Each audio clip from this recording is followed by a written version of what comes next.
Um, hang on. I did not set up properly. Okay, I think I'm good now. Maybe. Yep, okay. Hello. I hope we're all having a very mighty afternoon, morning, evening, wherever we may be. I am a little bit late because I just came back from lunch. I should probably I've been late for like the last, I don't know, 3 streams because I keep having lunch at the same time I do. Something I should be doing is maybe have lunch a little bit earlier, so that I can come back in time. But I get distracted in the morning. I'm hanging out on Discord too much. I should actually be like, you know, working on the stuff that I need to be working on.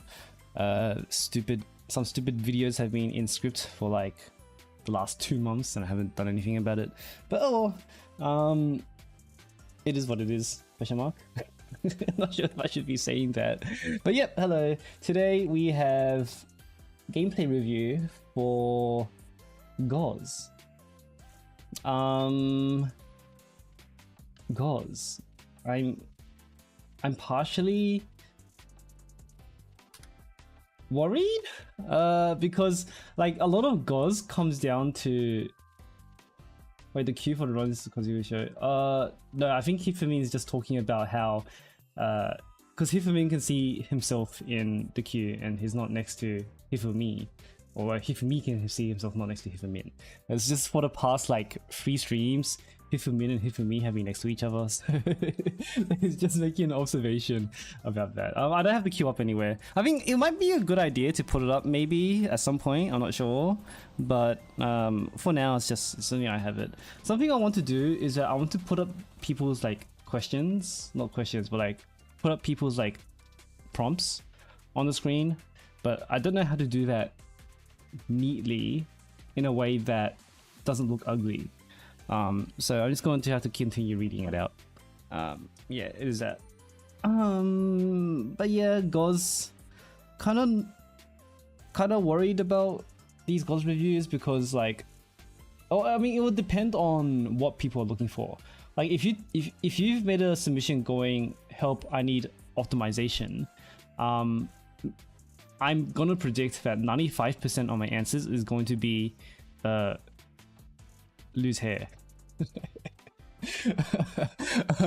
because Gauze at the baseline by default, like if you do it the way he's intended to be played, he's very you can deal with it. You can definitely deal with it, and there's lots of plays you can make around. And if you're stuck on that part, if you're stuck on like handing him the way you're meant to and handling him and reacting to the stuff he's throwing out, and you're not going for speed runs, I can fix that.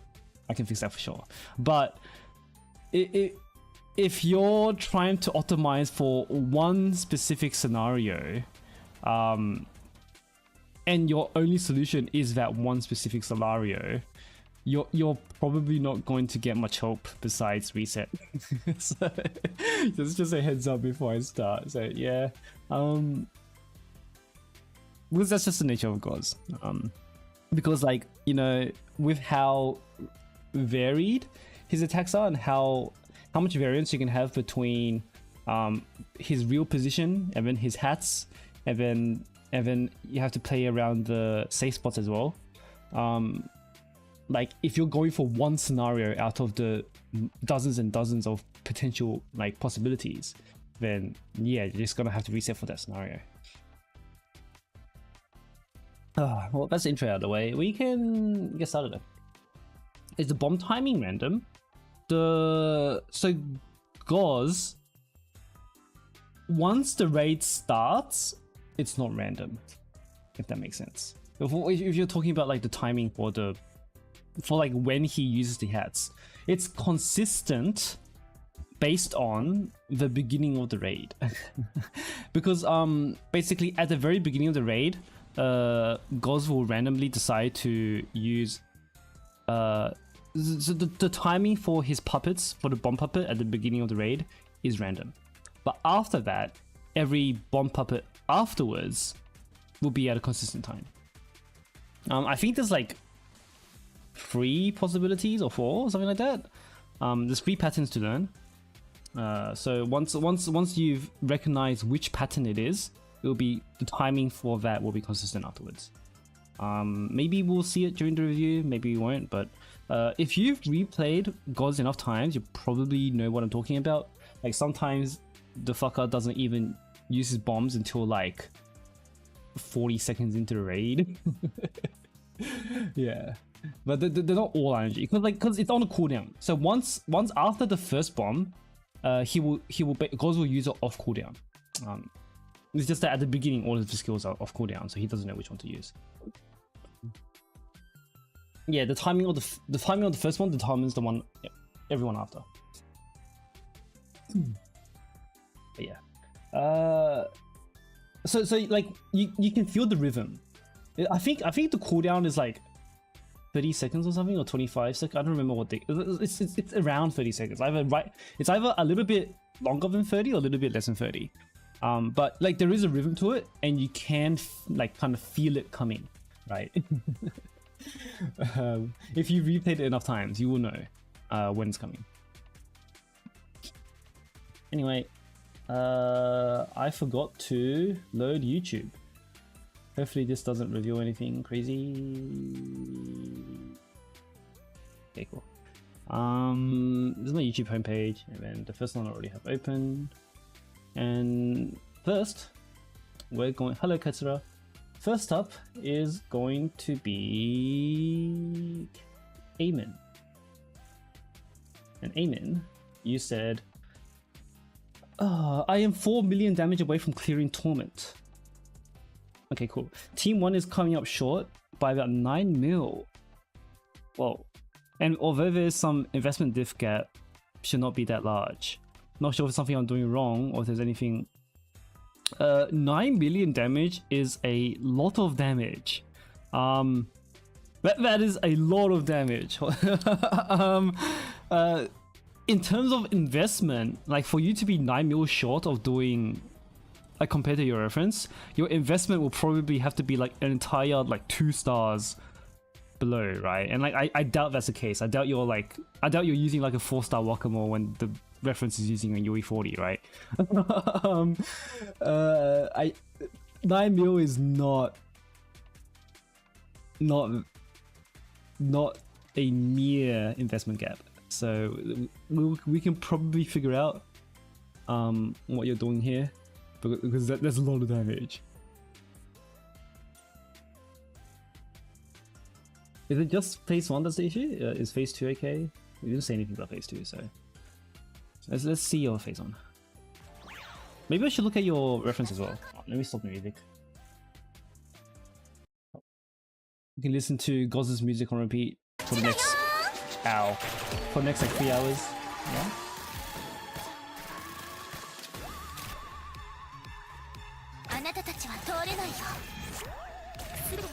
Oh. Oh, it's Mika.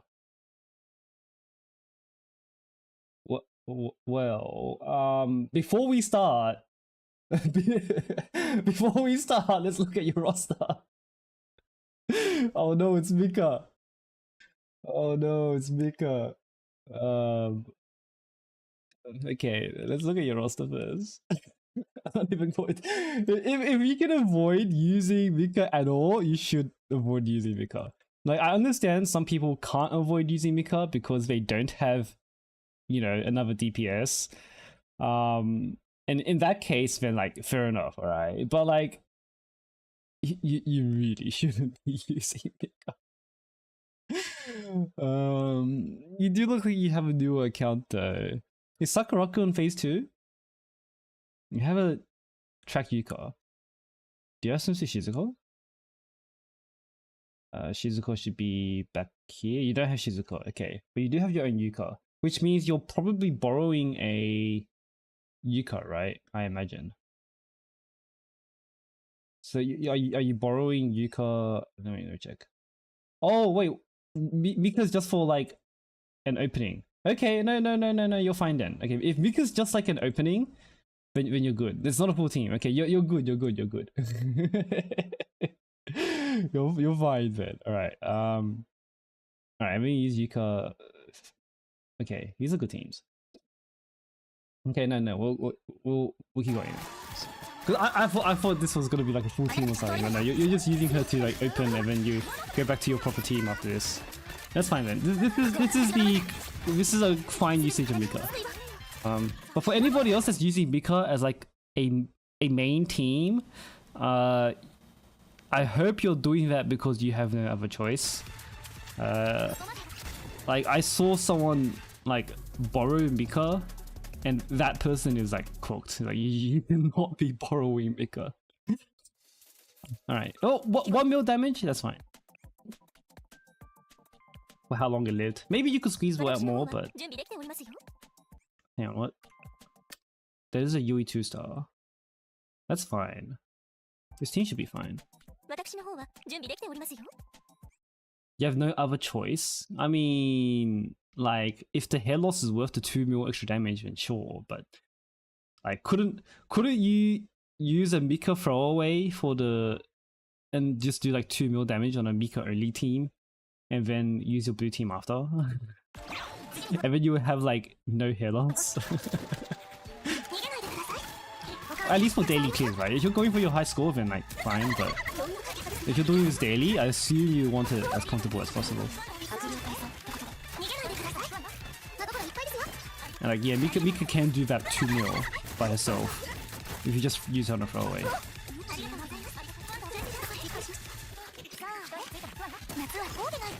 What? You have Himari on this team. Did I see you using Himari?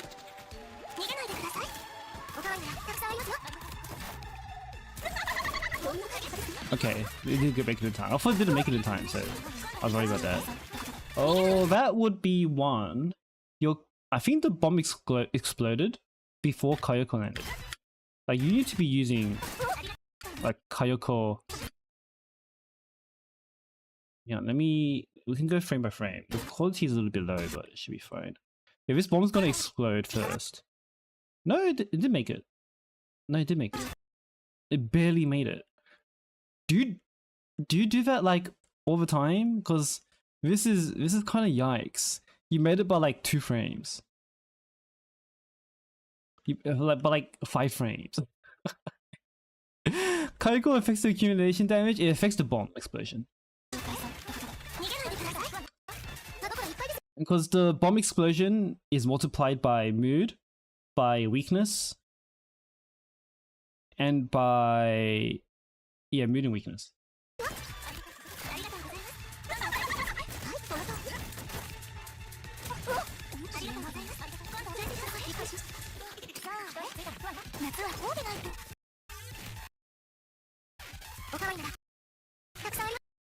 Something. Shouldn't you Himari here? Okay. It doesn't seem like you're dropping any buffs. It just seems like you're on track.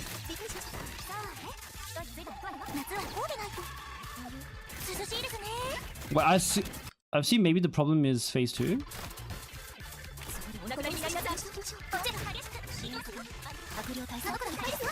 This bomb's not gonna do any damage.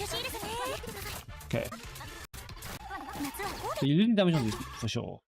But in this kind of situation, like, I know your reference probably doesn't do this, but when you're in this situation, I think it's better to like stray from your reference and just use the Hanako X here, because that hang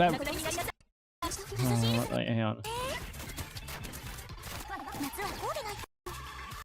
So like that, can you prevent that? Because your Hanako not hitting the rabbit sphere or the bear is kind of not good. Technically, like, you can avoid this by repositioning better. And Hanako is really far back, right? But if you can't get the reposition, I would say don't be afraid to just use another Hanako X here, right? Because you're wasting a lot of time. Like, you do waste a bit of time killing the rabbit.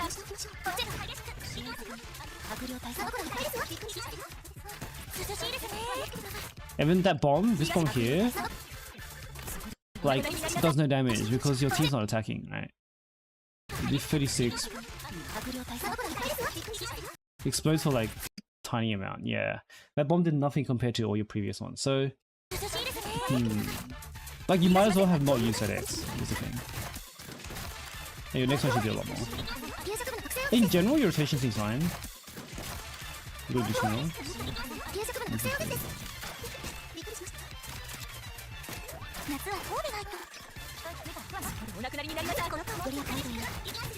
Okay. Seems okay, Gen. Is left.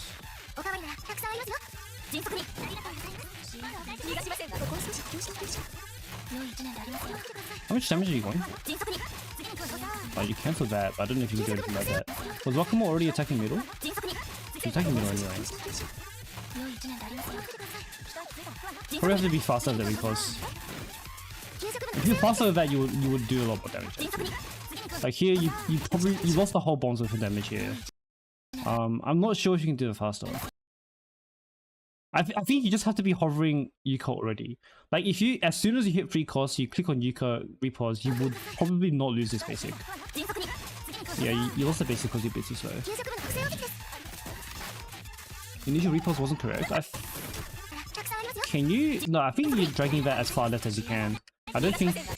is that preventable? If it is, then sure, but if it's not, then you just have to use Yuka much faster there. Wait, is it a reset for left pause? Oh, that's disgusting.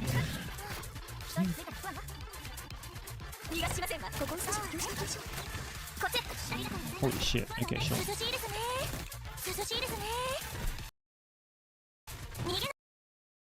I'm gonna have to look at the reference. Is the reference getting down to 40 mil on one team?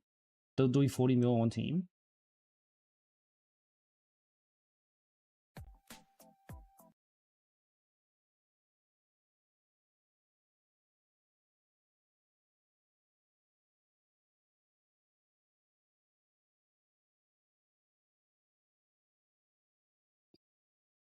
South Fuka. This is Freestar.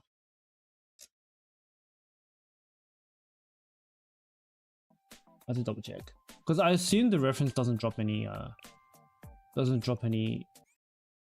basics because you lost like what 3 basics, which is a lot.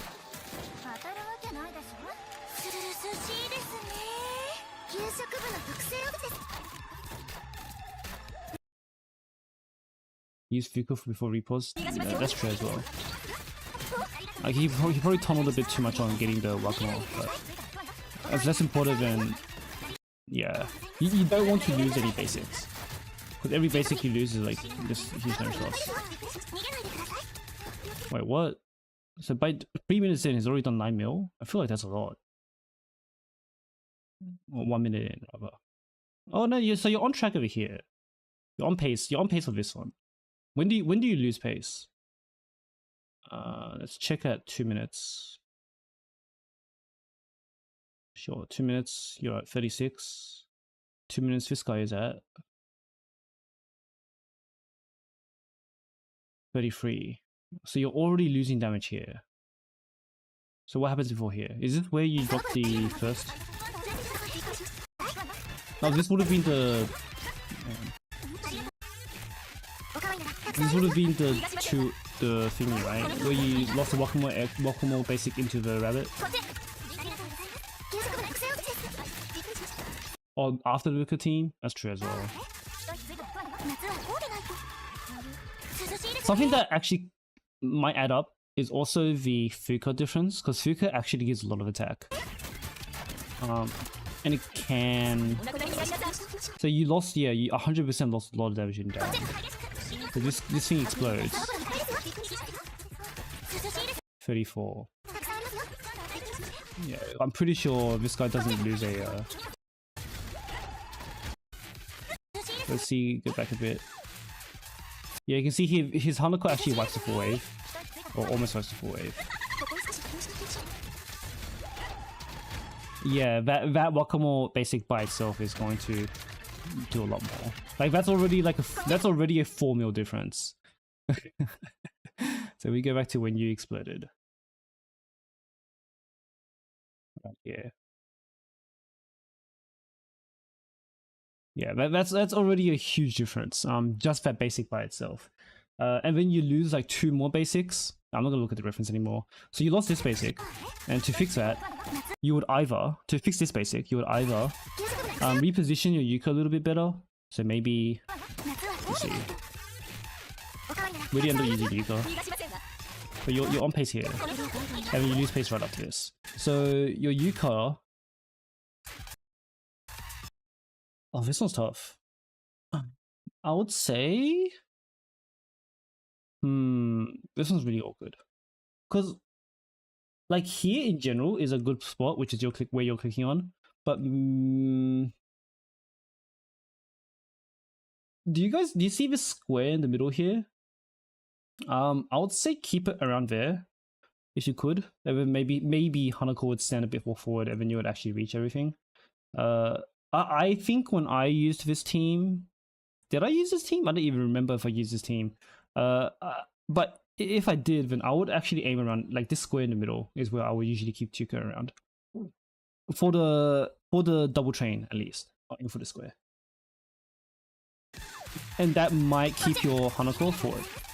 Or your Hanako gets locked by train. Okay, that's the issue. Because I think no, so that would be the issue. Because where she was. Okay, yeah, because if she decided to like walk over this way instead like here, I'm pretty sure she would reach rabbits. And now she gets knocked by train, and rabbits fall, now she can't walk forward. Yeah, okay. Yeah, okay. If she was standing a bit more forward, she'll be able to actually get the rabbits back here. And then you won't lose that basic. So that's how you would fix that. That's a reposition thing for sure. Then you use another basic, well, you have a basic without an X, I think. Somewhere over here.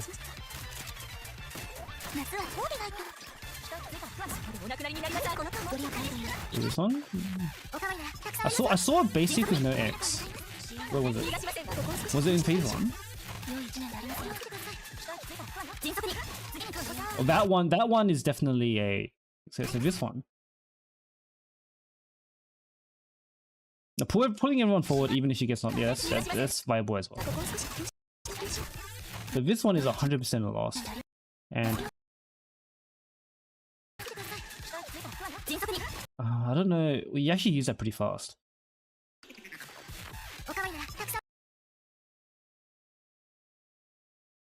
Okay, here.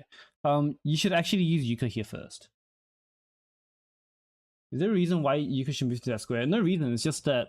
No strict reason. It's just that you're more likely to keep your units in the middle without Hanako getting knocked back to yonder and being unable to kill rabbits, right?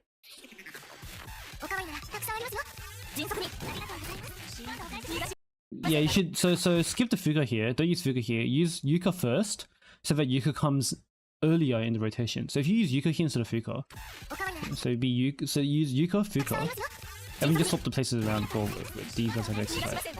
But here, this card, this one would be Yuka. And you still have the cost reduction for Wakamo anyway. So if this card was Yuka instead, then as soon as Wakamo finishes her X, you have enough cost to use Yuka, right? So use Yuka. And then you can still use Kaiko afterwards. Like, if you use Kaiko afterwards, you'll still make it. So just swap the Yuka and Fuka timing there. You move her a bit more to the front. That's fine on solo Yuka. You don't want to make that a habit if you're using like DPS that if you're using like a front DPS like Shinsu Isen or something. But solo Yuka is fine to move in front. I'm pretty sure you lose a basic someone else, or this one here. This one you 100% lost this one. What was it? Not here. After this. Wait, did I make it into the No, I didn't make it. There was another one that you missed. But yeah, I think like hitting those basics would at least get you like 5 mil extra or something. It'll be worth a lot. And also the Fuka is actually worth a lot too. Like you have a 3-star Fuka, wait, you have a sub 7? That's worth a lot too. This is a pretty big deal. Your Fuka sub being 7, at least to make that maxed. Well, that's like what, 3%? that's actually kind of a big deal. And then if you really need more damage, then I would consider Fuka to 5-star, assuming that you don't have anything else that's important coming up. Maybe you do, so maybe you don't need to do that, but Fuka to 5-star is a pretty decent investment. But yeah, it's just, you're just losing the basics. Use those basics and you're good. You're still not going to get 40 mil because of those investments. Like if you do everything correctly, I would say this team would do 35 mil, so 15 mil HP left. Yeah, I would aim for 15 mil HP left after you fix like those basics. The rest, I don't think I'm gonna look at. Like it seems pretty straightforward. Like this team is fine. 3-star Sakurako is unfortunate, but like otherwise, the team is fine. Shireko. You don't have Shizuko, so this is fine too. Unfortunate that you don't have Shizuko. Because if you had Shizuko, what you do is that you use Shizuko and Shireko, and you'd borrow like Subsuizan or something. Do you have Seimi?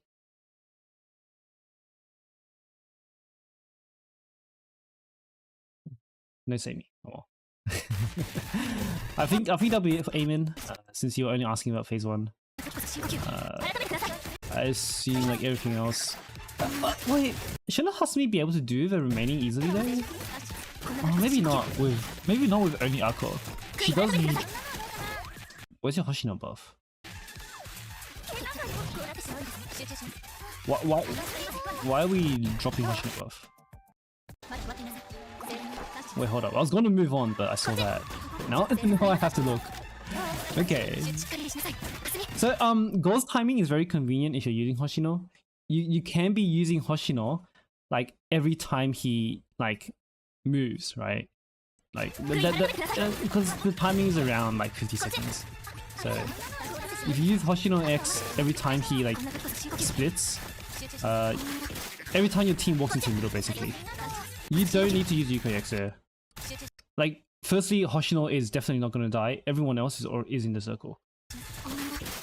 Don't use Yuka here. So don't use Yuka there and save that cost instead for Hoshino here, right? And then now you would have Yuka and use Yuka here, and then you would reposition to where was it? Middle, right? Well, your team's hitting middle already, so it's fine. But that Yuka X could have been done. What's the best way to figure out the real goals nowadays? The fastest Q. So it depends on what you mean by best. If best by you mean like the most surefire guaranteed way that's easy to do, then it will be the blue glow on the cards, right?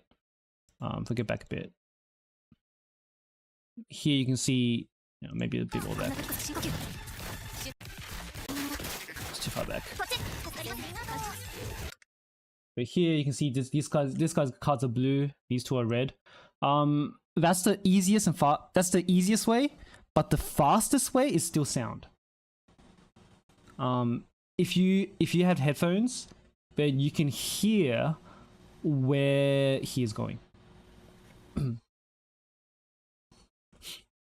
And also this guy has Sakurako, so what he could do as well is that let's say he didn't use Yuka X here, right? Let's say he didn't use Yuka X here. What you would do is that at this point here you use Sakurako X.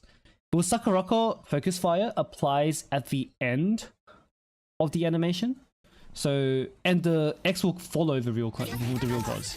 So gods will like go to the middle, but Sakurako will still be shooting at him. And then the Focus Fire will apply on the middle gods while he's, splitting, right?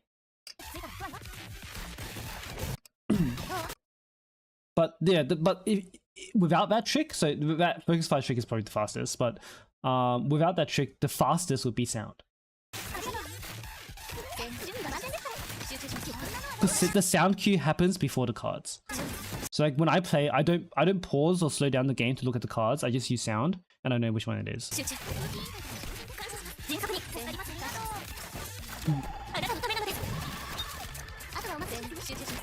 Okay, I think your rotation is actually kind of okay. It's doing no damage for some reason.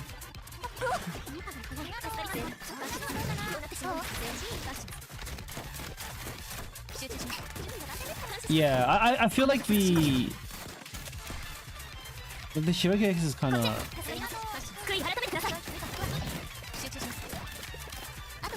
Yeah, here this one. Now, in this situation, here you use Shirokage X because then you save the Sakurako for the split, right? Do you actually lose that Hasumi X? You don't. The Hasumi is just doing no damage for some reason. You need to flash your next there. I'm not gonna look at the rest of it. It's kind of whatever. Izuna Yori. How much HP's left? Okay, I feel like if you fix those basics, you can probably do the rest. In that two teams.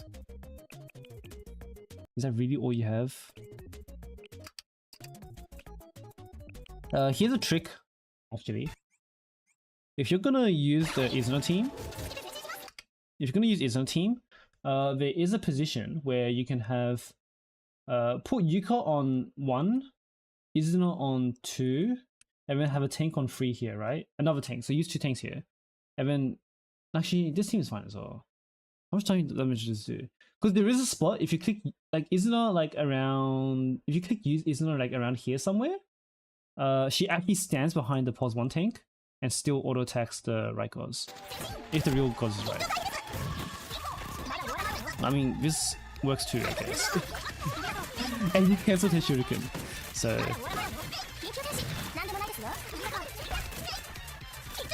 I think you should have Mario on this team. Because like you used Mario in your first team and like Mario didn't do much. If you had Mario on this team, it would actually be pretty okay.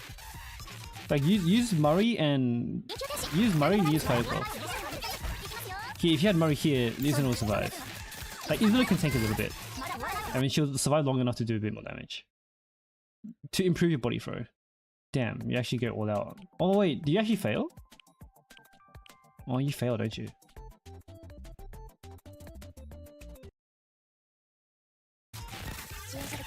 Okay, no, it is worth looking at this body throw team then. Drop the Fuka. Do you drop the Kotori as well? Drop the Kotori as well. You can use Kotori on another team. If you go use a Curry and Mario on this team, you can run. Do you have the resources to invest in Sumire? Do you even have Sumire? You have Tsurugi. Like even a 1-star Tsurugi would work here. But probably Sumire is better if you're using Izuna. Tsurugi would probably actually do more damage than Hanako. Not Hanako, than Sakurako. But I assume your Tsurugi is like 1-star or something, so you probably can't do that. Okay, so I'll show you I'll give you a cheat with Izuna. You can use my no gacha team for Izuna, or for Izuna Iori. Where is it? No gacha clear. Wait, what? I'm blind? Yes. But there is a spot. There we go. So I do Sumire, Iori, Izuna, Yuka. You can do this. I mean, use Mari, and then you don't need Hanaya. You can use like use Kayako or something. You not need use a Curry, and use a Curry can like help body block as well. So what you do is that you reset for right Goz, and there's a spot like on this very diamond here, on this diamond, where you'll see Goz is still attacking the tanks, and Izuna can now attack like Goz. So you can do this. Izuna does a lot of damage, and I think this would actually help a lot. And then you just go right after. The issue there is that the hats, you're probably going to have to reset for hats as well. That's what Mari is for, actually. Mari can help Iori tank a bit, but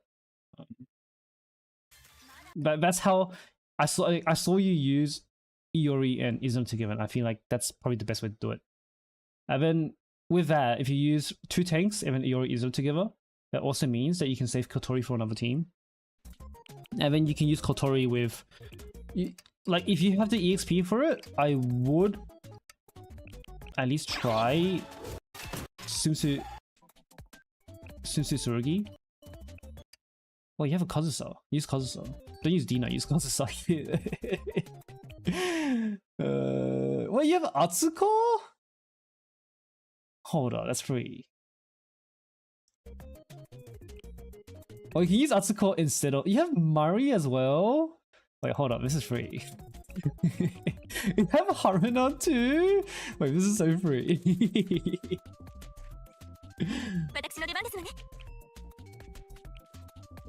Okay, so with this team, so you can try this Nagato team as well, but like this team, you can use Atsuko and still Sumire here. It should be the same thing. And then, but if you do have, I mean, even a level 61 Sumire is fine. You don't need to put levels on her. Level 61 Sumire will do her job here. You just need her to survive a little bit long enough to let Izuna do damage, right?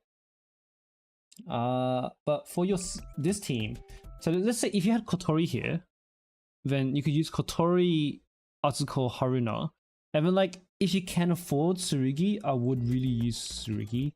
If you can't, even if she's 1 star, what star is she? Do you actually scroll to her? And use Mari. The Haruna's level 65. I mean, like he's clearly body throwing at this point, so like some damage is better than no damage, right? Oh, well, actually, your Kazusa will do more damage then. Like a level 90 Kazusa is gonna do more damage than Dina for sure, at least. But you have Kokona as well. You can actually make a full team. You have Kokona. You can go Kokona, Kotori.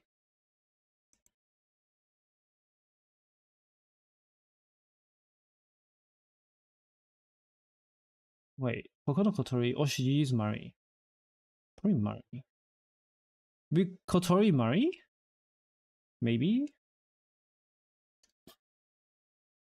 Onsen Shigure. I feel like there's definitely a team here somewhere. There's 100% a team here somewhere. It'll be something like Kotori, Mari, Kazusa, and Atsuko. Yeah, something like that. Because Kazusa won't get hit if Kotori... No, you have to protect Kotori, huh? Yeah, it will be something like that anyway, though. It'll be Kazusa, Kotori, Mari, I think. Yeah, Atsuko. I mean, Atsuko will probably do more damage than whatever you did here. But ideally, if you fix this basic situation at the very beginning, you won't need to use a 4th team. Your 3rd team should be enough. Give that a go, and then we'll see what happens after.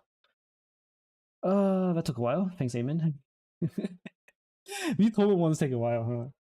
But good luck with that. I think you can definitely clear what you showed me here. We just have to kind of put it together. Okay. So my first person in the queue took 30 minutes. Oopsies. Let's see if everybody else also takes 30 minutes. Hello, Fyro.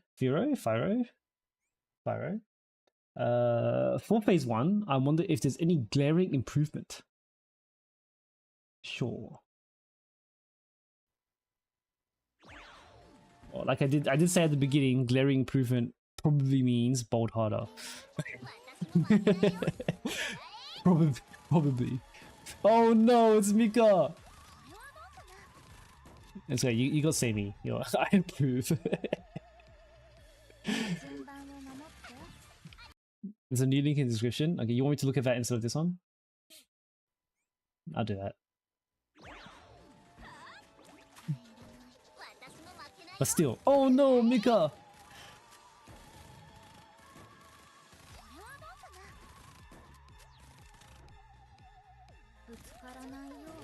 I do like the Sammy Daru though. I'll say that much.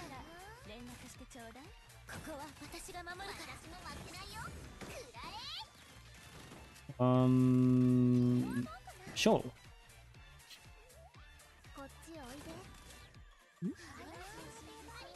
How long was Daru buff? 30 seconds? Okay, that adds up then a little bit.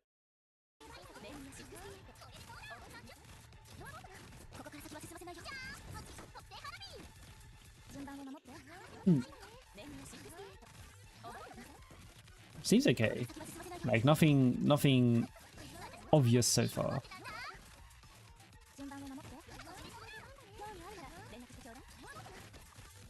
Like this team is super straightforward and simple. Like I don't imagine where you could possibly fuck up. Like the only way you would fuck this up is if you don't have like the fundamentals like for this game in the first place. Like, it's super easy. Does it matter? I guess you don't need to heal, so it's whatever.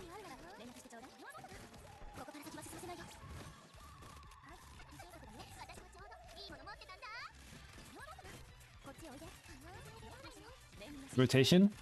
I was thinking about that because like it is like using Daru every 30 seconds seems excessive.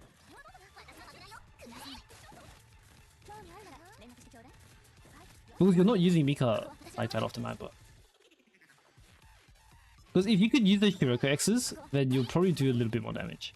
Because honestly, Shiroko's pretty useless here. Like you're not gonna use her X, he's pretty garbage.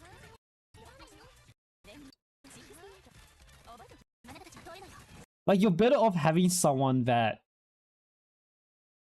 you could use the X of and would improve your damage by more than 20%. Right? Because you get 20% more X skills, but like 20% more X skills of like 6 Mika X's is like 1. So I'm pretty sure you can have a support that contributes more in less cost than Mika can in 1 extra X. Like Shiroko is like dog shit if you're not using her X. Like legitimately, a Kotama would do more. Actually, well, Kotama has the issue of, you know, getting replaced by Sammy X, but without that caveat, a Kotama would literally do more. The Cosmic Curry from Shiroko is nice. It is nice, but like, it's not stronger than an actual buff. You try Arco for Charo. You can do that, yeah. You just have to be careful because Sammy has a attack buff on her X. So you have to be careful of Charo being overwritten. Charo won't die, unless you're being really weird with her positioning. But she should be alright. Because like this guy instantly wipes the map with Bozuki, so like no one takes damage anyway. Alright. Like Charo's not gonna die in this situation. But you can also try, so if you're not gonna change your team, do the suggestion someone said in chat. Do Daru after Mika. And you might be able to use Shiroko. But otherwise, like, Shiroko here is just contributing nothing to your team. Well, you're not going to be short on cost to rotate. Like, you have more than enough cost to get that back. You don't need the extra cost to actually get to Sammy here. Maybe. Maybe you do need the extra cost. I don't feel like you do though.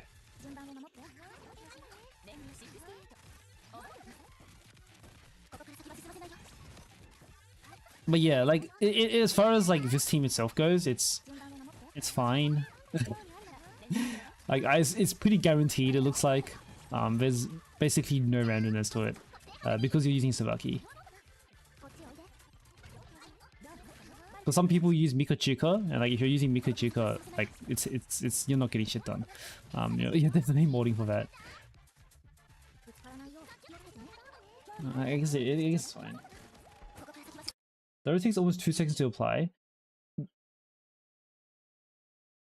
you can get to a second Mika X though. And that second Mika X, plus the Shiroka X, like the Shiroka X might do more damage than Mika does in the little bit of shots that you miss, right? And yeah. Shiroka, if you use Shiroka X, he might end up doing more damage than Mika can in the bust you lose. But like maybe not, right? You just have to experiment with it. Like it could be totally true that Shiroka doesn't actually do more damage, but it's worth trying.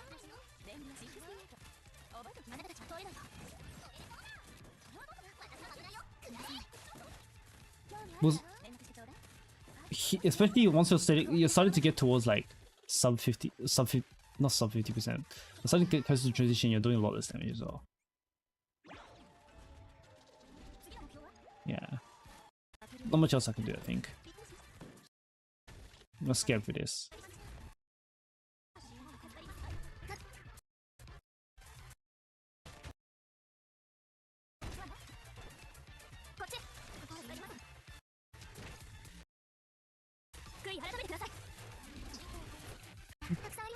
Otherwise, I do truly think that someone better than Shiroka would be fine. But you know, maybe you don't have another buff that's better, right? Well, the increased cost can be just isn't convenient when you're using when you're using repos every 30 seconds. Have fun with that.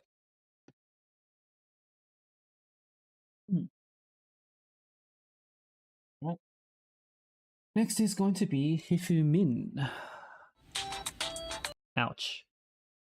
Hifumin, you said, you don't have any meta students, but I do want to do it better. Phase 2, I had to reset a lot because Kotori X is slow. Yeah, it's using Kotori. Insane to 2-pan. No Yuka, no Shizuko, no Seimi, no Izuna, no Kayoko. Legit. If you've cleared with these restrictions and you've only done a 2-pan, I think you've got it figured out. I think you've got it figured out, dude. I don't know if I can help you. I'd say you've done pretty good.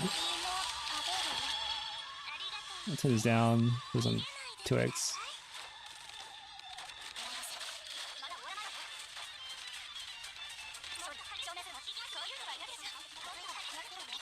Holy shit, you're using Haruna! I bow! I don't think I can actually help you. Like, like you have this shit. If you're resorting to using track Haruna, you have this shit sorted out. I think you're good.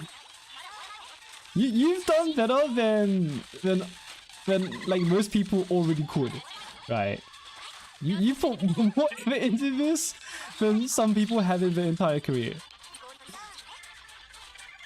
Like, this is a good team. Like, you're using Yuko to block bomb, Haruno to repulse, and then like you have a pretty decent rotation with Chare and Wakamo for damage. This is like genuinely good. Okay. If I'm gonna point out something, you're using Hare X too fast. I think the last time you used Hare X was like right here. It doesn't last 50 seconds. It's like 50 seconds, right? 26 seconds. Okay, maybe never mind. Maybe you're fine.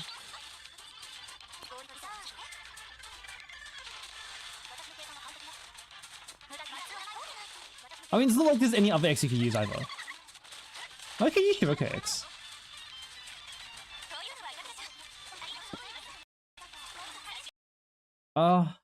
Actually, no, no.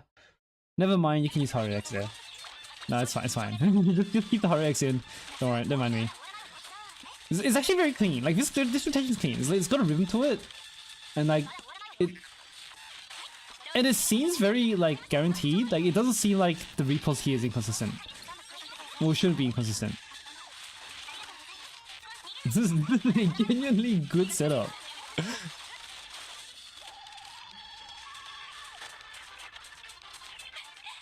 I'm gonna try to get everyone in the middle, okay.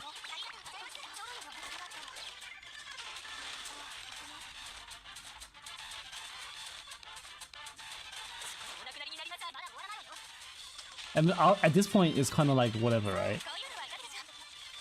Ooh, unfortunate with the basic. Is that preventable? This might not be.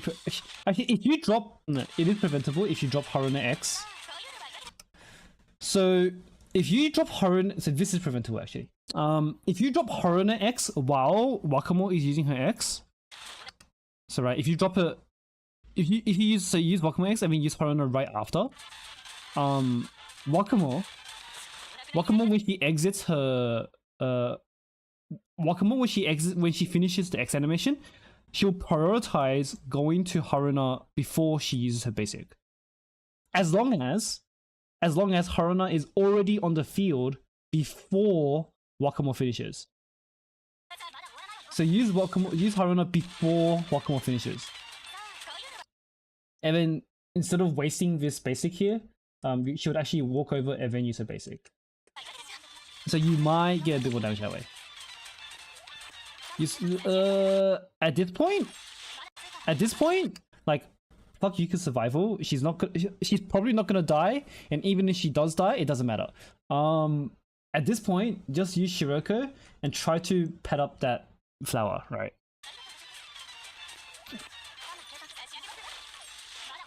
Oh, Wakamo died too. Oh. Just use Shiroko. Just spend the shit out of Shiroko. Unless Shiroko has like no investment. Okay, yeah, maybe don't spend the shit out of Shiroko. That's fine too. Hana probably does almost as much single target damage. That's fine. That's fine. The only issue was at the very end where you could optimize for the flower there, right? With the basic here by not waiting on this Haruna X. That's about it.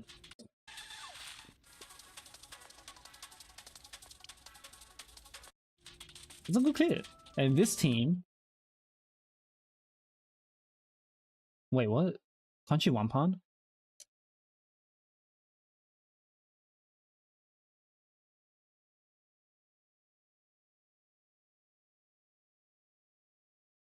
Hey, this guy one-pound?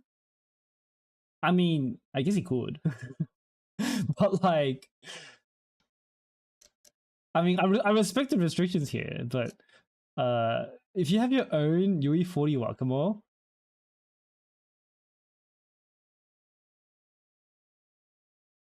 yeah, I'm trying to think here. Is there a one-pound setup with Wakamo, Yuka? No Yuka Kayoko? Does Wakamo need Kayoko to one-pound? Is it? Okay. I thought Wakamo did enough damage without Kayoko. But if she needs Kayoko, then alright, fine. Sure, I guess, that's fine. But even... Actually, no. Because he doesn't have any of the reports. He has Haruna. Okay, then maybe this is fine then. Never mind. We're good. Wait, what's wrong with this run again? What did he say? Phase 2. Okay. Phase 2 issue. Oh yeah, Kotori Phase 2. That'll definitely screw you up.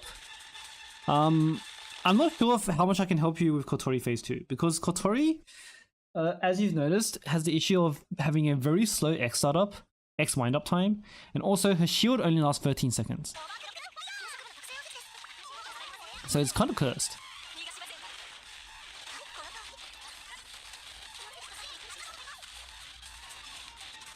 like there's probably very little that you could genuinely do better because Kotori just kind of fucking sucks.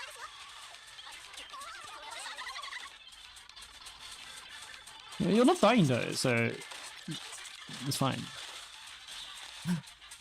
Does Kotori die here?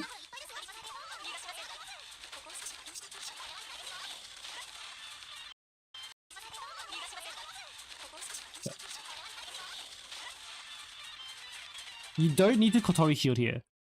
Don't need Kotori shield here. Please do not Kotori shield here. Because your whole team is already inside it. See, so that would probably get that's probably getting you killed. I imagine what happens is that when you use Kotori X here, Goz, as soon as he comes back, is gonna use 3 bombs. And then now you don't have Kotori X to protect yourself from the bombs and you die.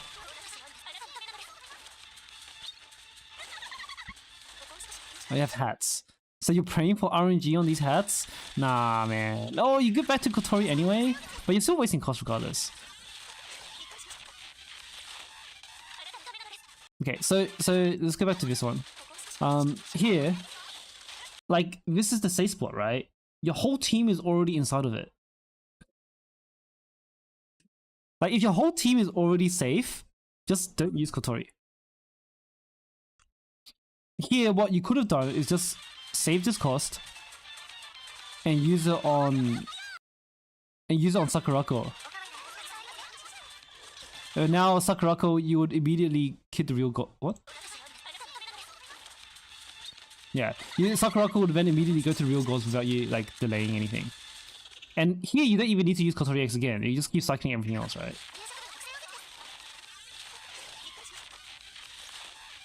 Like,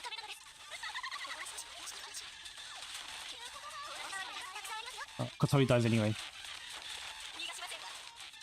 I don't know. It seems okay to me. I think if you're getting randomness, then the issue would be that you're probably just using Kotori X when you shouldn't be.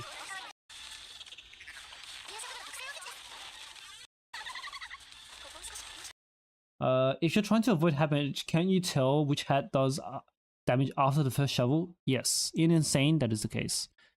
So hats end up wherever the first. You only need to look at the first hat.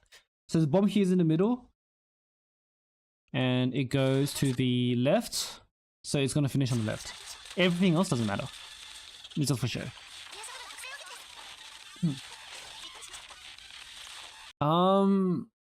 I think I'll leave it at that. Like, your team is legitimately good. I'll have to see a fail run for me to diagnose your failure, right? Right, like, because without seeing what's causing you to fail, I can only guess. And my guess is that you're just using Kotori when you shouldn't be, right? Like here as well, maybe you could use Sakurako. Or well, because I guess you don't know what's coming on next, saving for Kotori is fine as well.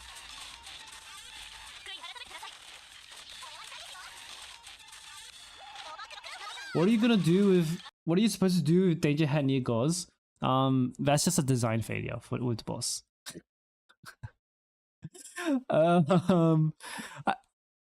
Yeah, that's just kind of a design failure. Like, especially if you have like focus fire as well, right? Like if the real Goz is over here, and the safe spot is over here, but then you have focus fire, so even if you repulse your team over here, they're gonna walk back anyway. It is a design failure. There's very little you can actually do.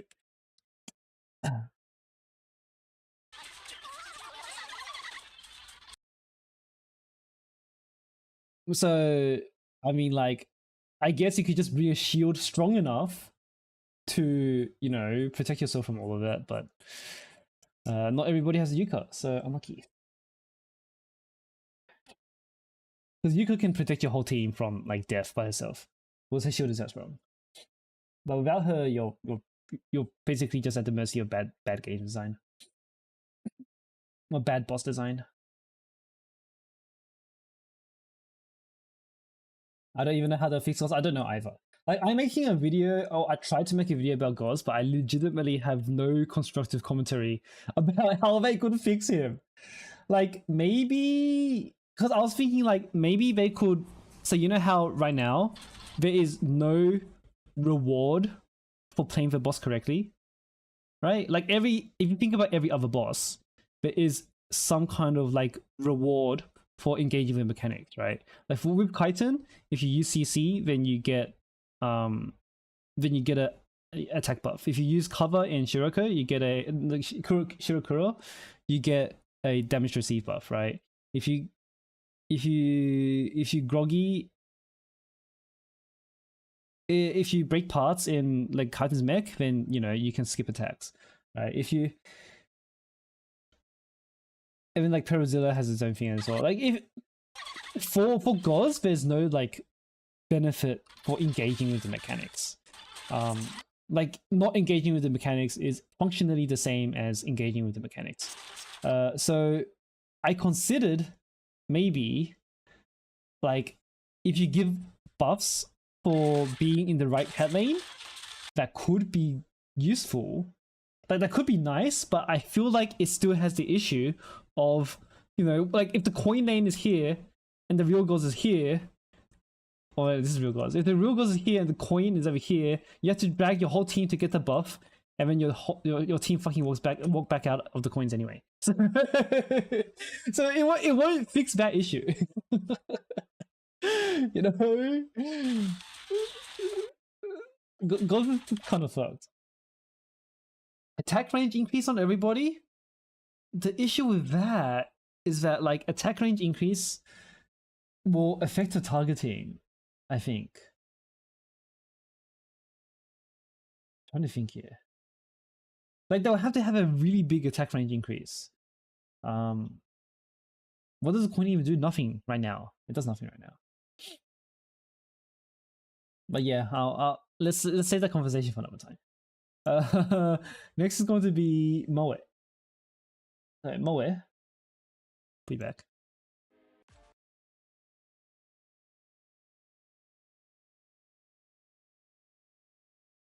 Moe, you said I want to bold less because you want to bold less with scattering petals timing.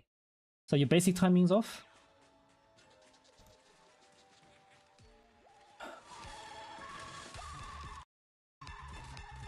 Why is it off? And this is the standard team, right? Ako Himari. Isn't Ako Himari a little bit awkward?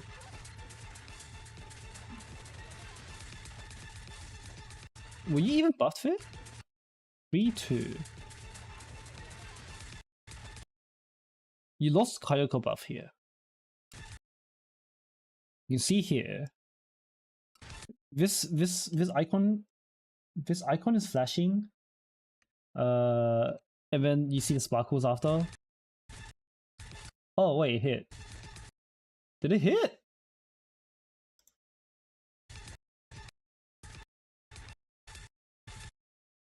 Oh, it hit. Okay, it sparkled after you hit. Okay, all good then, never mind.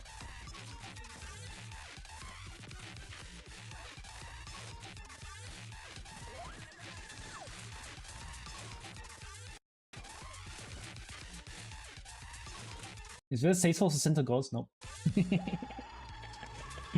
Well, Center Gods is better for some teams because like if you're using a good like AA based team, Center Gods is like the best scenario for like no focus fire and like a strong AA team.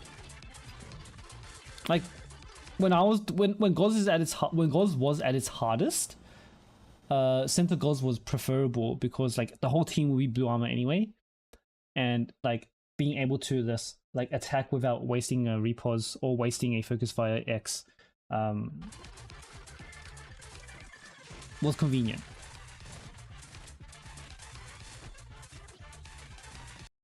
I don't see what's wrong with your timing besides sometimes it might not be buffed. Like here you lose Aqua buff. Like I wonder if it even matters.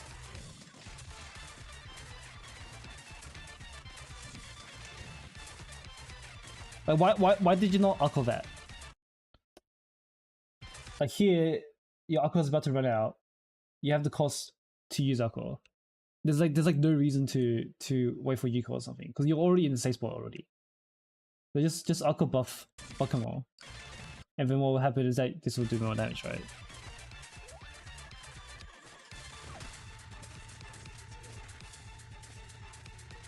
You need to use Whack-A-Mole here as well, because I think your Himari ran out here. Your Himari ran out. So if you use Whack-A-Mole here first, your Himari won't run out. Obviously, you have the issue of, you know, not being in my position, but we can worry about position afterwards. Yeah, that's time. I think this is just buff management. Like here, like this guy's literally about to die. Fuck the Yuka, dude. I guess he still need. You know what? Never mind. He's targeting Whack-A-Mole, so maybe you do need the Yuka.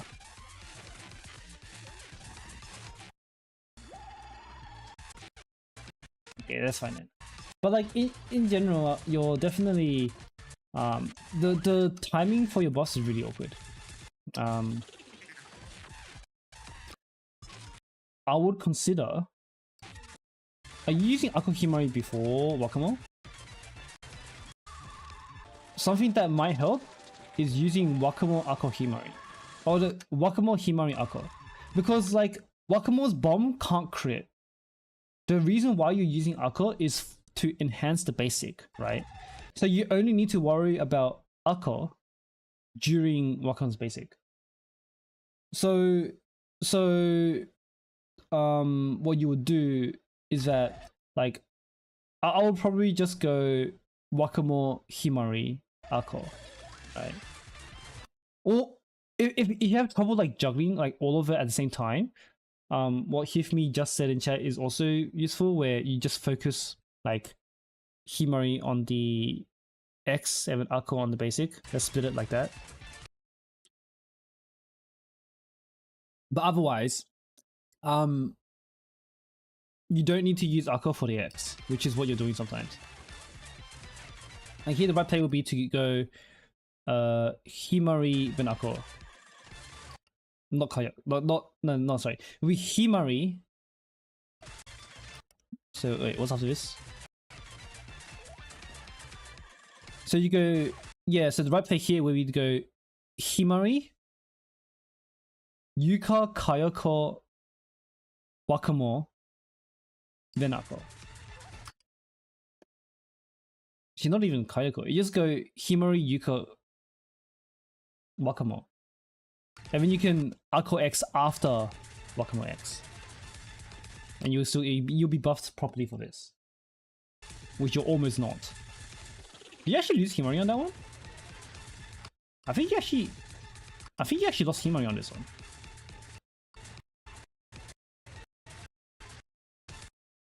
Okay, no, you almost lost Himari on that one. I feel like you're definitely cutting it very close. Like, you showed me a good run, but there's probably situations where you don't get this because you're off. The timing is off by a little bit. If you can, basically, always chain. So do Whack-A-Mole Himari always one after another, so that you will never miss it. That will make it much more consistent, and you're not relying on these like literal milliseconds of error. Like that, your Himari was like half a second off missing. So just if you focus on Himari after Whack-A-Mole, you should never miss the Himari X. And also same thing with Aqua. Use Aqua after Whack-A-Mole X as well, and you should be much better with that. Otherwise, yeah, you seem to understand the basics, so that's really it. This is buff management. I'll leave it at that. If you need more like help with buff management, maybe you can DM me after. But like I feel like Moe, you've played enough to know how the buffs work, so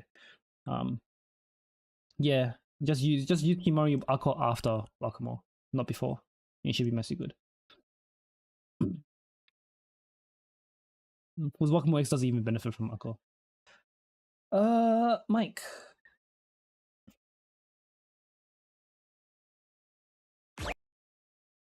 Bad P1? Really? You cannot one palm. This probably would if I didn't screw up in the end and use Nutsuki X. But problem is, this is like the golden run. This is your golden run? Okay. Most ends up with 4 mil remaining. My second team can barely do 1.3 mil cleanup before exploding. No Shiz, no Izuna, no Faruna, no Yuka. Okay. Spending to Yui 50 Wakamoe, which you shouldn't do. Are there any improvements to rotation?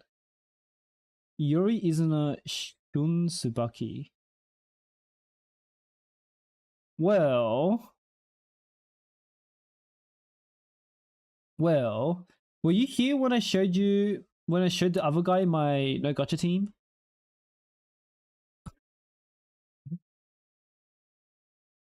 Because people are, if you're gonna use Iori and Izuna together, then you just do this trick with Izuna, right? So you run 2 tanks. What's the position? You run a tank on like a 450 range tank on position 1. Yeah. You use a tank, use Iori, Izuna, another tank, and then you put Izuna on like this diamond over here. It's kind of not needed anymore. All good then. Let's see what's up.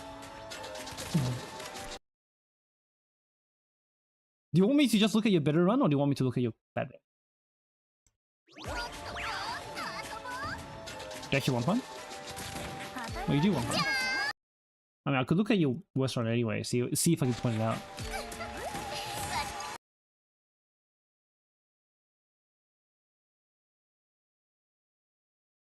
The end of the good run? Okay.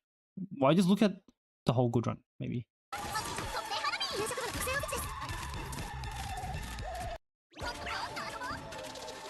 It's short anyway.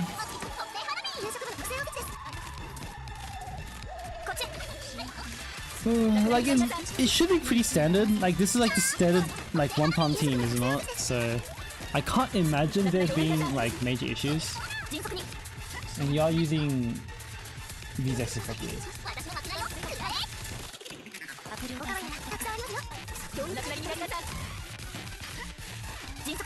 Okay. Yeah, she's fine. Honestly, I don't see the variance to this team. You're not sure what to do at the end. Alright, we'll get there. Yeah, you phase in less than 2 minutes.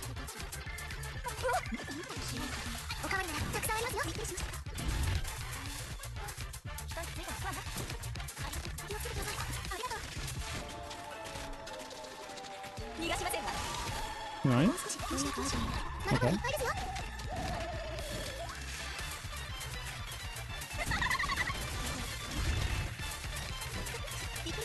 You didn't lose that, did you? Okay, exploded. Did you have Kimori buff there? Okay, no, you did have it. Okay, that's good too.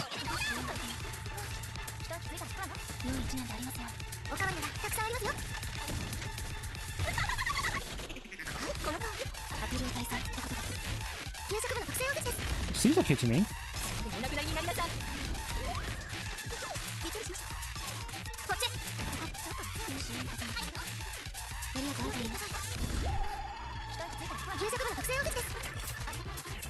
One more Wakamoe, Himo. You lose that, unfortunately. I feel like you could just use the Wakamoe X there, no? Like, is there something you're waiting for here? Plus music at 2x speed. It does add the extra Delulu factor to it, doesn't it?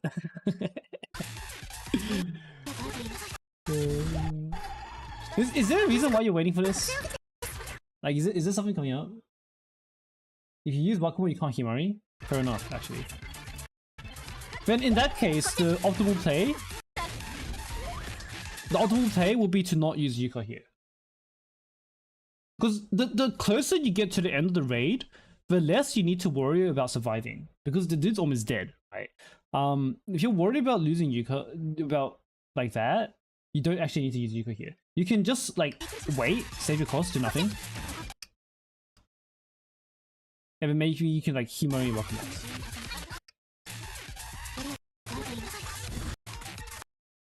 Assuming the timing lines up.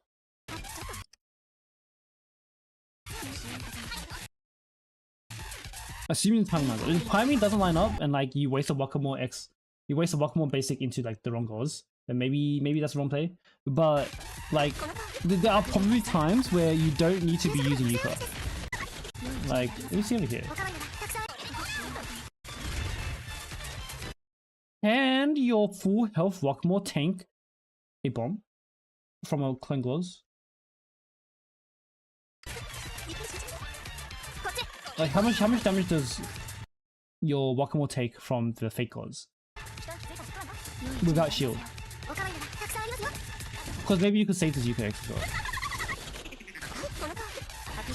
Like you can maybe like see if you can afford to save one Yuka X. She dies, okay. If she actually dies from like full health to a clone, then fair enough.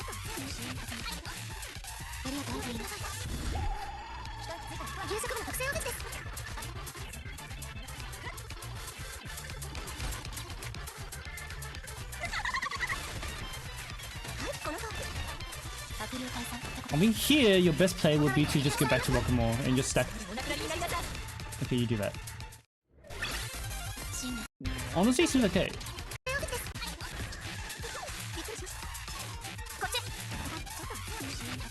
Yeah, because like she's full health here. Like she's actually full health here. Like in this specific situation, she's full health.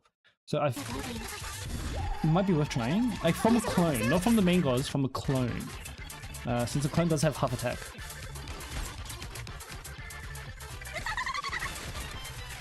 I think this is fine. I don't think you're saving like even if you get that petal in the X, like you're still using the same amount of X skills. Like this guy dies at the same time anyway, right? Even if you optimize that. Because you can only be as fast as how many Wakamon X's you can use. You end up using, sorry. So unless you can cut out an entire Wakamon X, you're not really going to be that much faster. Like the only way to beat your score the way it is now is to kill here without even using this Wakamon X.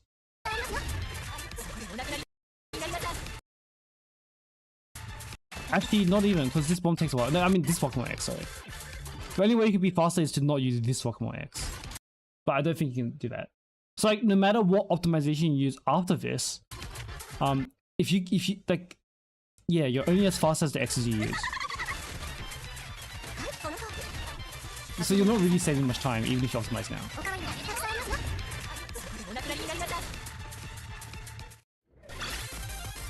Seems good to me. Seems good to me. For what you've done, looks good. The only thing I would ask you to experiment with is to see if Wakamon will die or not. And if you can save a Chuka X somewhere. If you can save a Yuka X, then that would be a significant improvement. If you can't save a Yuka X, then this might be basically the ceiling. Your ceiling. When you phase, is there any Yuka X that's obvious that you can save here? Not really. Yeah, it's only this one that I can see that maybe you could save. Everything else is kind of like. Yeah. Well, that's it, Mike. just experiment that. I do want to know, like, so maybe ping me on BAO if you find out whether Wakamon will survive or not. If she does, I do want to know. If she doesn't, then oh well. Oh well, you've hit your limit, right? I think that's the best you can do. Here for me. So you have a comfy torment. You don't know if you can improve Team 1. with Wakamo UE 40. Is the Wakamo not UE 40? It says UE 40 over there.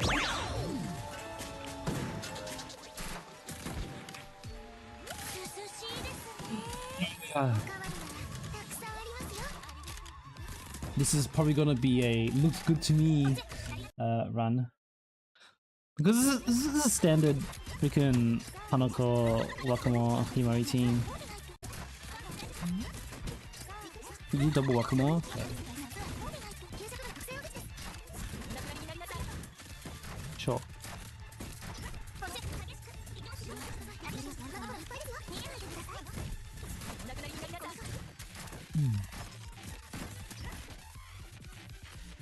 Yeah, you're not losing any of those either.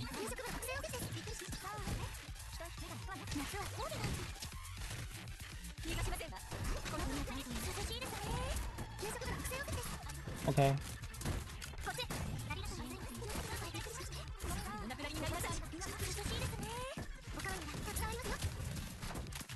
Looks really clean to me, actually.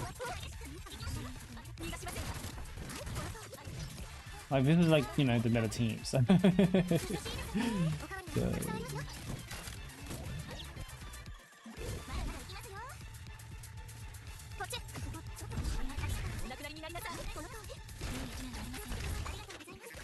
I mean, at this point, it's kind of like whatever happens. Doesn't really matter that much.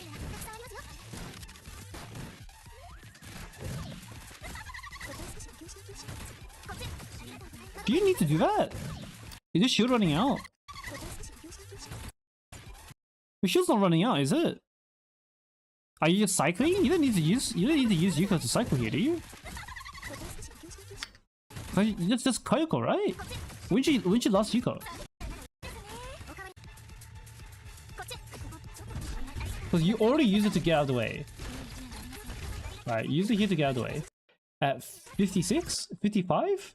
Yuka shield lasts 30 seconds, does it not? So you don't need to use it until like 20 something seconds left.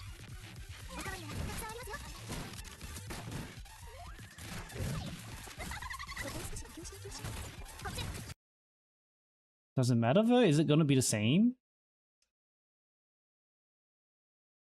No, you can get an extra Wakamo X in this way, can't you? So if you don't Yuka here, because you're still gonna have Yuka out at this point. And then you can get another Wakamo X in. Because here, if you don't Wakamo X right now, this one's not gonna explode. Use it now. No, it's too late. I think that one doesn't explode. Or just very barely will explode. Okay, you managed by like, you know, one frame. Okay, that's okay. I feel like you could save that Yuka X. Otherwise, it's fine.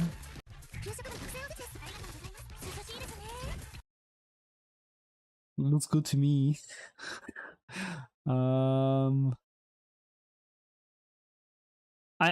think the only reasonable way you're getting much more damage is by crit modding her basics, but like that seems a bit unnecessary. I don't think you need to do that. Because Wakamo basic, if you crit, hurts a lot.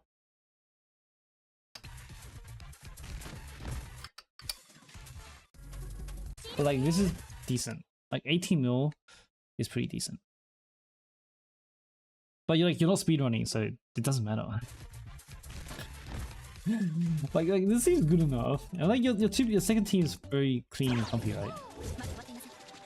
Okay, it's Hasumi solo, but it shouldn't be that bad.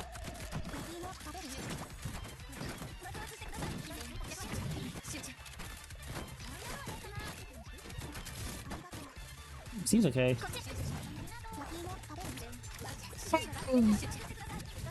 I think kill this team.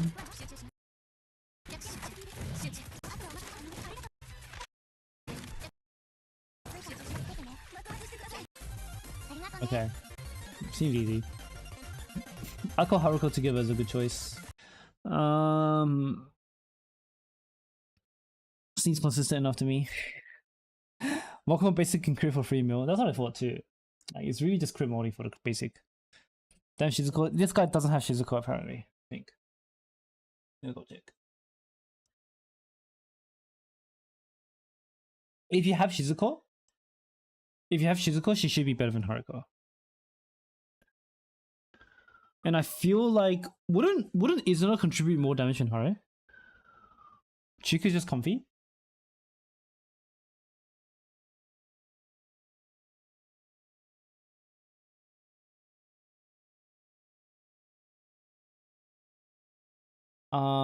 I guess Yuka is a bit more comfy when it comes to like dragging your team to the other side of the map.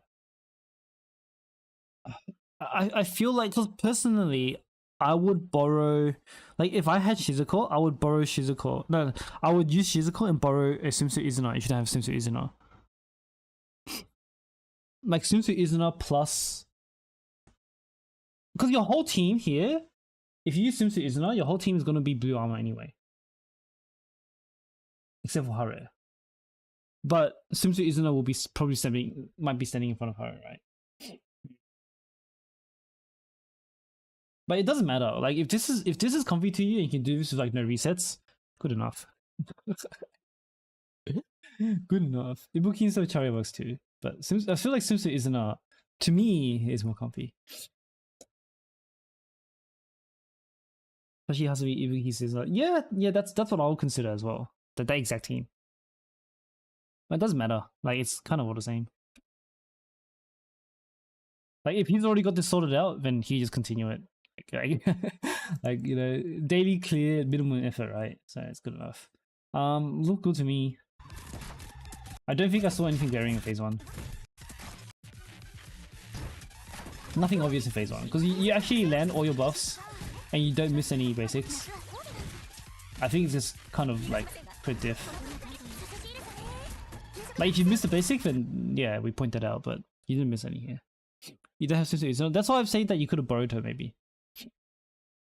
Because you borrow Yuka anyway. But like I said, if you already have it sorted out, then like whatever. Daily clear doesn't matter. If it's truly like, you know, minimal resets. Thanks for me.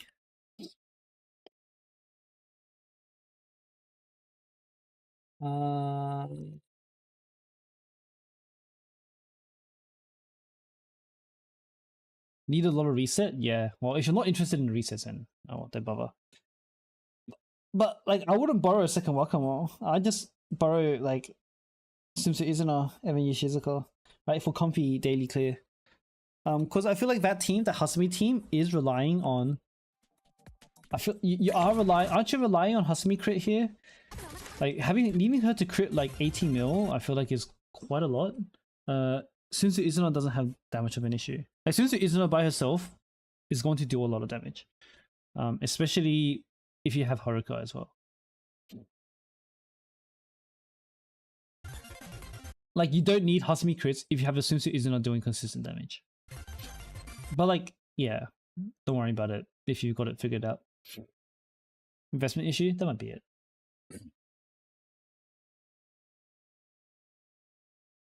Alright, Ketsura. Ketsura, you said. I'm not sure why I'm not doing it in one part. Also, do you think I think you can do Torment. Maybe. I'll share what Team 2 will look like, and if I can, I'm not sure I should use Kotama Daru instead of Aku Ibuki. Okay, well, let's look at you, Insane. There's no sound. I'll put something on.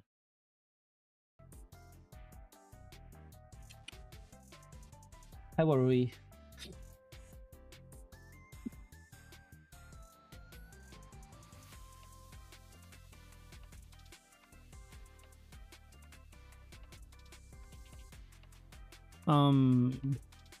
Isn't that really late? So this is what's going to happen. So because you need these basics in the Wakamore X, because like especially since you're using Wakamore solo DPS, what Wakamore needs to do is that she's the only one that can stack the bomb. So do we have a submit more competent play? No, not yet. I mean, there's been a few people who didn't need help, if that's what you mean by competent, but no like really good runs if you want to submit one. But anyway, for you, Ketsura,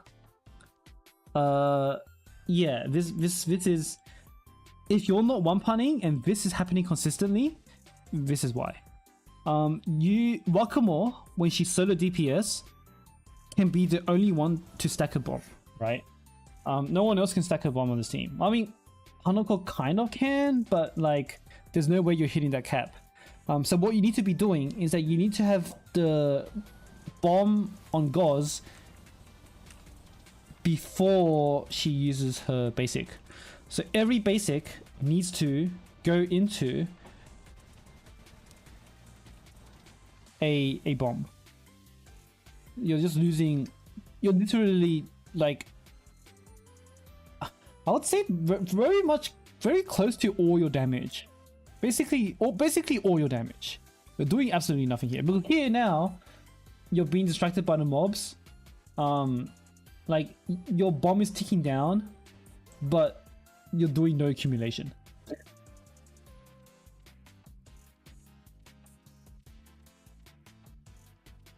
Wouldn't Wakamore NS for one of the mobs?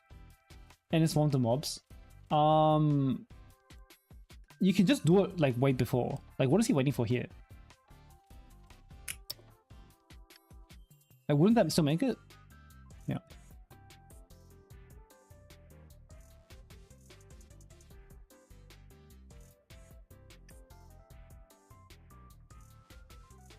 Actually, can't you?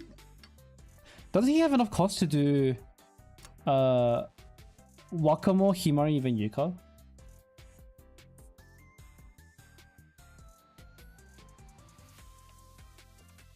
But even if you use Yuka first, like here, I think the correct play would have been to Wakamore, Himari, Evan Yuka. But even if he doesn't do that, like, oh, I mean, Yuka's gonna take a lot of damage, but it doesn't really matter. But even if he doesn't do that, you have enough time. You don't have to wait for all 5 costs here. You can do a bit earlier, like around like here, right? Around 4 cost, a little bit under 4 cost, was it? The first ends can be skipped. But we'll see if he does that consistently. Because if he does that consistently,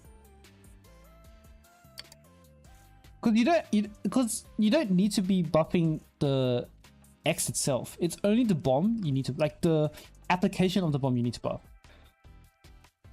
So like you could use, so let's say you use Yuka, right? That's fine. Right here you could Wakamore. I'm pretty sure it will make it. Your basic will make it into the boss.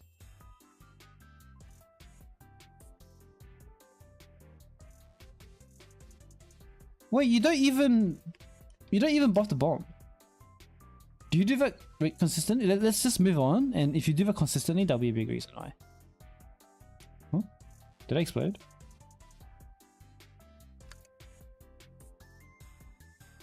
Okay, so you do stack the bomb with Wakamore X. Maybe that's fine then.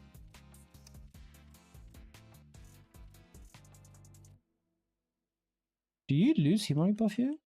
I feel like you'd be really close. This is explodes.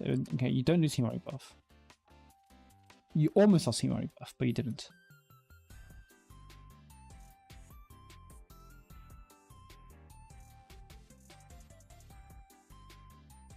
Did you miss that? I feel like these timings are like just too close.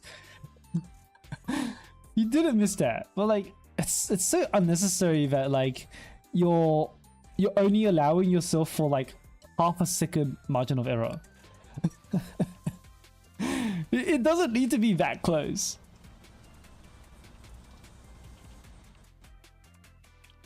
Why not Hanako here? Wait, what happened? What's the point of what?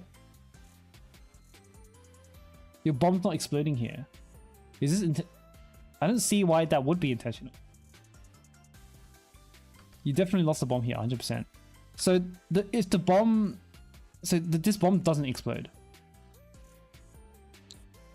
This bomb is still on. This bomb is still on the boss, and when you replace it. So if you use a second bomb too early, the first bomb won't explode. You have to wait for it to explode first. Well, you don't have to wait for it to explode first, then use the X, but the X needs to explode before you can apply another one. So that would be the cause of like losing like 3 mil damage or something. Quite a lot, really. But you still transition at 2 minutes left. Like this is still on pace for a 1-pan. So you must be doing something like first half is like, okay, whatever. But if you still can't 1-pan with like 2 minutes left at this point, something's going really wrong. Like, did you waste damage on a fake clone or something? Okay, that would be a very big one. So this bomb is going to explode for like 100k. Wait, that still did a lot. How did you even stack it? Maybe just Bakumo Bomb naturally does a lot.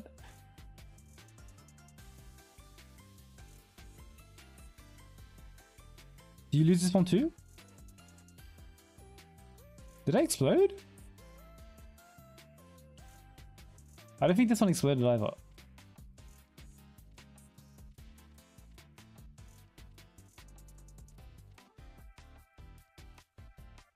Yeah, that definitely did not explode.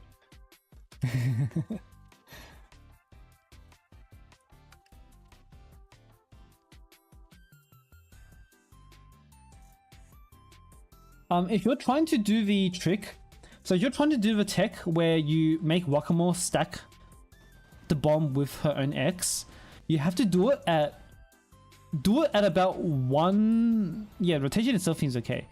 Do it at about 1 petal remaining. Because here, what you're doing, can you even see the petal? You can hardly even see the petals. Okay, you know what? Fair enough, because you can't see the petal. But at least if they're on the first two, as the damage accumulator starts blinking, that's a good ruler as well. So if you can't see the petal, when this starts blinking, so you see how this is flashing in and out. When that starts blinking, that's a good point as well. That's when you use the X. You're doing it before that.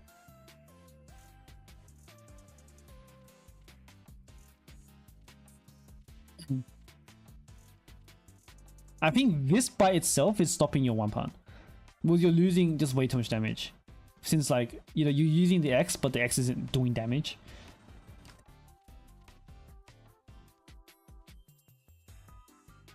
Did you miss that too? Oh, there wasn't even a bomb there.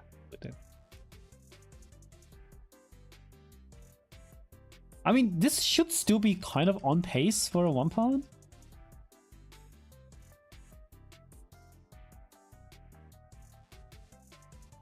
So you still have to be doing something like crazy wrong, even at this point, to still miss a 1-pan.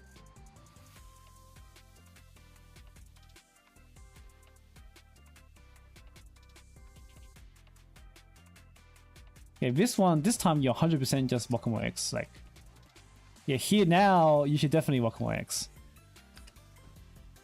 Now because this bomb had like no accumulation to it, right? Like the bomb was used, but like nothing happened. Like you didn't even get to attack the boss. Like, cause Wakamo was too busy moving back and forth and like no damage is done. Like, this thing explodes and it does like barely anything. You probably could have killed it right here.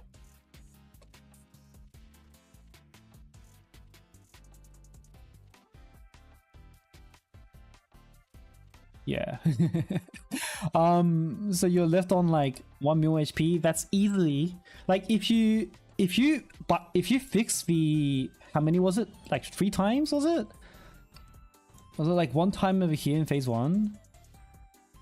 Yeah, if you fix this one, and if you fix this one, what was it over here? Just wait like literally half a second. Or just 1 second. If you just wait a tiny bit, that by itself would let you kill the boss with this HP remaining. Like yeah, that's 1 bomb away, but you cancelled like 3 bombs. Right? So you could actually do this with like probably like 40 seconds to spare. But you cancelled your bomb.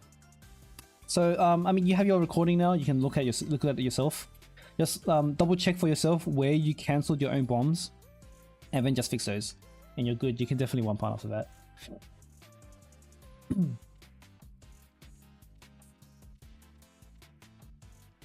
Does that make sense? Yeah. Anything else I can say? Blue Archive 7. Is that a riff on Epic 7 or something? I don't I don't understand the joke. Okay. Iroha.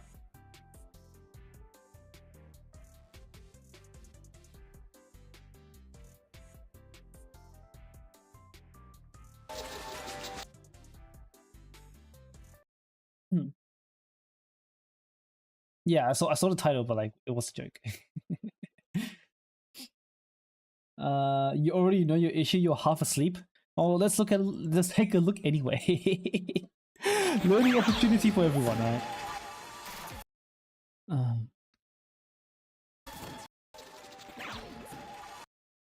But it's so unreliable that you prefer to. Okay, you've done a 1 palm, but it's unreliable and you prefer to team.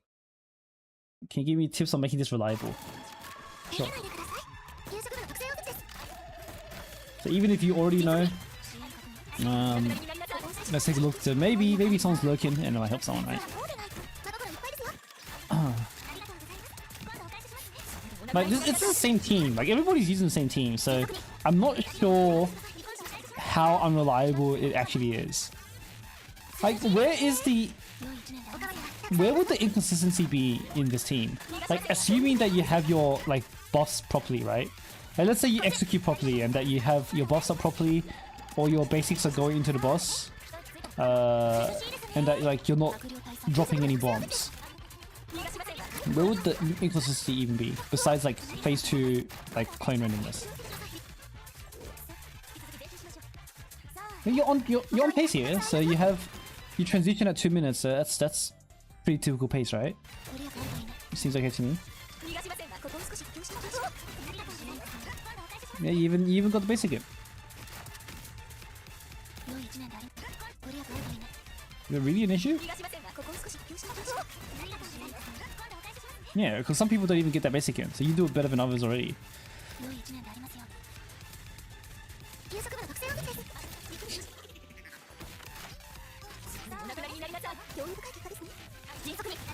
Okay, that Yuka shield seems unnecessary, but it's fine, I guess. It doesn't really matter because you're still on pace, I'm pretty sure.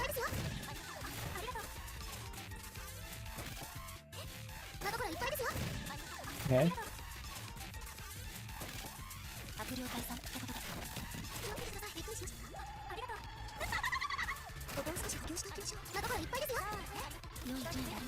Yeah, I don't see where... Wait, this is a fail? How did you fail this? Huh? How did you fail? Wait, what? How do you fail at this point? Because this is like one X, like half an X away.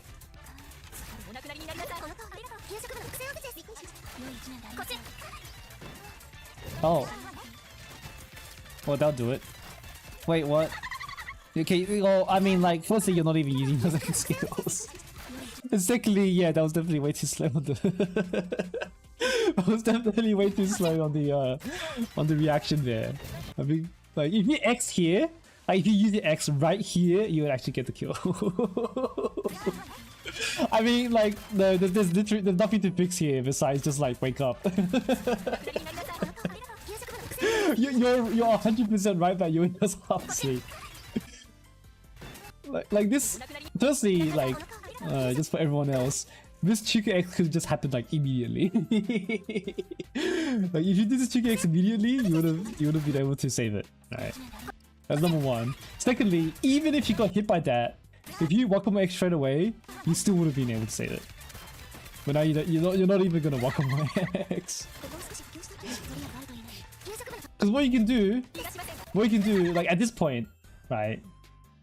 At this point, even if Wakamo doesn't have, even if Wakamo's not gonna like do it herself, you have enough cost to just spam Hanako X.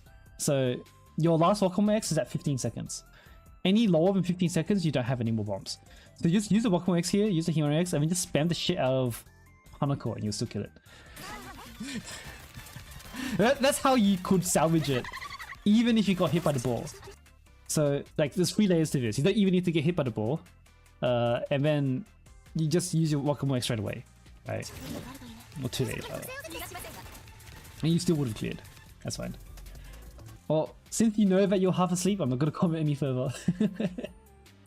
Wait, I wasn't meant to close that. Oops. I'll open it after the next one. But thank you, Eroha. Next is going to be Varui.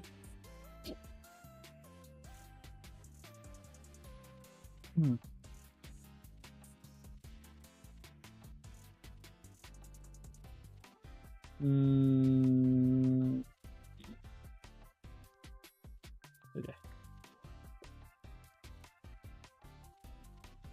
Ah.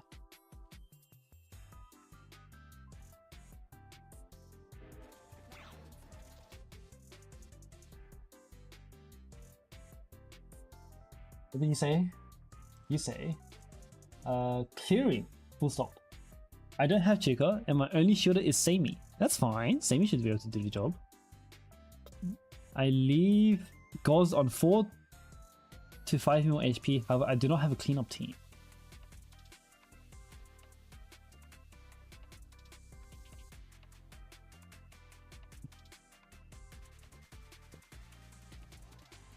Do you really not have a cleanup team? I don't believe you.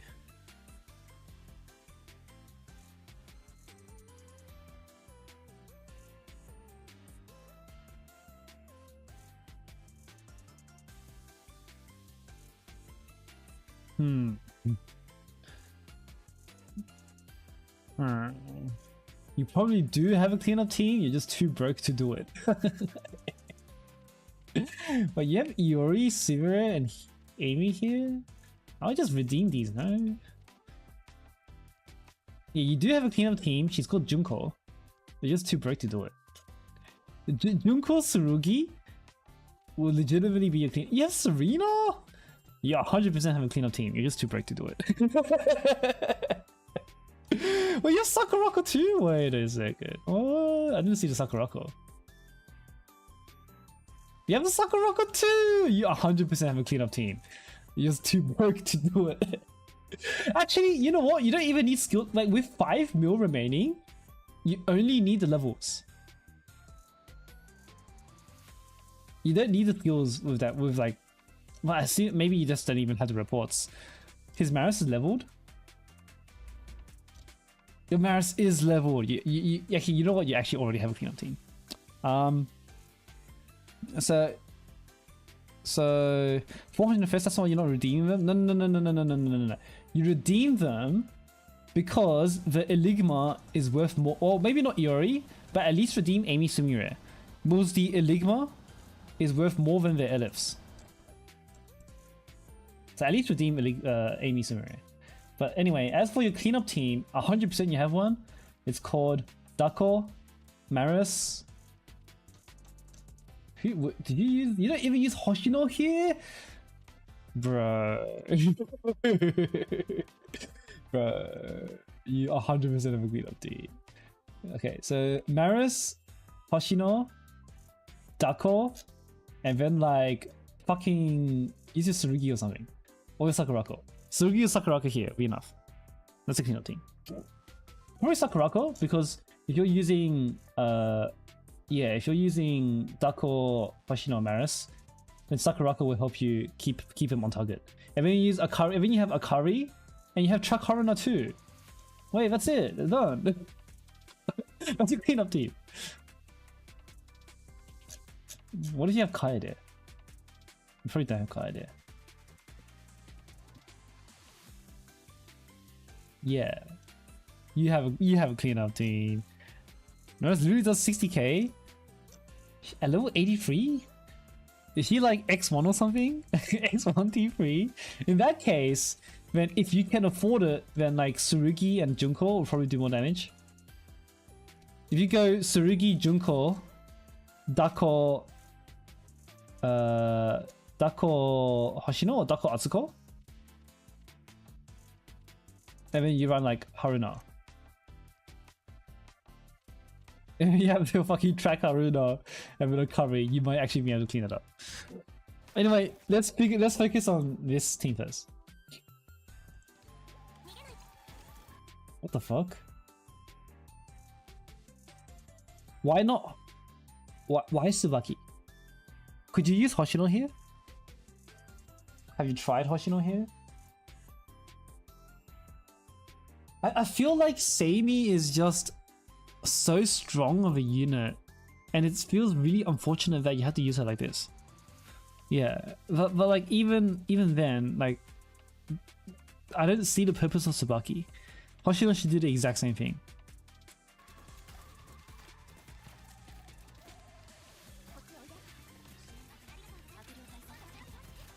But wouldn't Hoshino by herself clear the raid?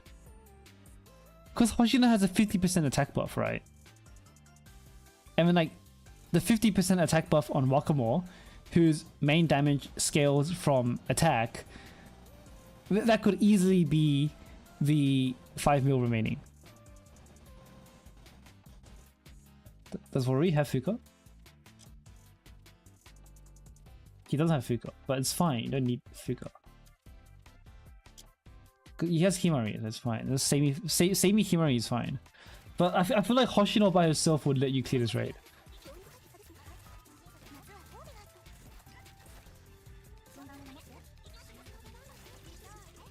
He does have Fuka.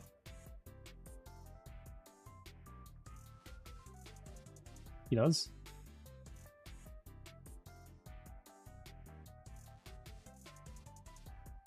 Am I blind? At level 60? Holy shit, you're so broke. Holy shit! Oh god. Oh no. Buddy, you need to start refreshing some events or something. I know you're 5 months old, but damn, it's like you broke. I mean, a lot of the game is just resource management at the beginning, so you know, fair enough. But I think I'll keep the Himari. And keep. Oh, wait a second. Could you be? You can scroll down on this? What the fuck, YouTube? I did not know you could scroll. Okay. Sure. Anyway, something.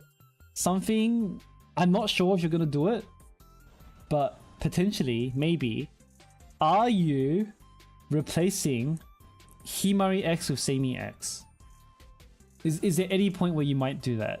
Because Seimi has an attack buff on her shield. No, you don't do that? Okay.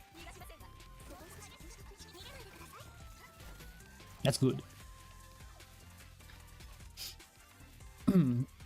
But anyway, just use Hoshino. Like I don't understand the purpose of Tsubaki here.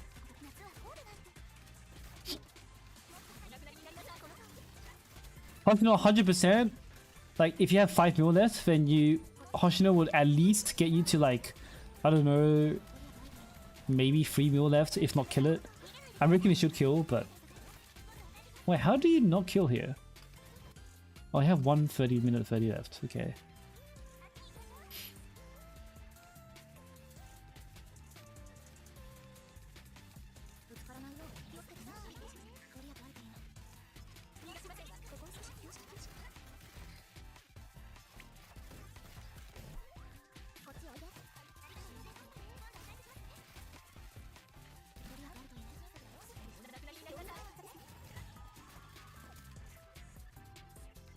Seems okay.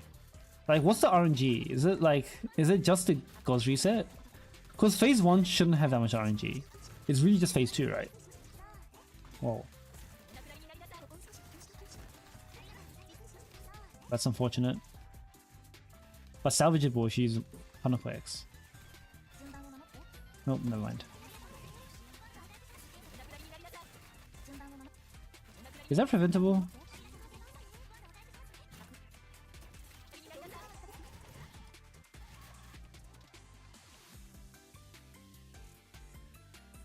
What if you just don't see me here? Oh, Hanako doesn't die. Okay, then fair enough then. But for this here, yeah, Shoshi would also help with the Shoshi would buff Hanako to the point where the bear will die.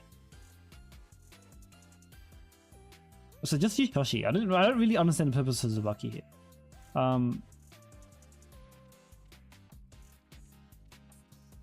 But in here right now, let's think about your execution here, right? Right here is. Does it matter if Hanako dies? Like, Hanako in phase 2 doesn't matter anymore. So like, what if you don't use Same EX and just let Hanako die?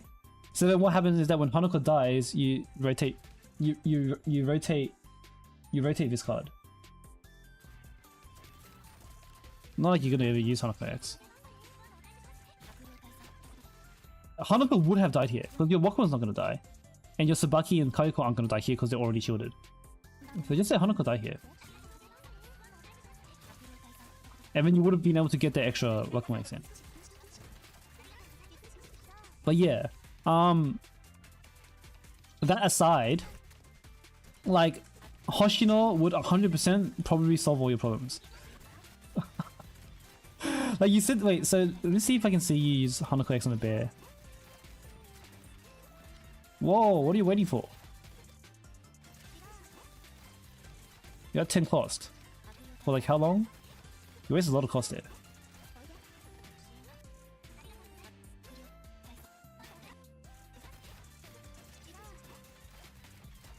Okay, so you have to, okay, well, you see, if you had Hoshino X, you have something to use. And you wouldn't be wasting, because Hoshino X after her refund with Himari costs like 0.8 cost, right? So if you have Hoshino X, I think Hoshino might herself solves this. Because how long are you on 10 cost for? You're on 10 cost for 22.367.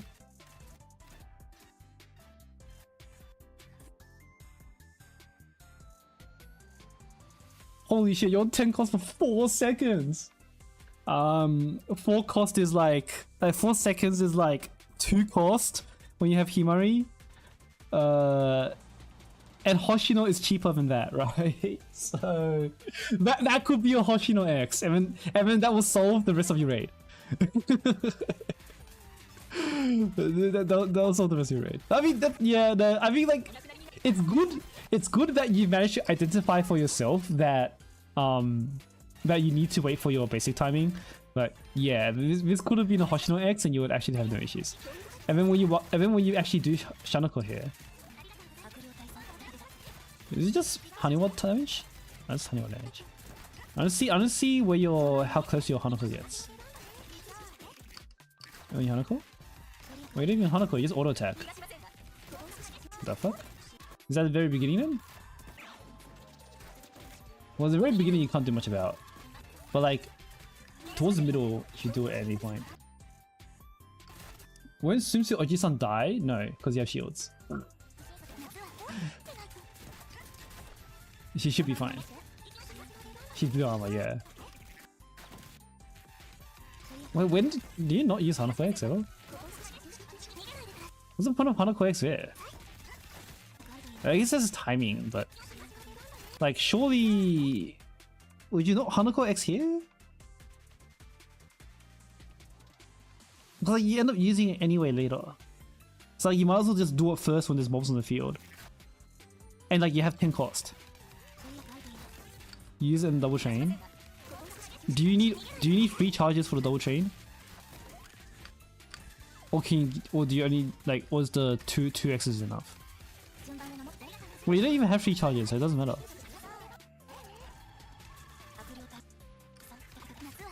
I only use 1X. Okay.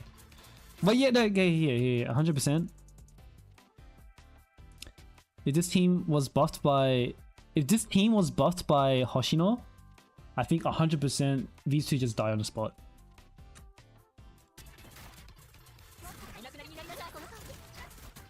Yeah, Hoshino would solve this team.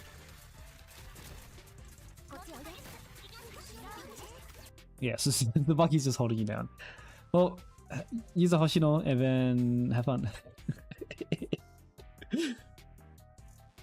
Because using infest units, I mean, yeah, but also like, I don't think this is even like a fest unit thing. I think like, yeah, you have to understand that Tsubaki is providing nothing to the team. I think once you recognize that, okay, I could. Is there a unit I could use that does a tanking role Tsubaki does, but also still provide utility for the rest of, like, utility, right? That should have been like your fault pattern. That should have been your fault pattern. It was like Tsubaki is a good unit for pure tanking, but you can always do better than pure tanking. You really got to think about like rolls and roll compression. She'll die. Just try it. And I don't see why Hoshino would die. Like, cause she's blue armor. She has like as much HP as Tsubaki, and she has like almost as much defense as Tsubaki too. She's a really good tank. She's not gonna die for sure. Unless your Hoshino is like level 50. She's level 87, you're fine. She's level 87 with a UE. No, he's fine. You have UE 40 T99. No, she's absolutely fine. What the hell? I'm pretty sure you can do it with a 3-star Hoshino. You can do insane with a 3-star. Like a 3-star. What did we do insane? A 3-star level 80 tier 7 Hoshino could do insane. Your level 87 tier 9 UE 40 Hoshino absolutely will do insane like 3 times. If you could bring the same Hoshino to like to the same raid across raids, you could use Hoshino 3 times without her dying. she's never gonna die. Well, the 3-star one doesn't even die, so you're fine. Have fun. Thanks, Ori. Okay. Next is gonna be Kiavine or P.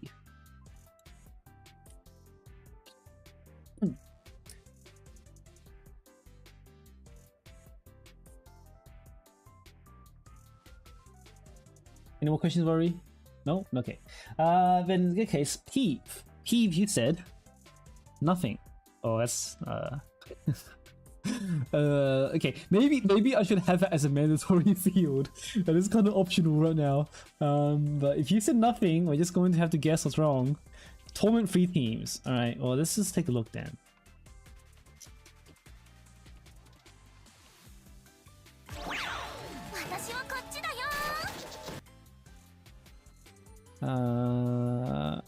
Okay.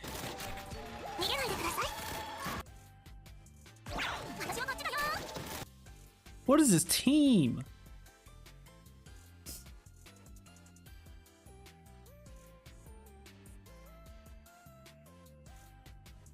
What? I mean, physical team 1 is fine. The question is, what's happening with the Hoshino, Mika, Tsubaki, Hanako? Do you have? I need to see your roster. You didn't even share your roster. Oh god. Okay. What is he doing?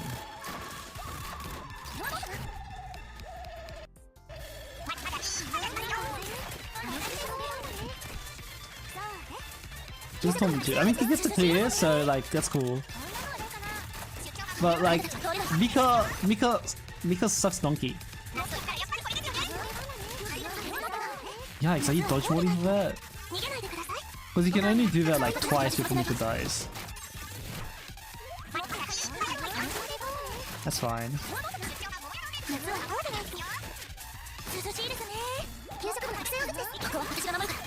And you're using X on Takoyaki, which is good. Kinda hard to catch repos. I mean, that's... You can kinda eyeball it. Like, it's not that precise.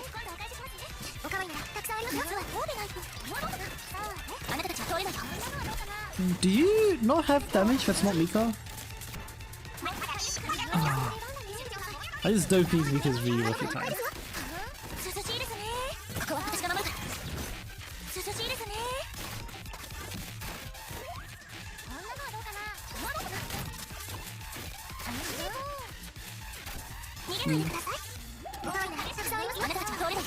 I mean, it's okay, I guess.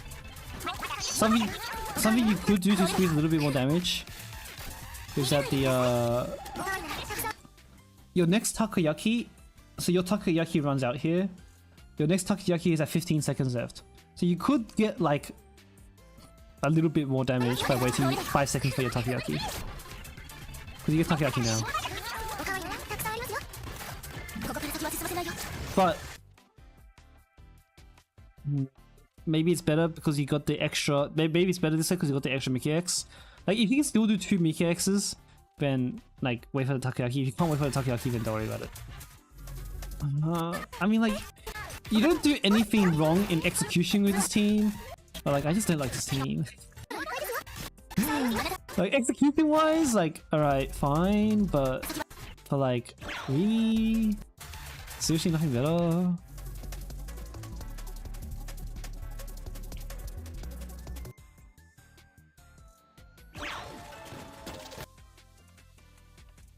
Are you really using Hasumi like this? This is a throwaway team, right? Isn't there a better usage of Hasumi? Surely there's a better usage of Hasumi. Is this just for position? Surely there's a better use of Hasumi Ako. Well, you can't even click on this guy. Okay, I need to see your second team.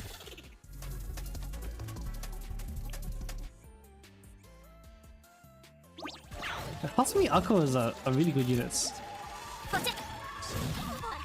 I guess if this team's strong enough, then fine, but... I see you don't have Himari?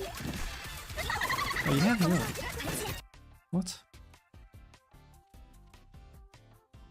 I'm confused. I mean, like, Iron is a good stat stick, but...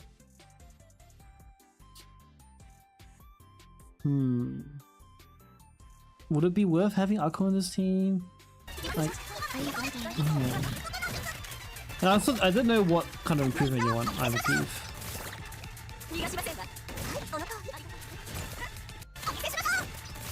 Do you restart a lot here? Like, do you find yourself restarting a lot in like on the first hat?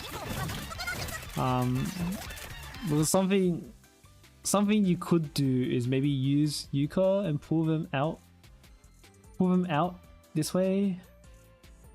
Because I feel like you don't even try to use Yuka here. You're gonna be restarting a lot just to have hats on this lane. You could avoid the RNG just by pulling your whole team into this spot outside the hats. Because like, what if this wasn't a safe spot, right? That team took me 3 minutes. You just random BS, and you got lucky. You got lucky on your very first attempt that this was safe, bro. I think next time, just like if you're gonna do this daily, you can't be gambling on your safe spot here all the time. You're gonna have to pull Yuka, like use Yuka and pull your team out here, and you have to do that anyway because the safe spot for the ATG is over here. So just pull your team up.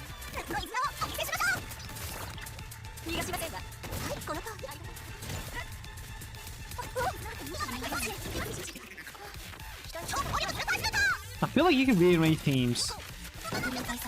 Like, couldn't you put Swimsuit Izuna on the first team? Actually, no, because you need main DPS. That's so fucked. Because the best way to do this, I think, in terms of if you want to cut down the third team, then you put Swimsuit Izuna, so instead of Tsubaki, put Swimsuit Izuna on your first team. And then you put Hasumi on this team. You got Hasumi and Ako on this team instead of Izuna and Ayane. And then you can do 2-pan that way. But like, do you want to 2-pan or are you just here for like a clear? Because if you want to 2-pan, your best 2-pan would be to use Swimsuit Izuna on the first team. And Swimsuit Izuna stands in front of Mika, right? So it shouldn't be an issue.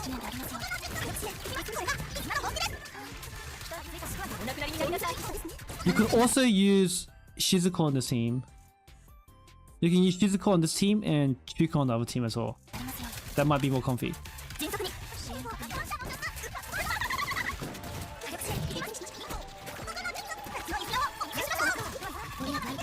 There's a lot of ways to rearrange your teams to get 2-pan.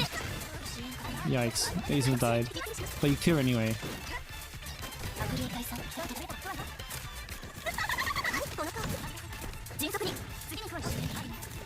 Should be easy. 3-star Shizuko? Shizuko then 3-star. Then in that case, then Shizuko on first team is fine now. Fine then. Wait, you borrowed Izuna?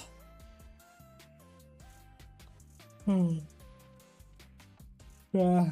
I mean, well, so for what you've done is good enough. But if you want the 2-pan, I would go. Yeah. If you want the 2-pan, use Izuna here. So get rid of the Tsubaki and use Izuna here, and then that will mean that you do enough damage to transition. And then because you transitioned, you can use on this team Hasumi and Ako. But it'll be moldy. I think it'll be pretty moldy. You need Shoshi to take all of them. Yeah, it'll be moldy. Because people did do that team before. Like, that's only if he wants a 2-pan. If he doesn't want a 2-pan, then like, it's kind of whatever. Wouldn't it be better to double Wakamoe?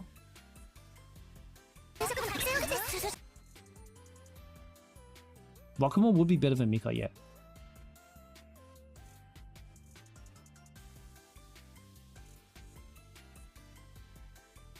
Wakamoe will be way better than Mika.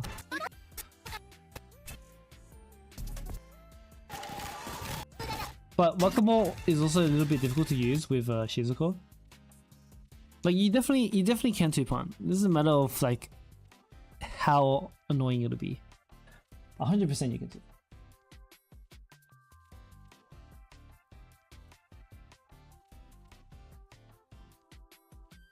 You already have Shanako here. You did 2-pan in Mock with Notsuki team. You have a Notsuki!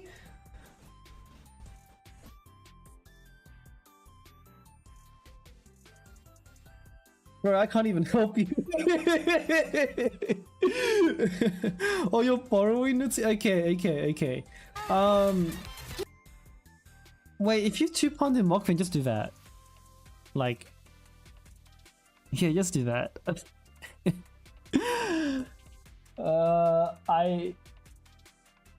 I can't really like I can't comment much on this team. This is like it works. It's good. It'll do. The only thing that can change is that you just change your teams, and like if you already figured out a team change, then like I can't help you anymore. so congrats on the 2-pan, I guess. I can't say anything more useful for you.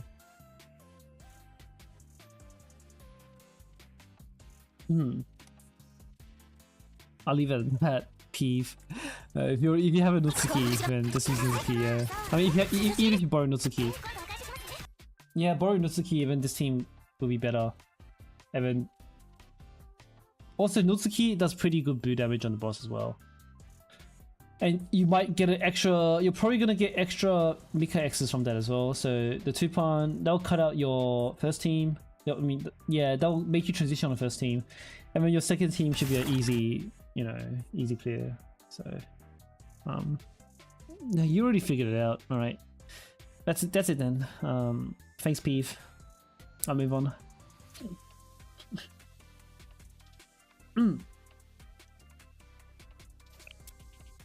Anything else that I can answer for you, Peeve? Otherwise,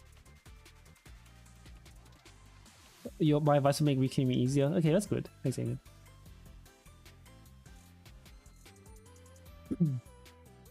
Anything else for you, Peeve, before I move on? Because I don't think I can help you. I think it's just kind of doomed and stuck.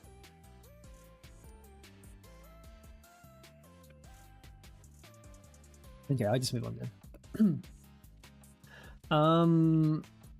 So Leven, you said, afraid of dropping out of platinum. Don't you need a 1 pound for plat? Is 2 pounds still gonna be plat? Hi Koha. What's the plat border right now?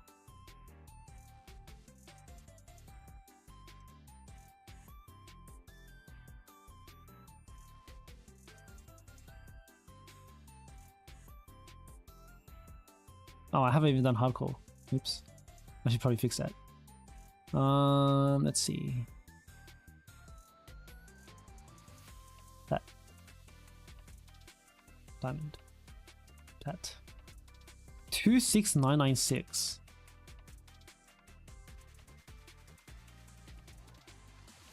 What the hell? How many extremes do we have?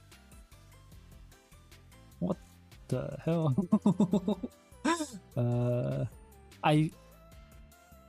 Okay. Oh. Okay, so do you even need a 2-pawn? Do you even need a 1-pawn, sorry? Let me go score calc. People not done their runs yet? It's Saturday. The only people who haven't done their runs are people like me who are still on hardcore.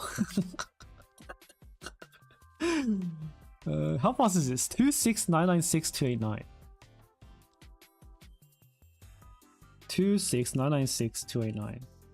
8 minutes?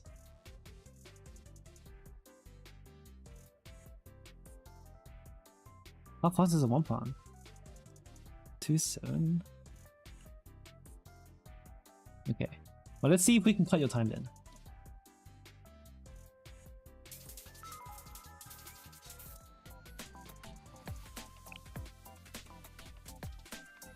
Oh. Oh.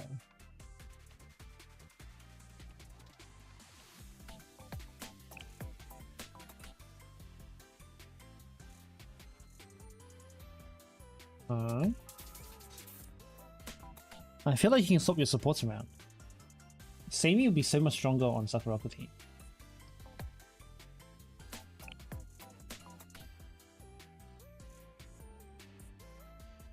And I feel like you're doing... I feel like the Hanako Motsuki is too much. And you could probably... Do you have Sunsu Hoshino? Did you post your roster? In video after the clear? Am I gonna spot a Sunsu Hoshino in here? Yes.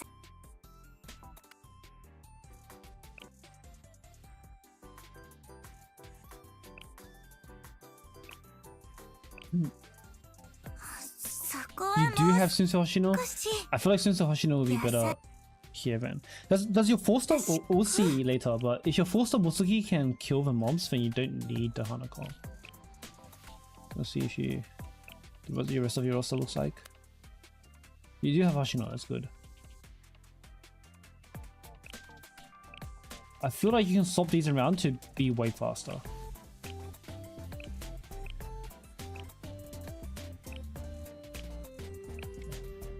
How fast is each team?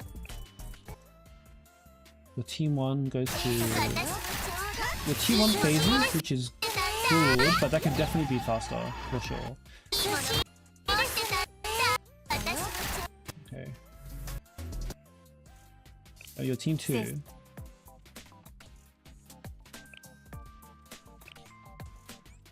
I think this will be solved just by changing your.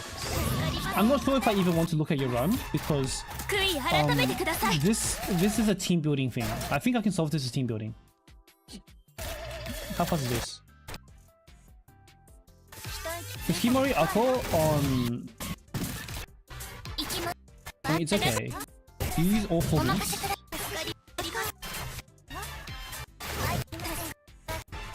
So the team is okay. Okay. I'm just gonna open up Justin Planner.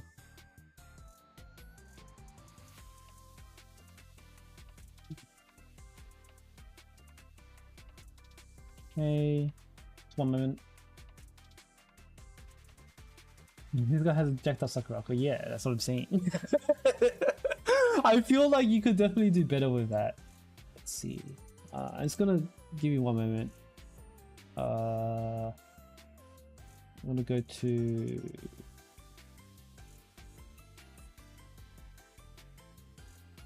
trying to find my. Where the hell's the theme for? Wait, let me stop over something.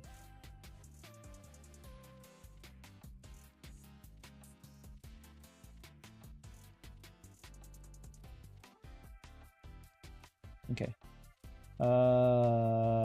Where is the team panel? Team editor.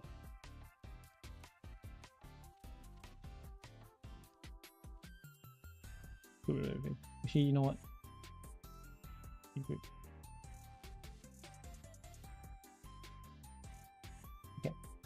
So you have right now.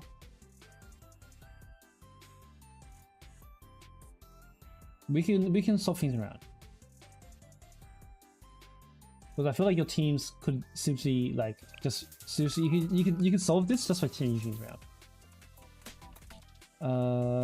Kayoko, Sakurako, Ochin, Yuka.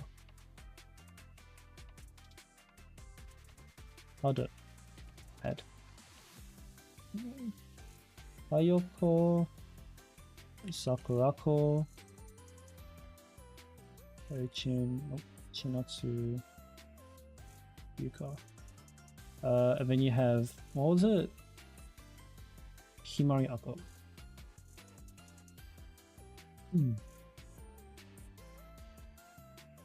A team, I mean your other team you have. Yeah, Sakurako is good. Like if you already have a raise, then just use her. She's definitely 100% stable. And then Wakamo, Hanako, Wakamo, Mutsuki, Atsuko. Hanako, Wakamo. Oops, sorry. Hanako, Mutsuki, Atsuko, and then you have Haruka Amy.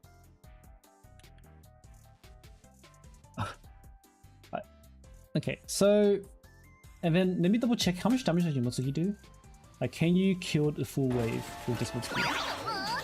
Because this will inform whether we keep Hanako or not. By the way, doesn't Mutsuki has enough range to clear all of this in one go, right? So shouldn't you just use Mutsuki straight away? Mutsuki should be on the starting bar.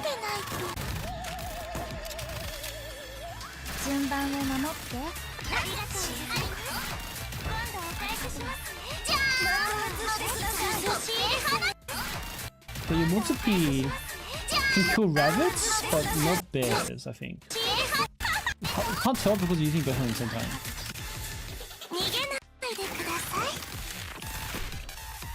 I think it's too much AoE. You're afraid the Bob will get broken.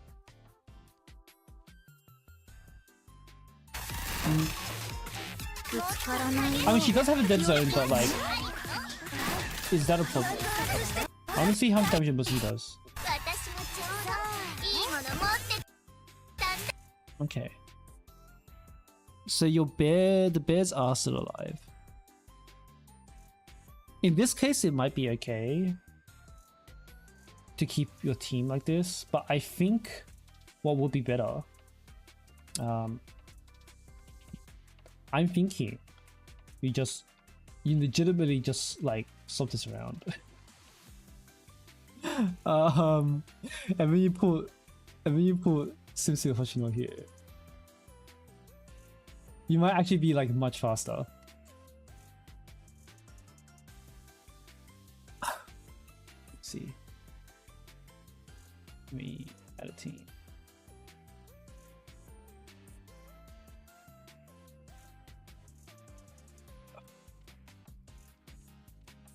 So there's different ways you can try it. There's different things you can do.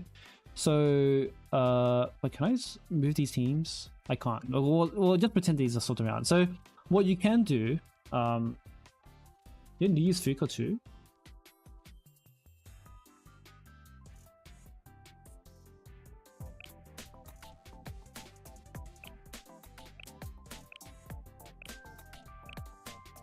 I don't see any use Fuka.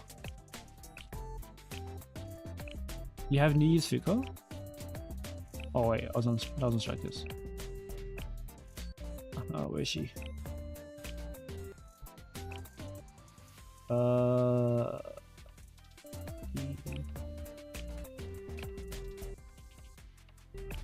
Kind of blind, but oh yeah, she needs Fuka. Yeah.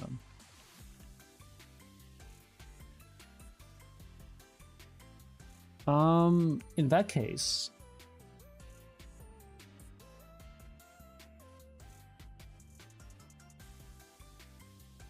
hold up.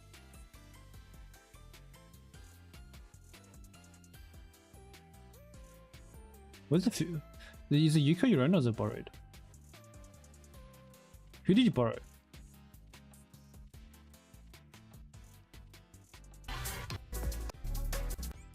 Did you borrow anyone? Yuko's your own? Who the hell did you borrow? There's no borrow? Hold up. There's no borrow. But 100% you can do this. I feel like you can almost one part. Wait, what? Hold up.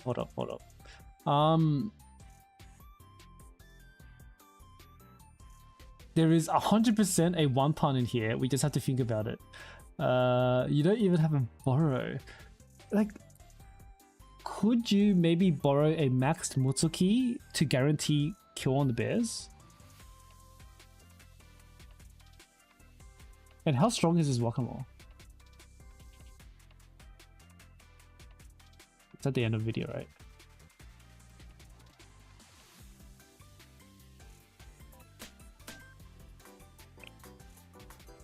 Holy, Max Sakurako based.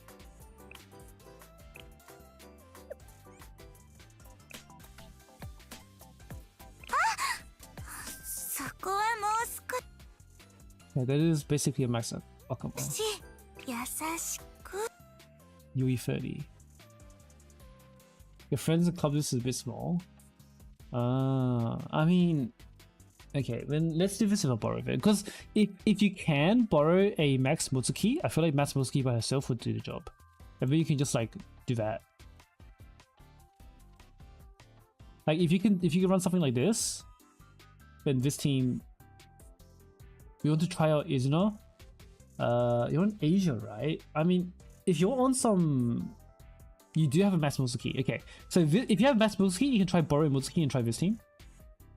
I feel like this team would probably help you like do phase 1 much faster, 100% way faster, like for sure. And Wakamoe shouldn't be dying here. Let's start with Mutsuki X. I mean, clear the mob straight away. If you have Max Mutsuki, if you have a maxed, if you can borrow Izuna, then the way you would use Izuna would probably be, you'd probably use Izuna on this team. If you had Izuna, you'd do this.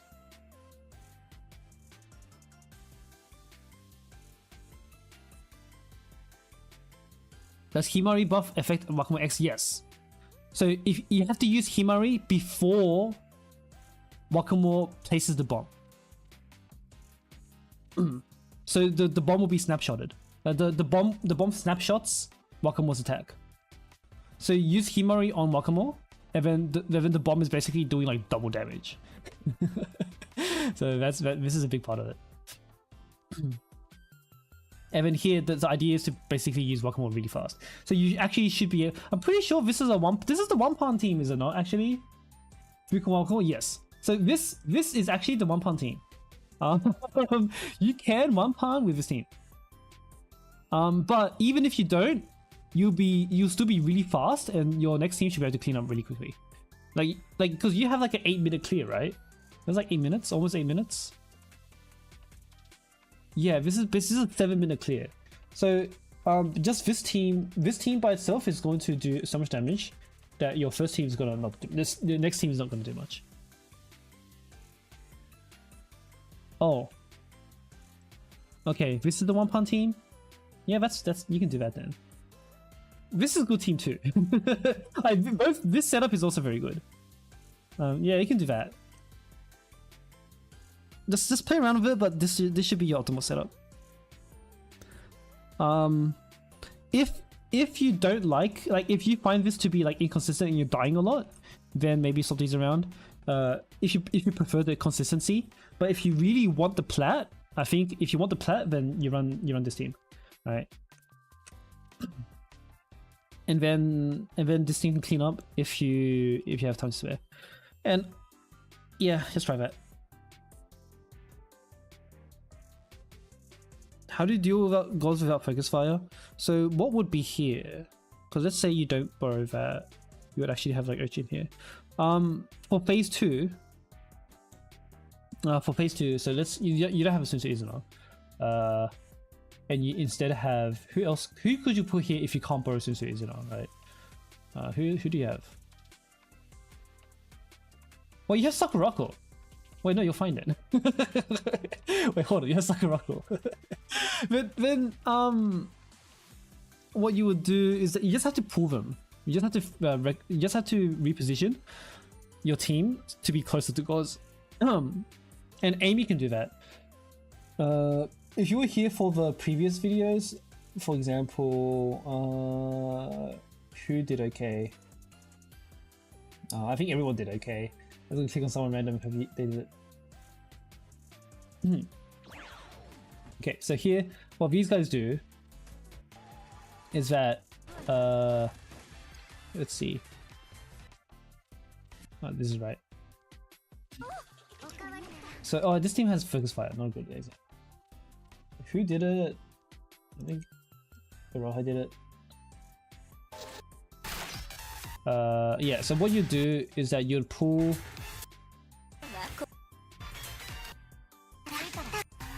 So if Goz is on the left here, does he do it?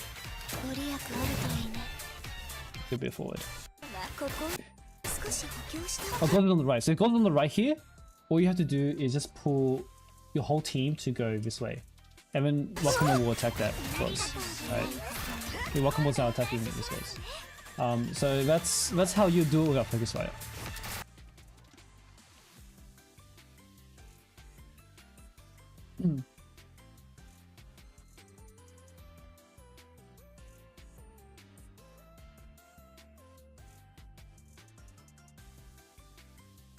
$50 gets for the first one. Look for the blue card.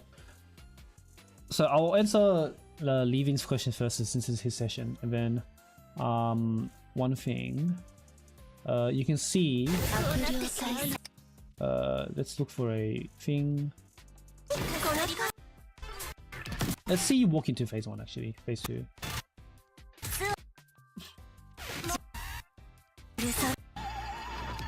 So here, pause game here. Blue card, red card, red card. So this one is the real one. So then what you'll do is that you'll just go this way. So here, what you do is save me. So if you had reposition on this team and no focus fire, then use your reposition and pull your whole team down. So then you can take the real one. That'd be it. Yeah, you can just 1x speed.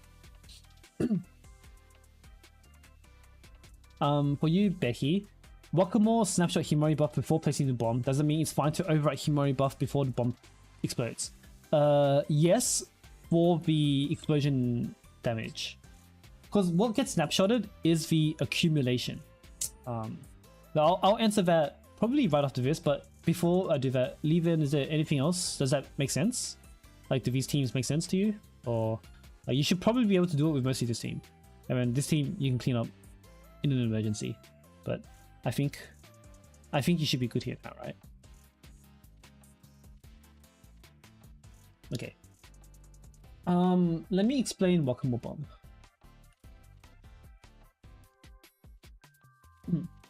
So there's 2 stages to Wakamore Bomb. Well, you can say there's 3 stages. Maybe I'll bring up the notepad.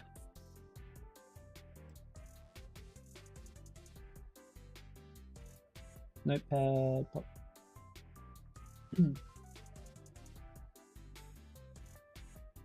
Okay, so 1. So you have the 4x like bullets before. So there's 5 bullets total, right? For Wakamore X.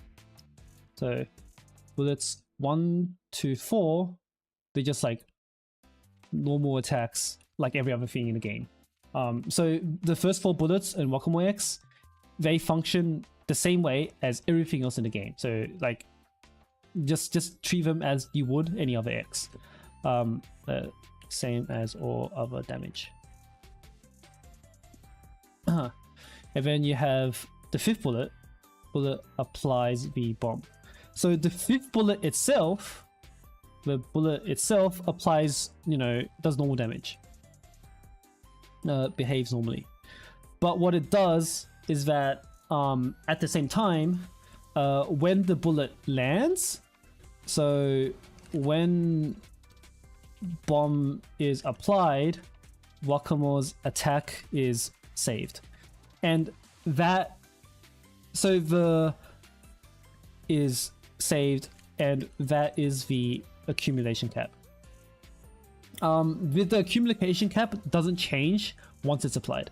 So what you'll do is that you'd Himari buff, and then you apply the bomb, and then whatever attack Wakamore has at the application of the bomb is the maximum accumulation cap for the bomb, for the accumulation cap for the bomb, right? And then you do damage, right? You do damage to the bomb, and then hang on, I'm trying to think about how to say this. You do damage to the bomb, and let's say that you max it out equal to accumulation cap. Can this scroll down? It cannot. Hang on a second. Notepad is being a... Oh no. Okay.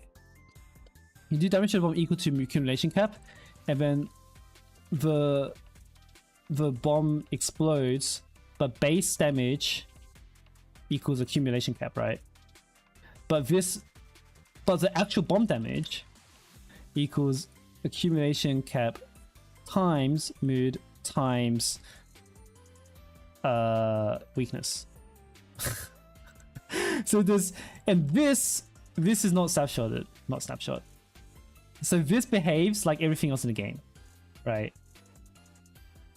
So it's a little bit weird, but I think I'll need a video to kind of explain this.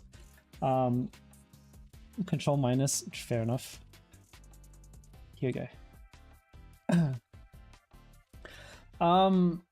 It is a little bit weird, I think, but I think I'll need a diagram for this. I might have to make a video about this, but basically the only snapshot is the cap itself. Is it fine to use Wakamore Himari in quick succession? Yes. That's the common way to use her, because the only thing you care about when you're applying Himari to Wakamore is that you're increasing her cap. Because Himari does not affect the bomb damage itself, if that makes sense. Right? Because the accumulation cap cannot change.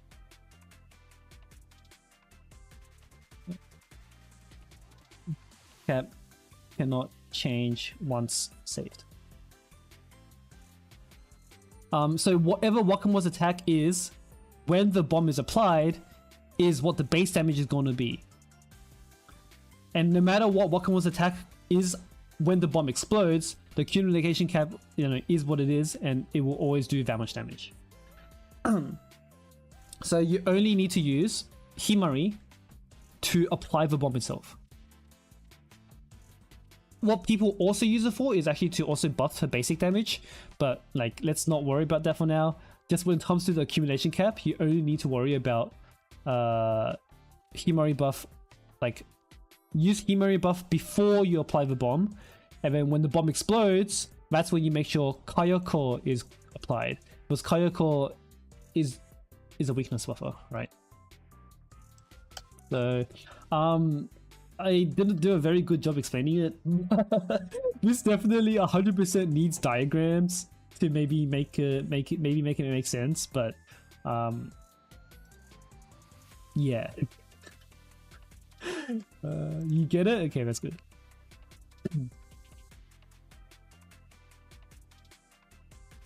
So yeah, Himari is a very common usage of Wakamoe.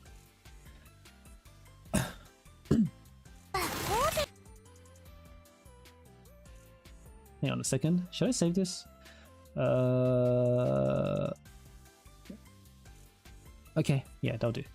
Anyway, next is going to be bread. Bread. You said... Yeah, I'm gonna bring you up.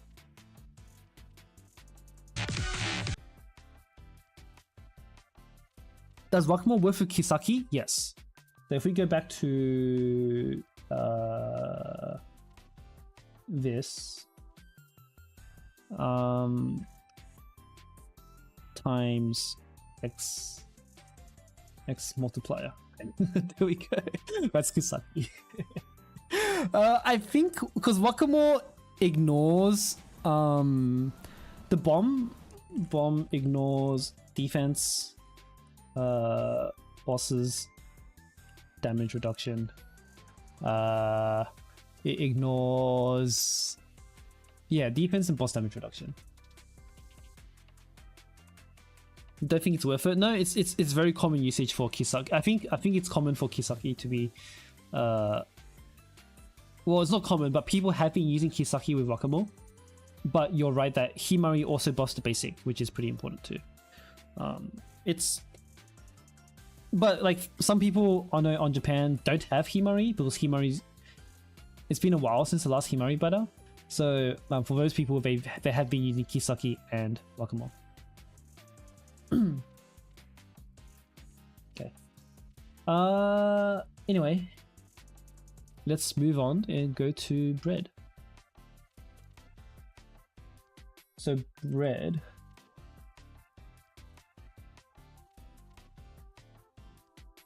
You already learned a few things from other videos. Well, we can reiterate. We haven't had a real boss for Wakamoe. I don't think we have, no.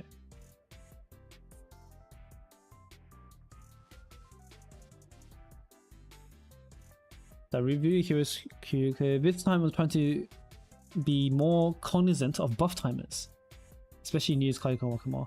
I know there's a basic Wakamoe basic cancel from Yuka and that for Secret Service by a bomb, but I want to see if there's anything else you can clean up for a faster clear.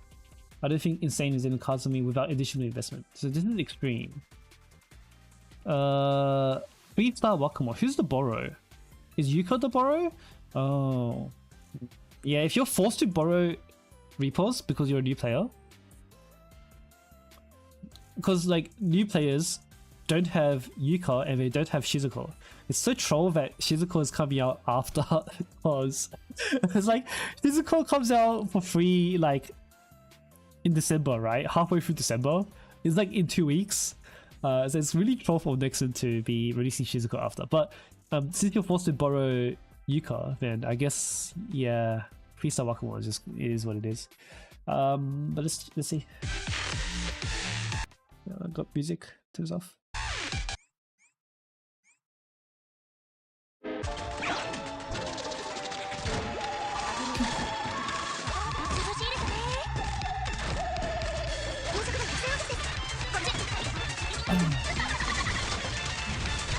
Okay, so you can probably immediately apply the lesson I just taught to everybody. It would be better here you need Himari on the buff, on the accumulation. So you need Himari before, I mean, the first X is whatever, you know what? First X is whatever, because like, I don't think you have time to do all of that anyway. So maybe the first X is fine. But every X afterwards, you need to make sure that you have Himari X applied on Whack-A-Mole before the bomb is applied.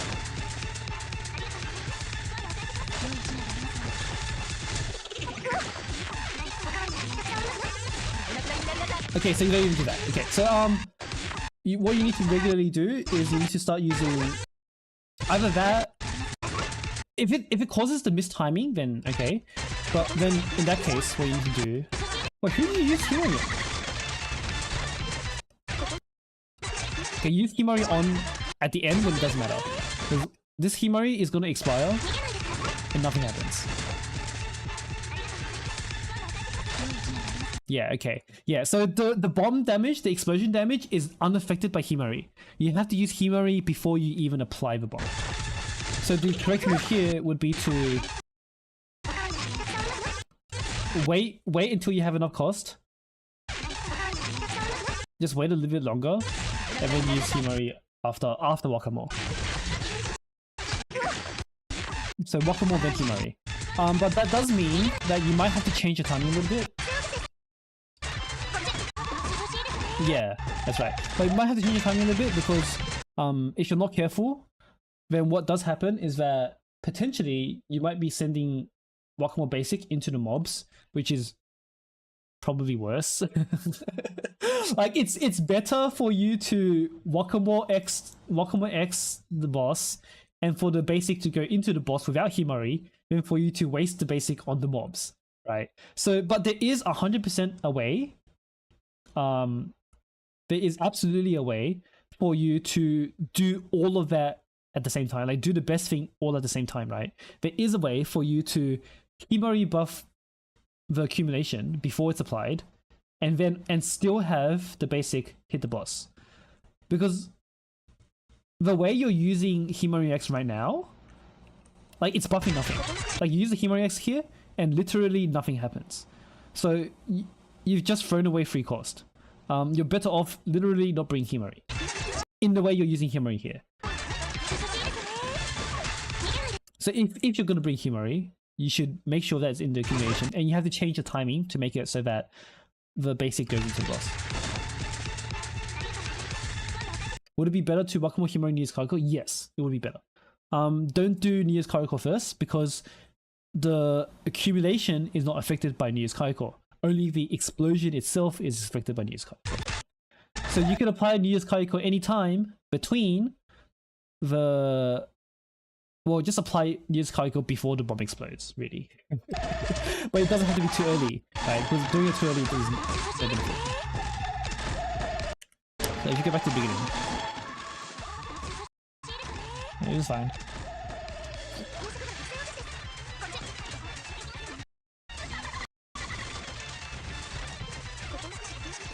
Yeah, I mean the first way is whatever, but what you could do is that you have to. Yeah, you do. Okay, so definitely don't Hanako. Yeah, I missed this one. Definitely don't Hanako here. You need to go back to Whack-A-Mole X. So the right play would be to use Fuka. You don't need Kayoko because you already Kayoko'd before, right? Just Fuka. Yeah, no, the Hanako X is 100% wasted here. And and that Kayoko X is also wasted. Because Kayoko X lasts how long? Was it like 40 seconds or something? 50 seconds?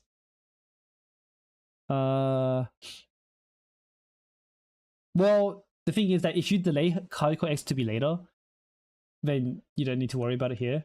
But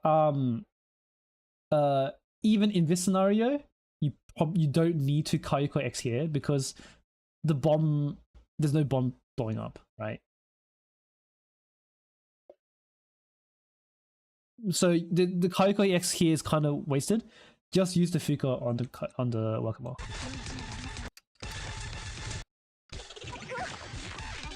Because here, if you didn't use Kayako X, or if you didn't even use Hanako X, right, you would have full cost right now. You had full cost right now. If you didn't use Kayako or Hanako, you had full cost. And with full cost, that means you can use Wakamo and Himari successively. And that would fix your timing. But basically, Wakamo would then finish using her X, and then the basic will then go into the boss before the mob spawn. So you would have 4 extra costs there. Yeah, here again, stop using. If there's no mobs, don't use Hanako X, right? Because Hanako doesn't do single target damage. Not here anyway.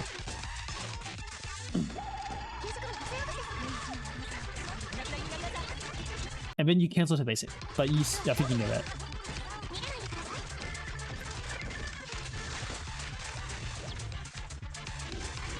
I mean, this should still be a 1-pound anyway, but you could definitely be like way faster, like no effort. Himari? Oh, you got it this time! But there's no basic. That's unfortunate. So I think that what you would have done, in order to say this one, so if you know it's going to be a while until your next Wakamo, yeah, that's fine. If you know it's going to be a while until your next Wakamo basic, what you can do is that wait for max cost here. Well, right now she's attacking right one, right? Yeah, right now she's attacking right one.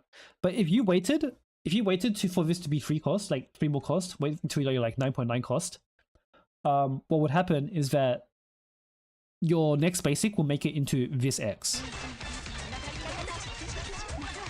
Right here. The bomb just explodes and then you basic, right? Yeah, you barely missed it. If you waited that 3 cost, then you would have made that basic into the bomb. And then you're gonna keep missing this, because I think this one's also too early. I mean, the bomb's gonna explode and you do another basic. Yeah, okay. So again, that one you also could have salvaged it by waiting a bit longer. And this one also, no Himari buff on the bomb, so it's not gonna explode much. Yeah. I'm pretty sure Wakamo can like...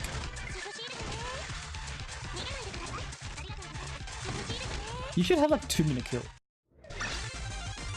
I think if you do everything correctly, you should be able to do this in like... Maybe not 2 minutes. Maybe closer to like 3 minutes. It should be really fast. How long is this? 3 minutes. Well, 3 minutes for sure, but I feel like you can do like 2:30 or something. Maybe even 2 minutes, yeah. But yeah, that's what you would fix. Skirmish, I mean, yeah, sure it is, but a lot of this that you can practice on these.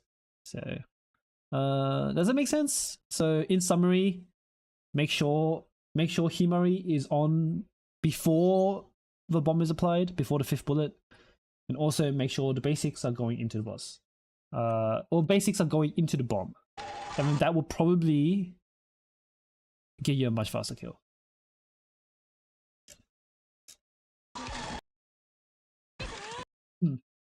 I'll leave it at that. Any other questions, Brad? Because I think that should make sense. Throughout the should only be used for a moment. Yes. So Hanako, yes.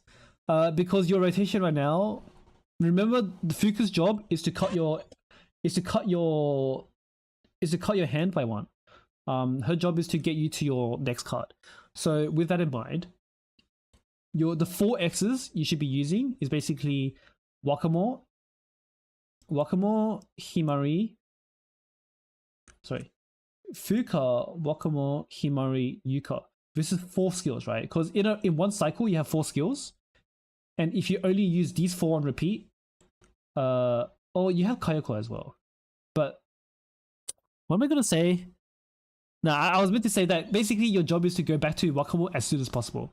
And every time you use Hanako, you're slowing down your Wakamo X. Yeah, that's what I was meant to say.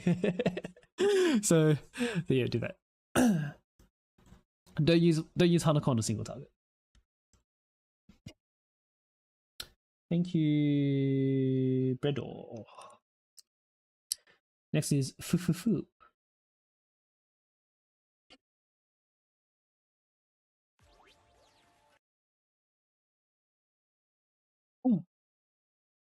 Alright, Fufufu. This is only phase 2, it looks like. Utilization of Wakamo. I feel like you're doing it wrong despite trying to learn from references. What team is this? This is the Izuna team. That should be easy, right? Do you have Himari? You have Himari. You clear this, right? 100%. You fail this? What? Okay, you cleared it with like... Okay, you cleared it with 1 minute left. Okay. Well, if you cleared it with 1 minute left, I feel like you're doing pretty alright. Because this team should be pretty... pretty simple. There's basically... It's I feel like it's almost impossible to fail this team if you know your basics. I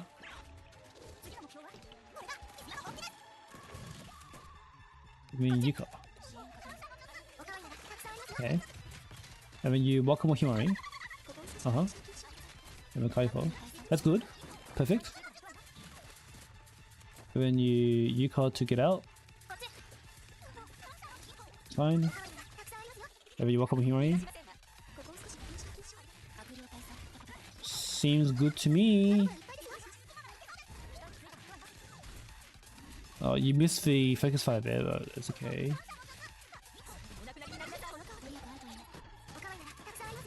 Oh, we didn't miss it, you just didn't use it. It's fine then. That might... Ooh, that's unfortunate. I think if you're gonna do that...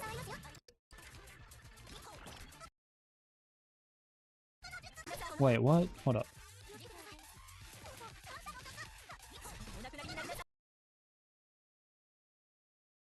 The right play here would be to use Yuka straight away here. Not... Or just skip the... Don't use the Fuka. Just use the Yuka. Because you use Fuka, you can't use Yuka straight away. And that ends up cancelling, yeah. Don't cancel that basic. That would have lost you a lot of damage. 100% don't... 100% that lost you a lot of damage.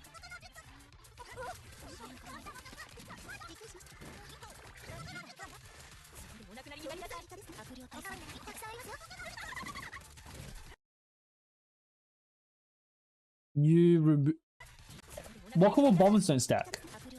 So what you're doing here is you're overwriting a bomb that hasn't exploded yet with a new one. And that is definitely 100% a huge waste of damage, especially since I think your Himari buff runs out. No, it doesn't. You actually rotate fast enough to just use it again. Yeah, okay, but still, Wakamo bombs don't stack. So don't overwrite your own bombs. Is this the 1-pun tour? This is a 2-pun. So he just started with the he just started in phase 2. So what you would do there is actually just what you would do instead, because I know you have a lot of cost and you want to use that cost. The correct thing to do in this situation is to actually just you use your Wakamo, your Himari, and you already have Kayako on Wakamo. You should be buffing Izuna. Because this buff lasts 40 seconds, you have enough time to rotate that Kayako every 20 seconds or something. So you should be using Kayako on Izuna. So Kayako on Wakamo, then Kayako on Izuna, then Kayako on Wakamo, Kayako on Izuna. And you will be doing like way faster clears with that.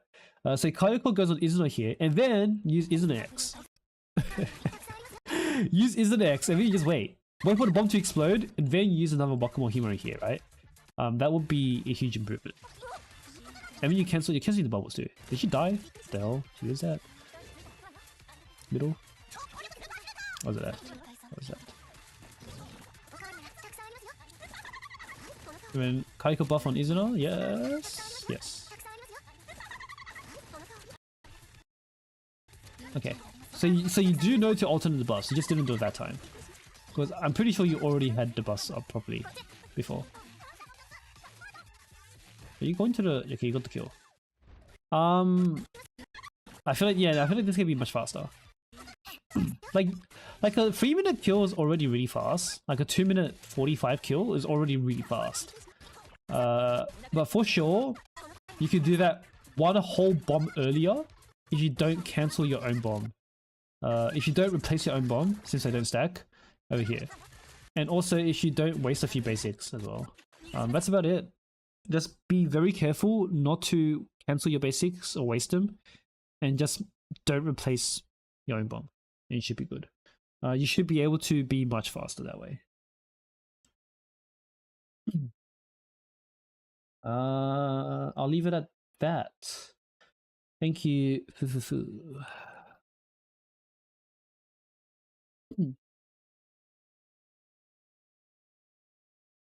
Next is Sakupen's Circles. That's a long name. Sakupen's Circles. You said,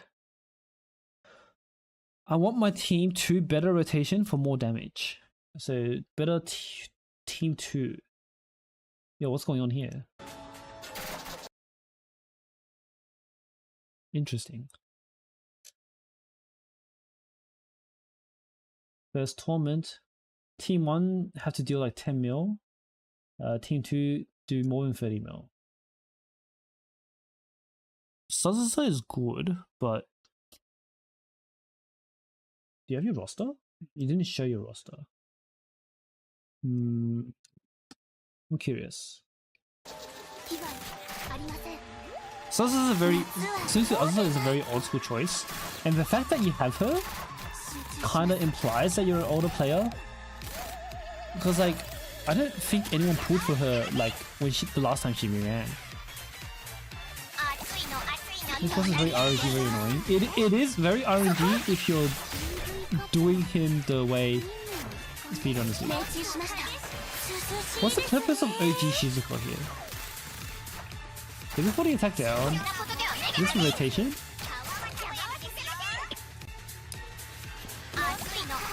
It seems like it's just a rotation.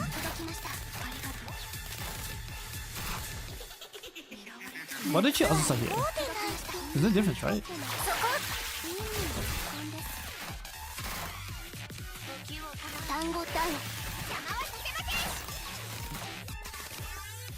It seems okay. Shouldn't you have saved that?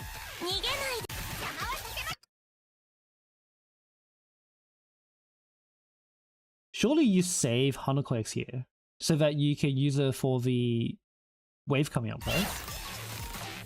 Because here what happens is that you use the Hanako X and then now you don't have a mobile to deal with 8 mobs. Like, do you just rotate that fast back?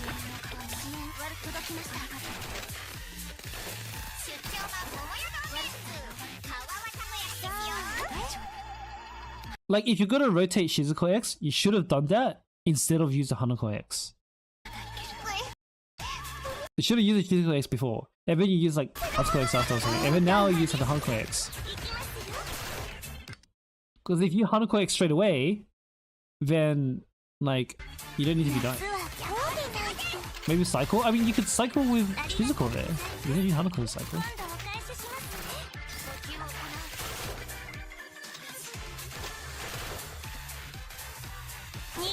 And Miyako's dead. Is there someone that could bring more utility than Miyako? Because they're crit. Oh, I mean she dies.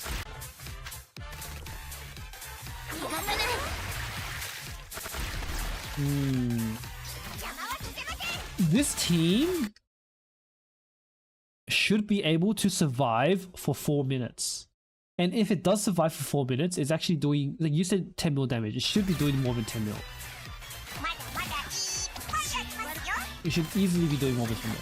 Because here, if Hanako stays alive, when you kill these guys, and your, Hanako, and then your Azusa isn't taking like lethal damage right now. 5 mil? Something. Do you restart? Supposed to restart. Okay. Oh, you forfeit? Is this a clear? You do clear with this one. Yeah. Yeah. So this team, you need to let it survive for 4 minutes, and phase 1 has very little RNG. So this is just a practice thing. Something you just have to be very mindful of the skills you're using here, right? So number 1, I mean, the bomb on Miyako is kind of whatever, but what you should be doing here is that in this moment, don't use Hanako X on a single target. Like it's actually just screwing you over, because you need to have that for the AoE.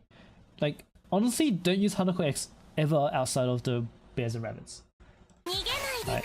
So what you will do instead is that use Miho X. Okay. And then like you're already wasting Shizuko X anyway. Just keep doing that. Just use another Shizuko X to the back. You're fine. Because the Hanako X, like using Hanako X here is actually just screwing you over. The cycle, you don't want the cycle. You want the opposite of a cycle. You want to keep her so that you can clear the mobs.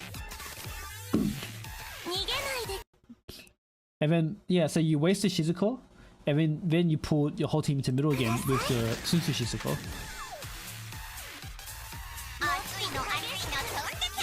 And then here you would have Hanako still. You have 2 Hanakos actually, because you see you have 1 charge. So if you still had Hanako on your card, you don't need to use Atsuko here. What you do is that you have enough cost to use Hanako on one side, Hanako on the other side, and they also survive. They don't die.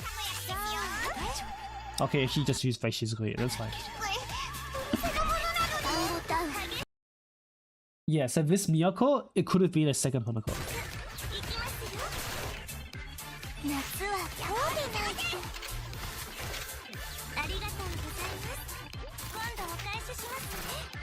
When here, what you should have done is that if you want to survive 4 minutes, sometimes you just have to forget the Azusa, right? If you wanted to survive for 4 minutes, then you would use the Hanako. What? Oh, it's because you get max. Okay. Well, the best way to save your Hanako here will be to use her twice, and then you have Shizuko, and you can pull Shizuko left, right? Well, ideally, obviously, you get 3 plus right in the first place. So to do that,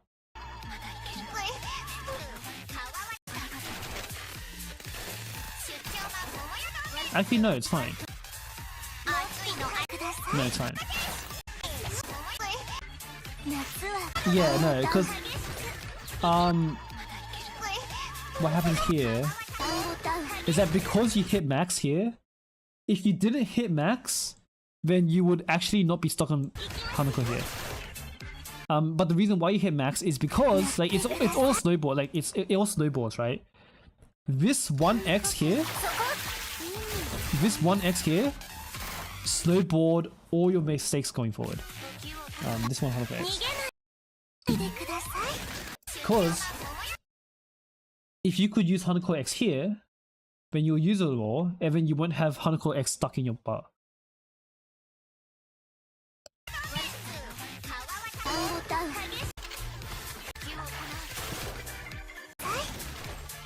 So yeah, Hanako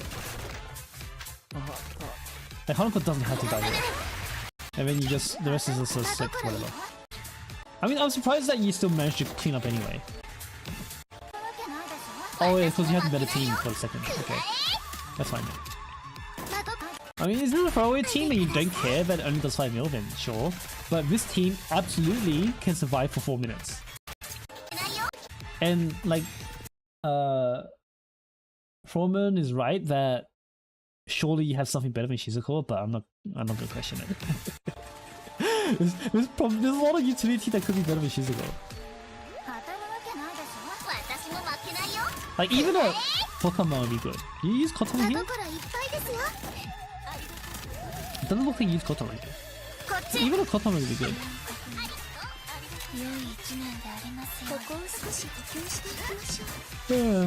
Well, Shanako is the best MOBA besides Muzuki. And people don't have Muzuki, so obviously they're using Shanako.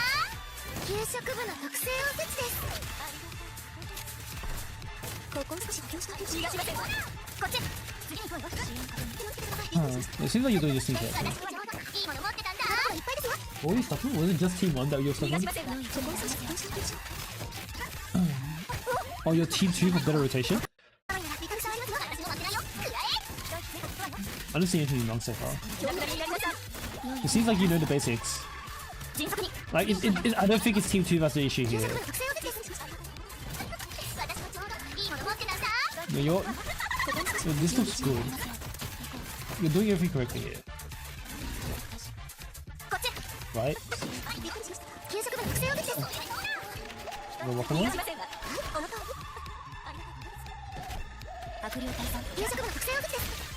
Oh, wow, we got really lucky on that.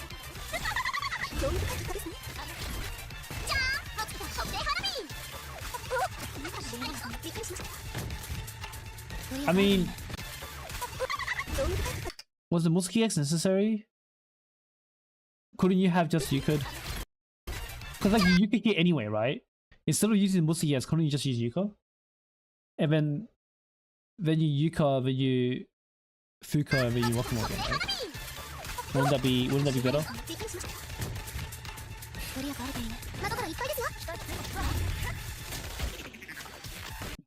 In your head, you thought that Skoharu is better. In terms of rotation, yes, actually, kind of. No, not really, because Hanako getting stuck doesn't really matter when you're using Fuka. When you're using Fuka Kayoko, it doesn't matter, because like your rotation's so short anyway when you're using Fuka Kayoko. That like Hanako being a sticky X like doesn't really affect your rotation that much. And Hanako has better coverage with Koharu, because Koharu can't full wipe the first wave. Koharu can't wipe the big wave. So when there's 8 mobs on the field, she doesn't have enough range to reach everything, but Hanako does. Which is a pretty major difference. Okay, did you use Hanako? Okay, you do.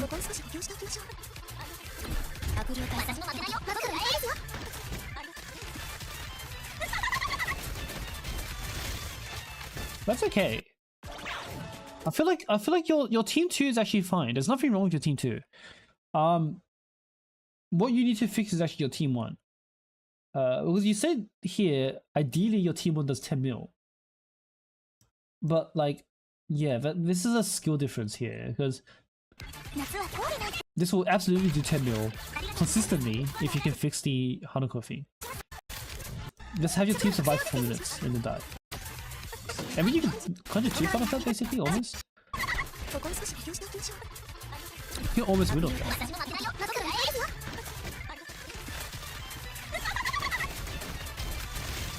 Yeah. What about your other team? Oh, you got more. That's really good. Oh. What I will do here actually, if you want this team to be better, what I will do here is that you don't start with no X, start with an Utaha X. Start with Utaha X, and then so you can save someone on the team.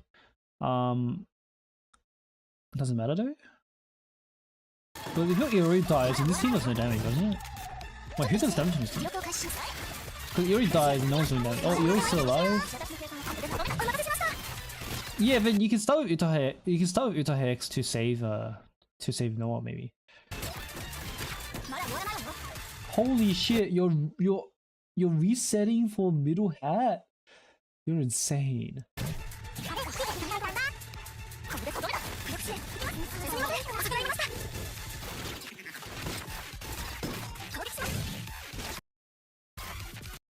I think Murray would be better here.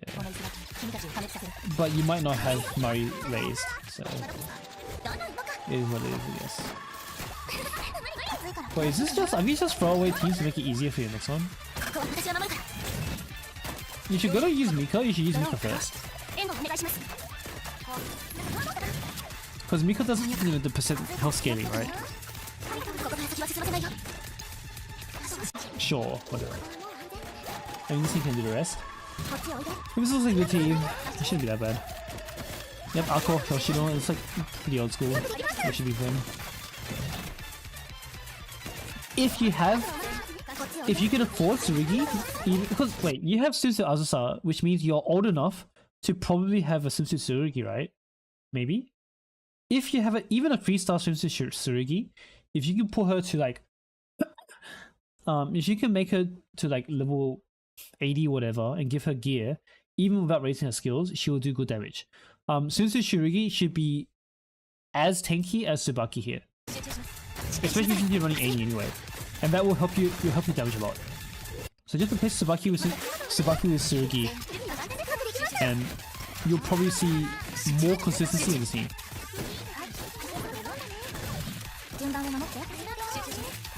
And like, how did your Kokona even die here?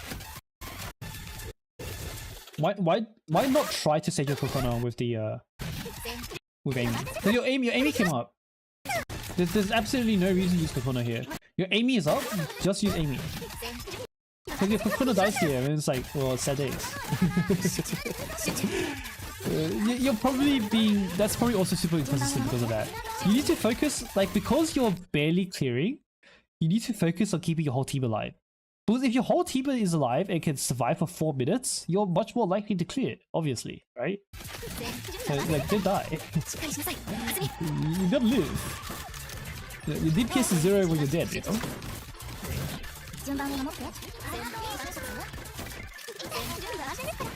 Huh. But yeah. Is it better to wait for Wacom Basic? It's always better to accumulate the bomb properly. Don't spam Wacom X.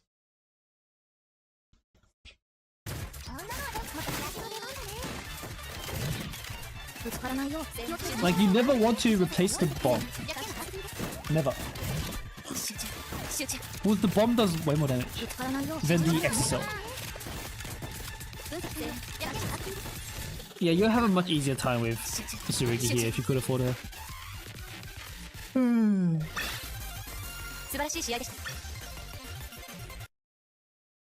Looks good to me. It's really the first team.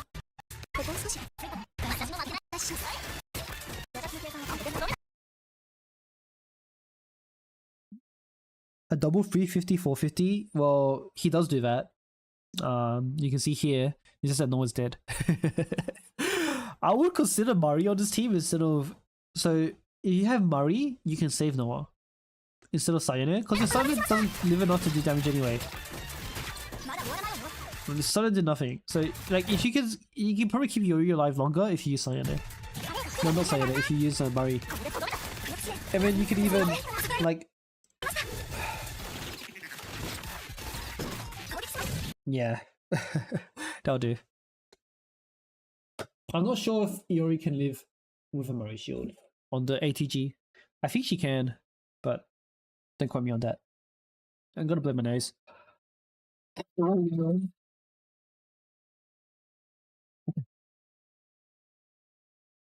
That's it for you, Sakupen.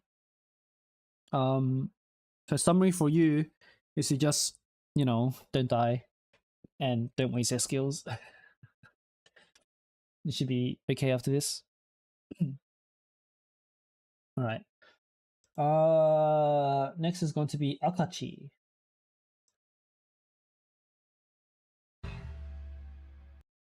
Alright. Top 10? Really? If you want top 10, you can't be asking for help, bro.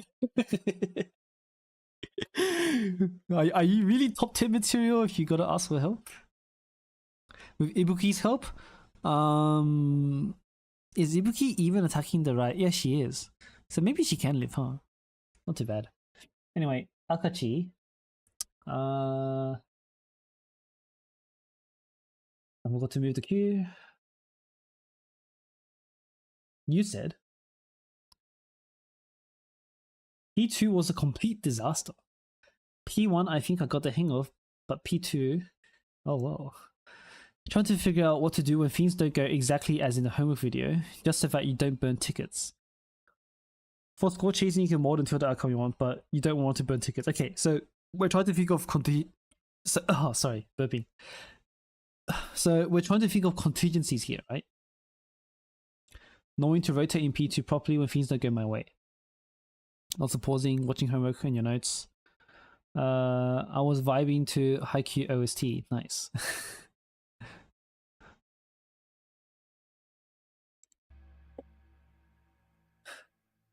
Haikyuu OST is a... Actually, is this gonna give me copyright strikes? It might. I'm gonna mute it because I don't know if it's gonna give me copyright strike. And I'm gonna play theme 220 on it. Copyright free, don't worry. It's fine. I think 220 is a bit of music anyway, right?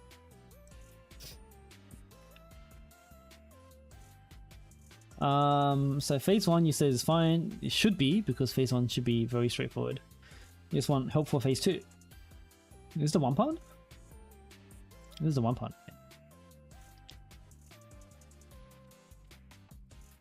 Good pause. Okay, so you just want contingency for when things go wrong. Oh, I want to see things going wrong. Let's see them go wrong. Oh my god.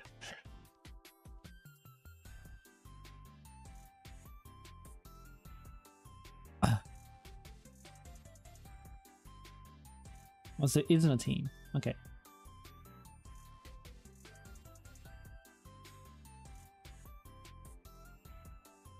Is this one run and you just pause for 10 minutes? This is one run. Yo.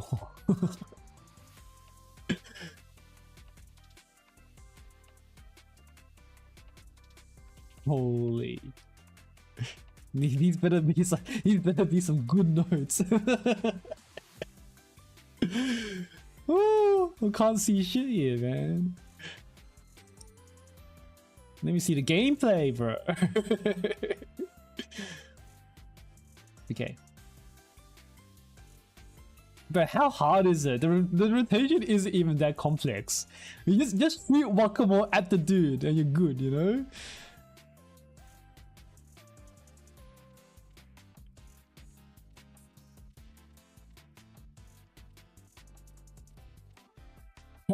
Actual frame by frame. It's not even that precise. Like, the thing with Goz is that you can actually, like, by not copying the homework, you'll actually do better. Like, legit. Like, if you want to be better, like, Goz is one of those raids where not copying will actually make you overperform.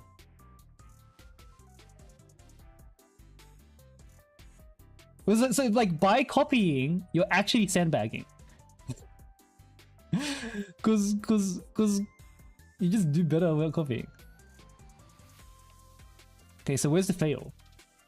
How do I know how to plan your contingency if I don't know what's wrong?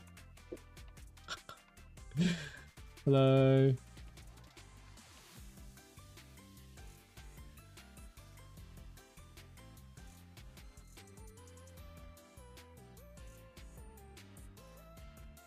I mean, this is the cleanup. Hold on, I can't help you.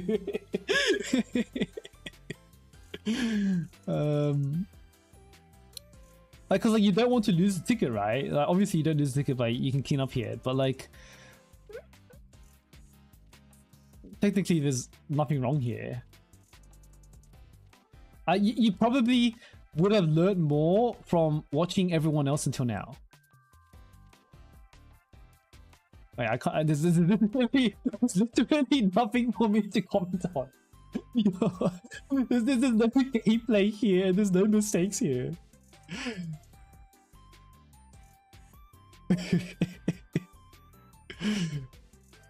Like, at this point, the boss is already solved. And this fucking bomb explodes, and this guy has like no health left.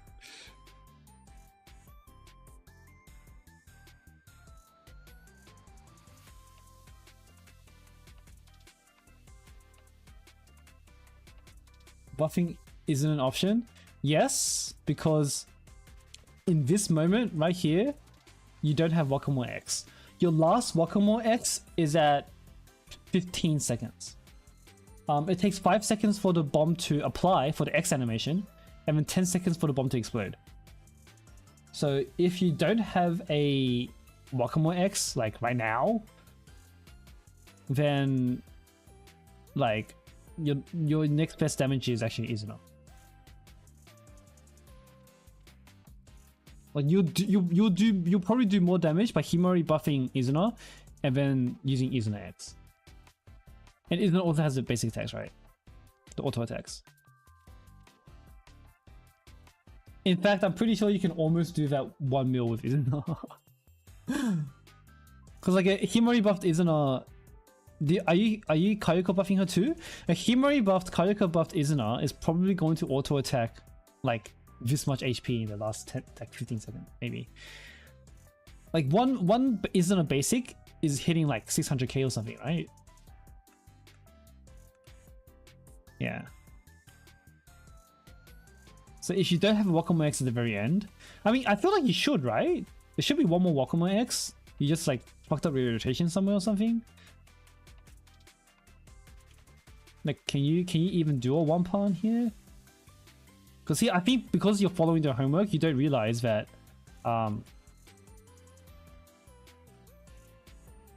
where did hats go? Okay, so the hats actually went middle. Oh, you groggy. Okay, it's all good. Then do you make any obvious mistakes then? Probably not.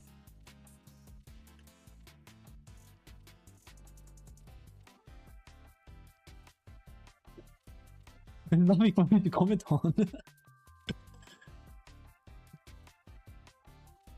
I can't even see your gameplay. Hold up. So, where was hats? Show me the hats, bro.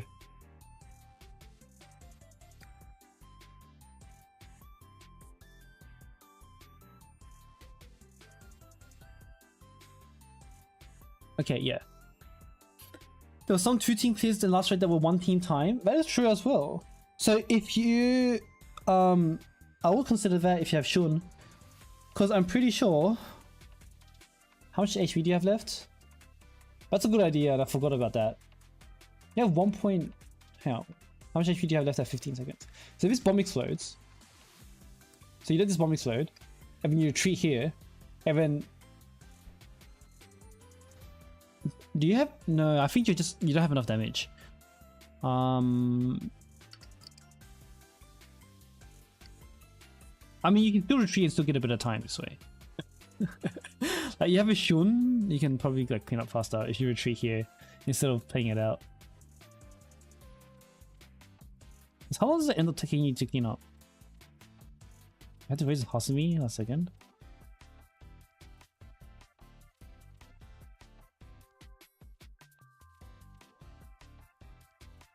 We have a second. Oh, yeah, there's your own Izuna.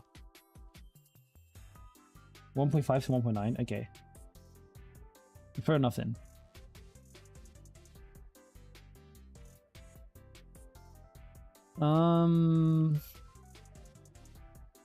Yeah. I mean, like, I want like coming up with a contingency on how to rotate this would be good, but I think you would have learned that from watching the other guys. I think I can't comment on this because there's nothing for me to look at.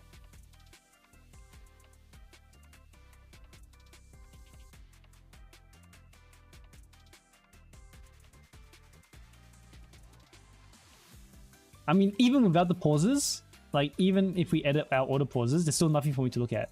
Because if you want me to come up with like a contingency, I have to see like, you know, what's wrong. Because like from what I can tell, it seems like you understand what's going on. Right. I mean, we can be hypothetical. We can be like, okay, what if? I mean, even if Goz was left and not right, Like if it was the left gods instead of right gods, like that's pretty self-explanatory. Just pull left, right? Like there's no way you're also molding for the gods to be in the same position, right? Unless you're doing that too. Like it's inconceivable to me that like you would be resetting for your gods to be in the same spots as the homework. So like you should probably know enough about the raid to do that yourself. But otherwise, like there's not much for me to comment on. Yeah. I just sorry Akachi. I genuinely cannot help you this time. You can fast cycle 2 Chikas. Yeah, but like you don't want to do that for a 1-pan, I think. For the 1-pan tournament, sorry. You don't want to be doing that for 1-pan tournament. The best way to do damage is to not use Yuka. Yeah, top 10 is indeed just critting harder.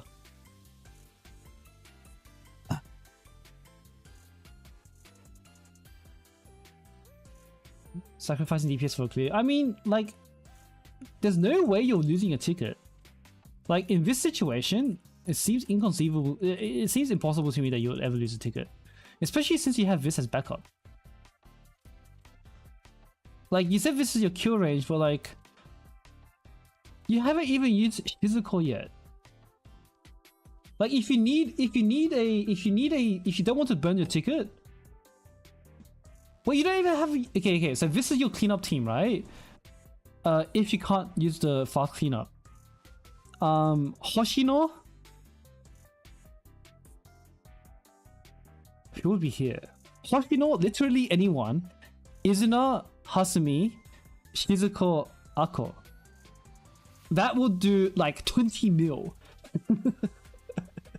That team will do 20 mil. It's impossible for you to burn a ticket, right? Like someone like your account, like your, it's actually impossible for you to burn a ticket. Like just use Hoshino, Izuna, Hasumi, Shizuko, Ako, and that's 20 mil. This is a max Hasumi, and he's got Izuna too, and he's got Shizuko Ako. It's impossible for you to burn a ticket. Like if you're like at like 15 minutes left or something, and you're thinking about retreating, like you could retreat here and still clean up with that team.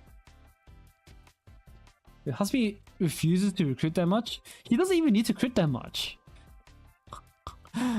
Because you have Izuna on this team too. He doesn't even need to crit. Because Izuna even at 4-star does so much. Just use Hoshino on this team, you're good.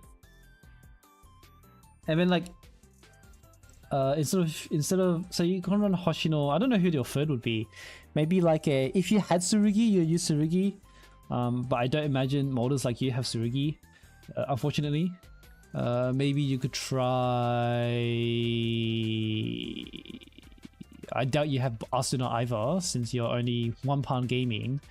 I would say Koharu, but maybe you don't even have her either because you're 1-pan gaming. I don't know who you would use here. Maybe Daru? No, you have Ako. I don't know. Doesn't matter. This is anybody there. It's kind of whatever. This is small molder. Okay. Okay. Haruna, Chise, Junko. Yeah, one of those. Any one of those. So your cleanup team: Hoshino, Izuna, Hasumi, Shizuko, Ako, and then your last striker can be anybody that doesn't die. That literally doesn't matter who. Anybody that doesn't die. It could be yellow armor or blue armor. And then that is your cleanup. There we go. I helped. Okay, next. Sakachi.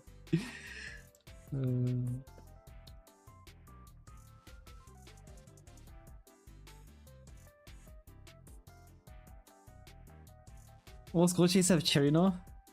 That's true. Cherino dies though, so it might not work for a a longer team. .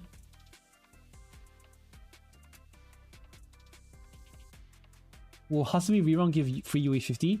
I don't remember if it's out in Japan yet, but I'm pretty sure they will do that. They'll just give you 630 shards for UE50. Because there's no way they won't, I feel like. We molded Mika, Cherino, and Yellow Gauze. Bro, only the top 10 did. If you molded Cherino, Mika, and Yellow Gauze, you're clinically insane. Like, you need to get that checked out, bro.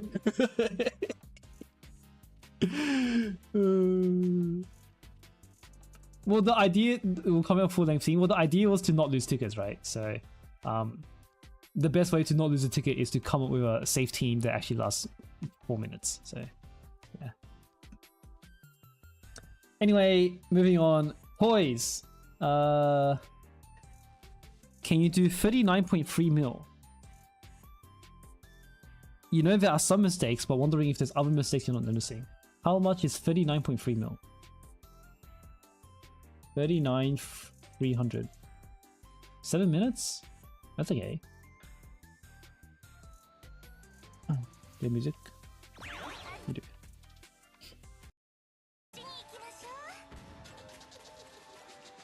Well, always okay because she hides behind the rest of the team. But if you're using Mika and Cherino, the thing is that they're both front units. So like, that's actually insane.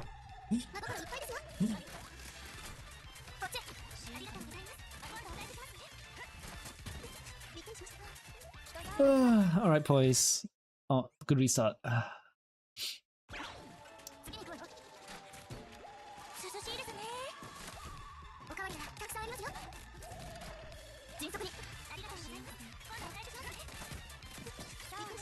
Okay, well, most people are skipping the first Whack-A-Mole, which is expected. And do you do the trick? Is that too early? I made it. Do you still have Himari buff here? Did Himari go down? When did you Himari? So you're supposed to have 4x buff. No, you still have Himari, right? Okay, all good then. Okay, cool. His life expectancy halves. That is definitely a interesting phenomenon. You have the Midas touch. Midas touch before dead students. Seems like it to me so far. Honeywell kills that, then sure.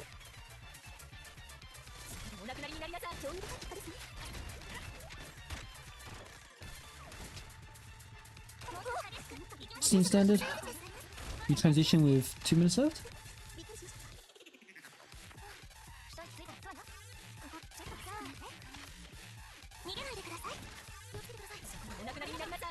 Himari, okay. So I guess the problems start happening in phase 2 because phase 1 for most people is very consistent. This thing will explode and then you wait for the... Oh, got unlucky.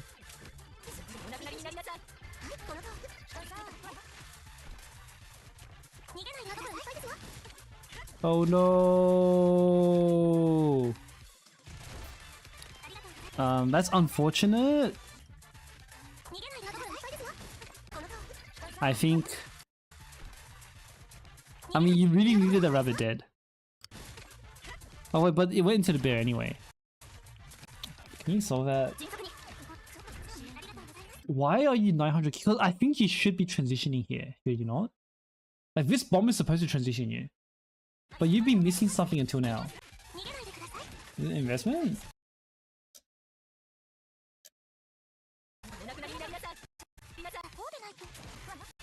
But it seems like you got timing otherwise right.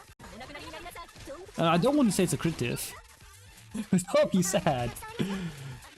But it could be a crit diff.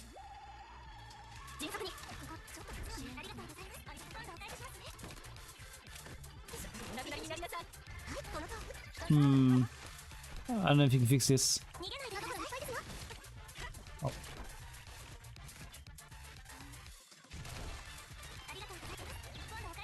Yeah, you're supposed to transition after that. And if you don't, then it's kind of scuffed.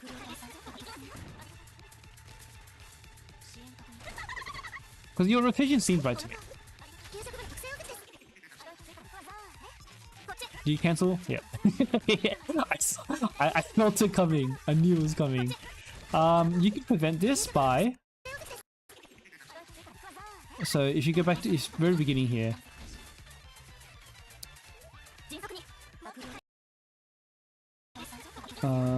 wait, is that preventable? It should be. Yeah, you can prevent this by not using Fuka. So like there's no point to using Fuka here because you know that you need to use Yuka, and even if you use Yuka, like no matter what, your rotation is going to be, you're going to use both Fuka and Yuka. And if you're going to use both, regardless of the outcome, then you might as well just use Yuka here first to prevent the basic being cancelled. Still damage loss, yeah. Just to be safe, just use the Yuka X first. There's no good reason to use Fuka. Like Fuka has no benefit here because you're going to use Yuka anyway. Like Fuka there makes sense if you're going to skip Yuka, but you don't skip Yuka, right? If you skip Yuka, then use Fuka. But if you're going to use both regardless, use the Yuka first. Because then that way you won't cancel this. Because you will have it 2-costed.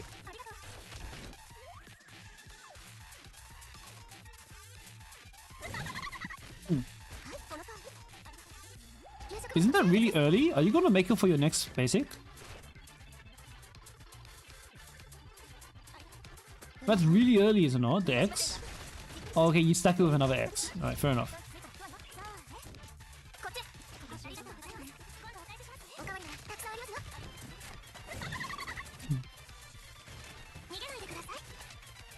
Wait, what?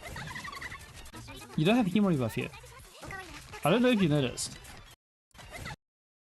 You see that? That's no Himori buff. Because with Himori, that's 4x. Like, couldn't you have just waited like... Couldn't you just have waited like 2 seconds?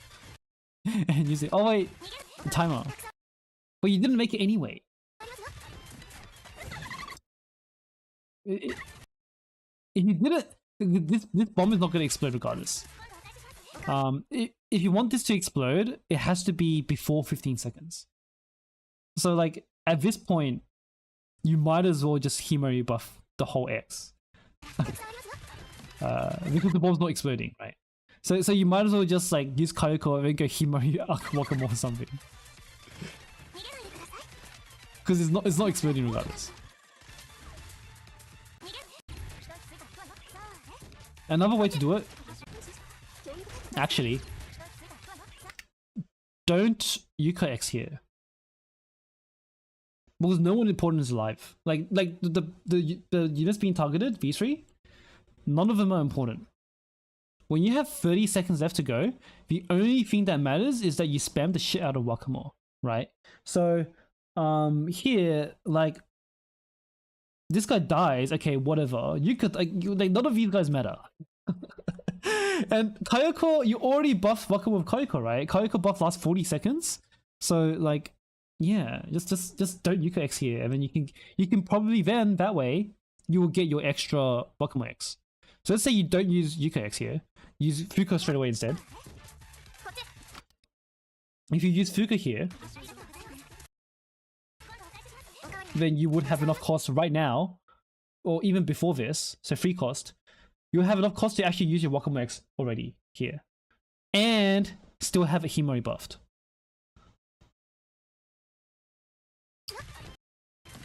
So you can fit in an extra Himori buffed Wakamo X if you skip that Yuka.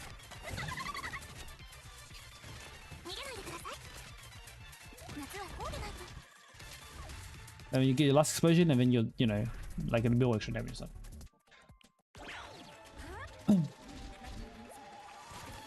Like, yeah, like it's good that your eye was on the timer, but I think you reacted to it incorrectly.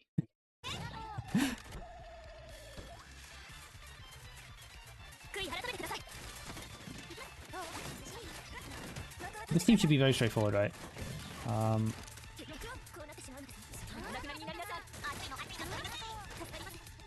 Okay, yeah, just play it safe.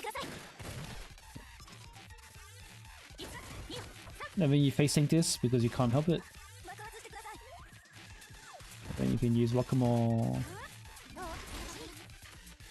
What I would have done was probably use Whack-A-Mole. Because I don't know if you know, but Whack-A-Mole X, like, X skills can't be cancelled. Well, at least gods can't cancel X skills. So what you can do is that if you Whack-A-Mole X like right now, Whack-A-Mole is going to continue shooting the real gods, and even after he splits, he's in the left again. Whack-A-Mole will continue shooting left gods all the way through the split. So then that will save you from hitting. You don't actually hit Exhaust. And then you can refresh Hoshin after. That might help you your DPS rotation a little bit.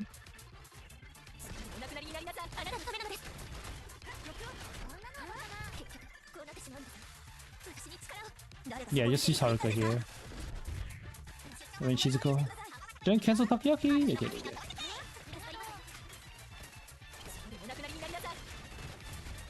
Seems pretty straightforward otherwise.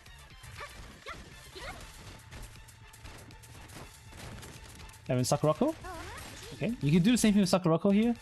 So here, I think your Sakurako is about to run out, right? So this would be perfect time. Your Sakurako just ran out. So if you use Sakurako here, when Sakurako, the focus fire will follow Goz. Because Goz cleanses like now, right? But if Sakurako was already shooting her, because the X skill can't be cancelled, she will continue to shoot her, and the X will shoot Goz, and the X will follow to real Goz. And you save a little bit of extra damage as well because they're immediately attacking the right Gods.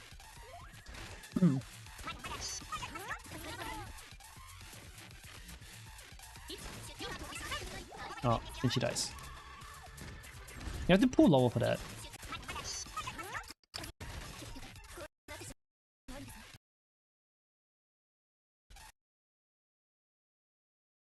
Like maybe if you aim for like over here instead, you will probably be able to save Sakurako.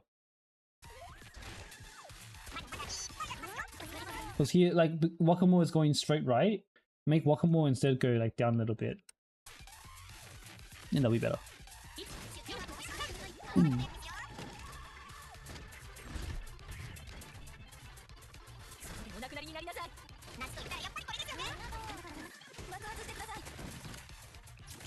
Seems like otherwise you could better clear this, right?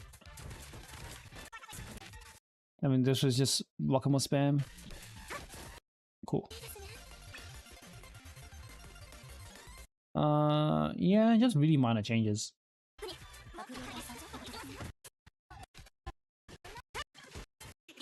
I think that's all I can say. Just very minor mechanical errors. I feel like if you do the thing with Whack-A-Mole X and Sakurako X, by using it after the clone explodes. So when it explodes, actually with Whack-A-Mole and Sakurako, the timing is very lenient because they're very long animations. But like, as soon as you see the, like when the clones leave, like that, like fully gone, you should be safe to use Sakurako X or Whack-A-Mole X, and then the X will follow the real gods.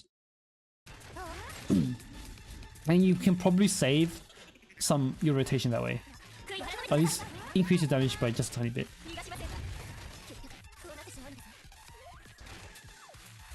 Maybe just do that with Sakurako, maybe don't do it with Whack-A-Mole. I think that's it. Nothing else I saw. Rest is kind of good enough. Do you have someone that's not Sumire?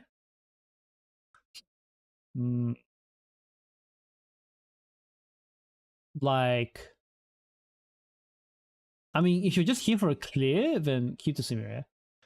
But if you want a noticeable improvement, then Swimsuit Tsurugi is a very good unit.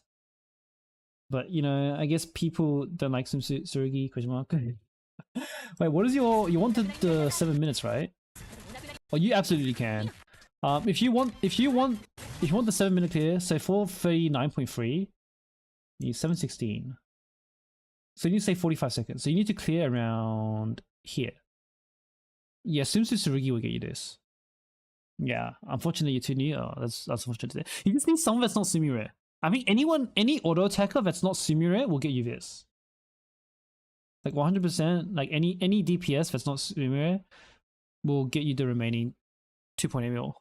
And you can clear right here for 39.3. I mean, if you fix some of the issues in phase 1, and then also optimize a little bit the things I said for phase 1 and 2, maybe you can get it without investing in a new DPS. But like, if you really want to push that, then someone that's not Sumire, you need to use someone that's not Sumire. Is your roster just a unity used? It's just a unity used. It's freestyle Sakurako? Okay.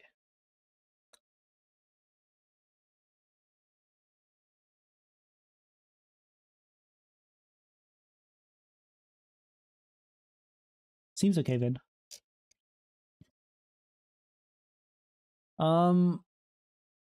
Like, what about, I don't know, Nii's Junko?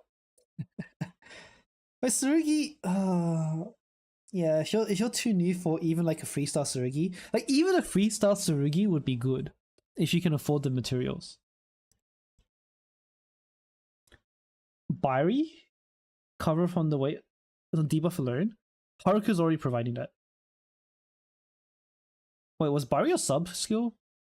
Oh, Bairi was a sub skill. Maybe not. I don't know. I mean, it'll be better than. It's better than Sumire. Anything would be better than Sumire. How much damage does Sumire do? But Sumire here is just tank. You need to use the X? Okay, that's not worth it then. It has to be someone that's AFK. Like, you need a unit that will do damage. Oh wait, but this guy is using Sumire X anyway. Yeah, if you're using Sumire X, 100% Tsurugi is just way better. Otherwise, I would try to use Junko if you have her, like at freestar. Like any DPS at freestar, surely would be better than this. Assuming you don't die. If you die, then that's a different issue. But I feel like, yeah, any DPS, even maybe Koharu. That's questionable actually. Actually, no, Koharu can do that much damage. Like if you give her 3 minutes. She can do that 1.8 mil you need in that amount of time. This Shizuko is probably not strong enough for Natsu. You do have Hasumi. Well, I guess the issue with Hasumi is that Wakamoto starts eating bombs. Right.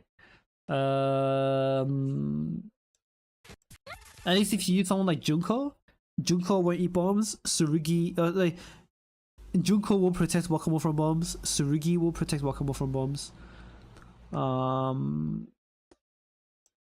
Like you need someone tanky, right? That will still provide some kind of utility. Like Natsu will do that too. Let's shout at DB. If you have Natsu. But even Dress Akko would do that, or Serena. Wait, do you have a crit buffer on this team? You don't.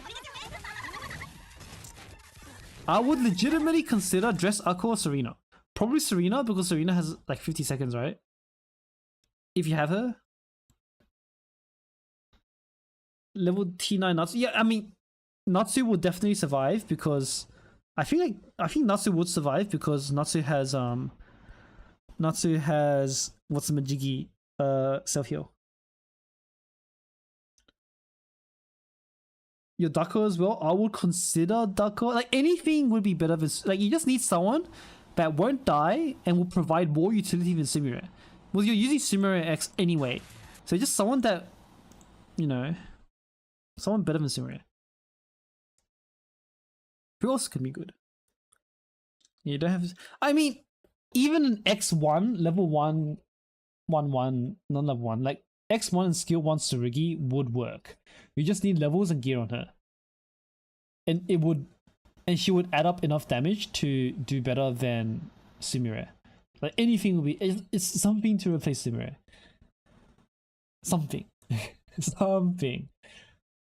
You could also, do you have Christmas Serena? What's the uptime for Christmas Serena? 50 seconds? Seems good. Christmas Serena would be huge.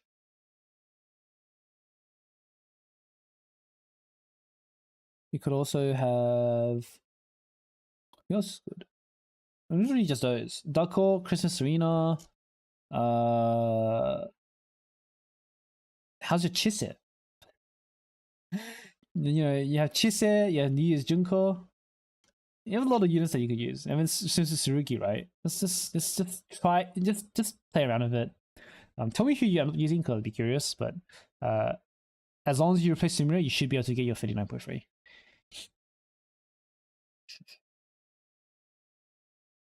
Either that or you raise Sakurako more, but I don't think you want to do that. Well, maybe you do. Who knows?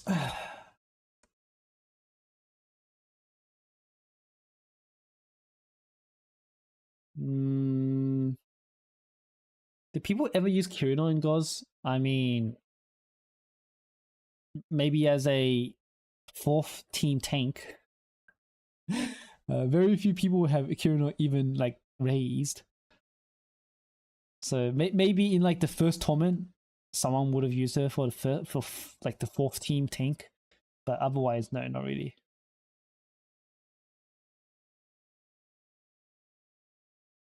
Okay, that's it, Poise, I think. Unless you have more questions, Poise.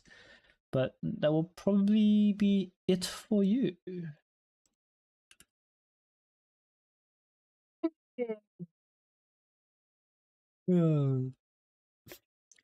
Feels like one of the few units who might be worse than Sumire. Yes, that would be true, actually. Because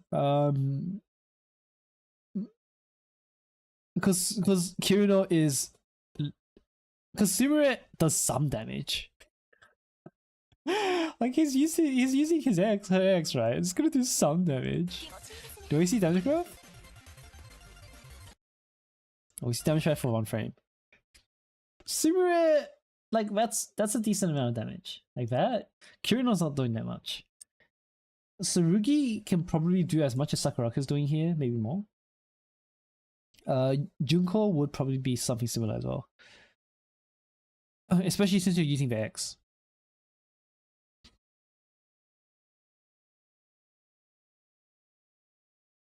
Like that's decent damage for Tsurugi. But yeah, any blue attacker would do better.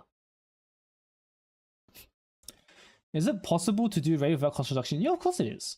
We've been raiding without cost reduction for the past. We've been raiding without cost reduction before, you know, cost reduction.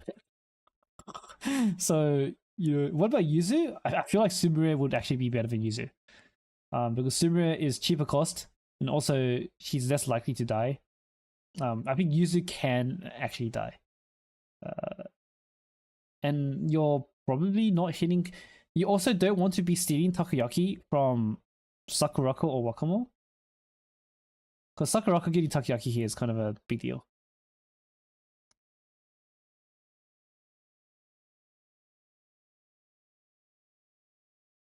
The cost reduction is nice, but it's not that nice. What the heck? You'll be fine. Oh, we survived years without it.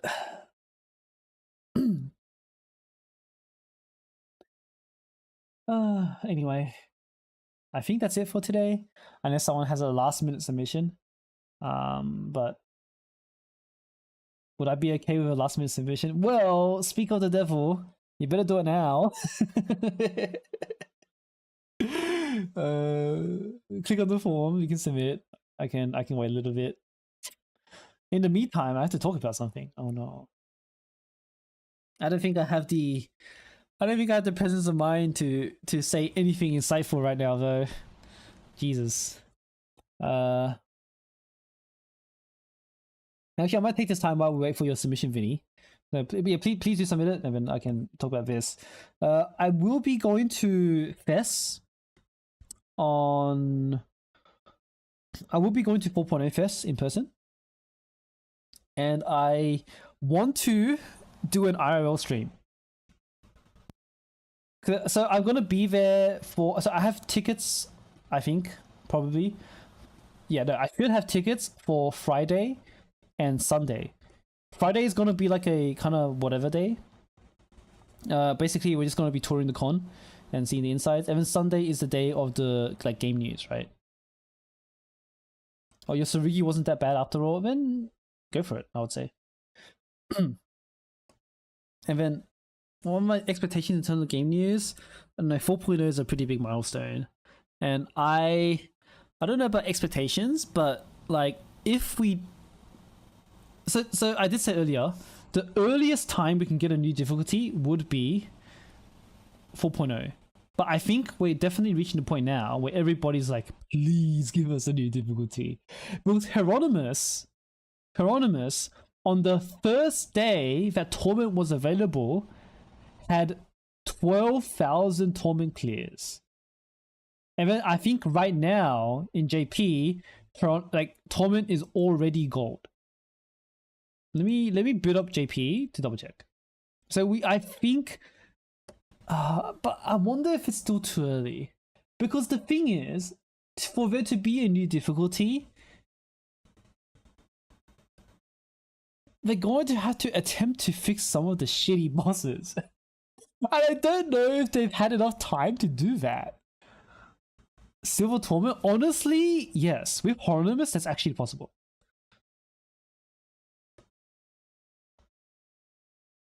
You don't remember people being as vocal? I think maybe because you weren't involved with the... Because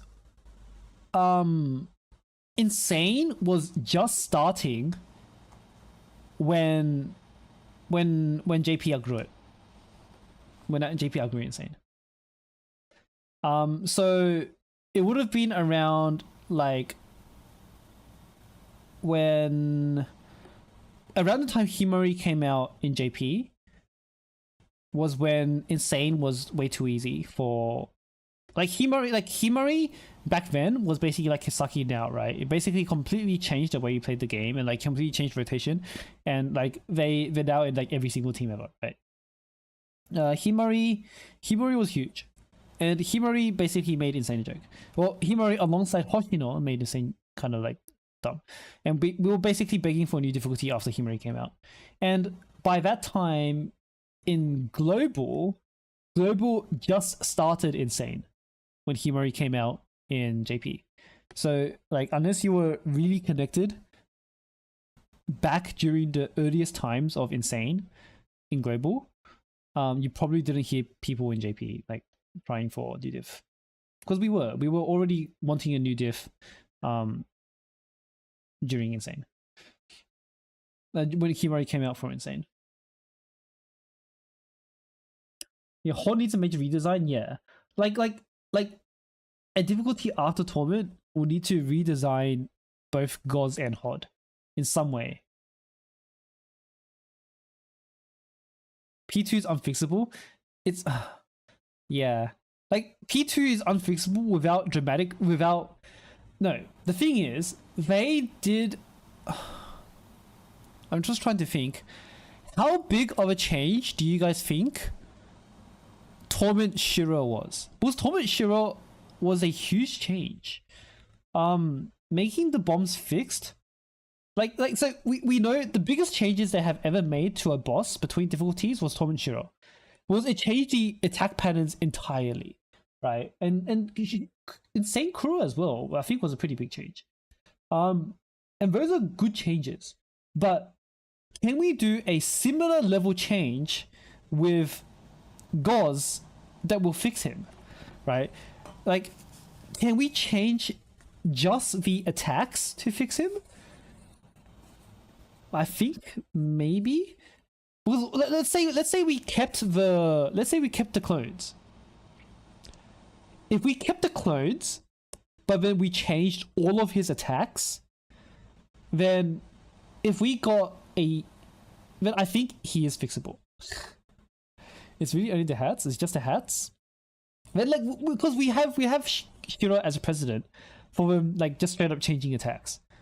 And if we get a Shiro level change for Goz, I think he is fixable. It's just that what would you replace the hats with, or how would you even change that?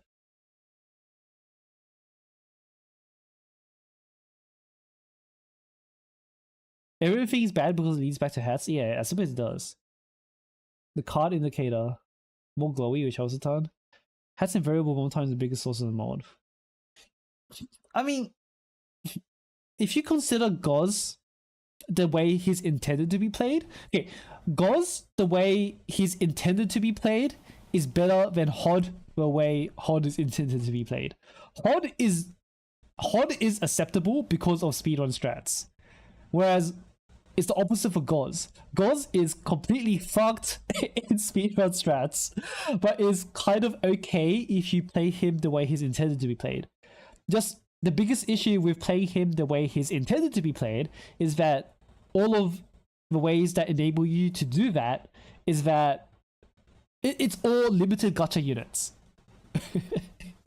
It's all limited gacha units. You have fucking Shizuko and Chuka, right? Like, and then like who the fuck has Seimi and who the fuck has cheap out Tomoe later on?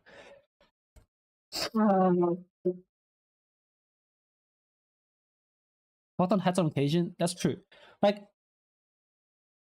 having like he has a lot of core design issues, but having the difference between Hod and Goz is that if you had every unit designed for Goz, and if you had all the blue armored units, you could sweep Goz's issues under the rug. Like you can just face tank every hat and every bomb, right? Just have everyone blue armor and have shields on everybody. Like you can face tank all of that and you can sweep the issues under the rug. But with Hod, even if you had all of the correct units, it's impossible to play him the way you're meant to be playing him. It's quite literally impossible because you don't like. Yeah, Forum is right that you literally don't have enough CC to engage with him in Enrage. And like, if you didn't skip the towers, then you're also just completely fucked. Like you just lose like 100% on your damage. It's insane. But both of them are very glaring issues, but they're also like opposite issues. So they're going to be doing something like crazy interesting for a new difficulty to fix them up. On the other hand, besides the shitty bosses that need fixing, I am very optimistic that the existing bosses will become even better. Right? Because they're not going to do a I feel like they're not going to do just a stat up. And because we already see it sort of stat up, right? Like Torment was just a simple like stat increase for most of the bosses. And that's okay because we already saw the change of mechanics for Insane.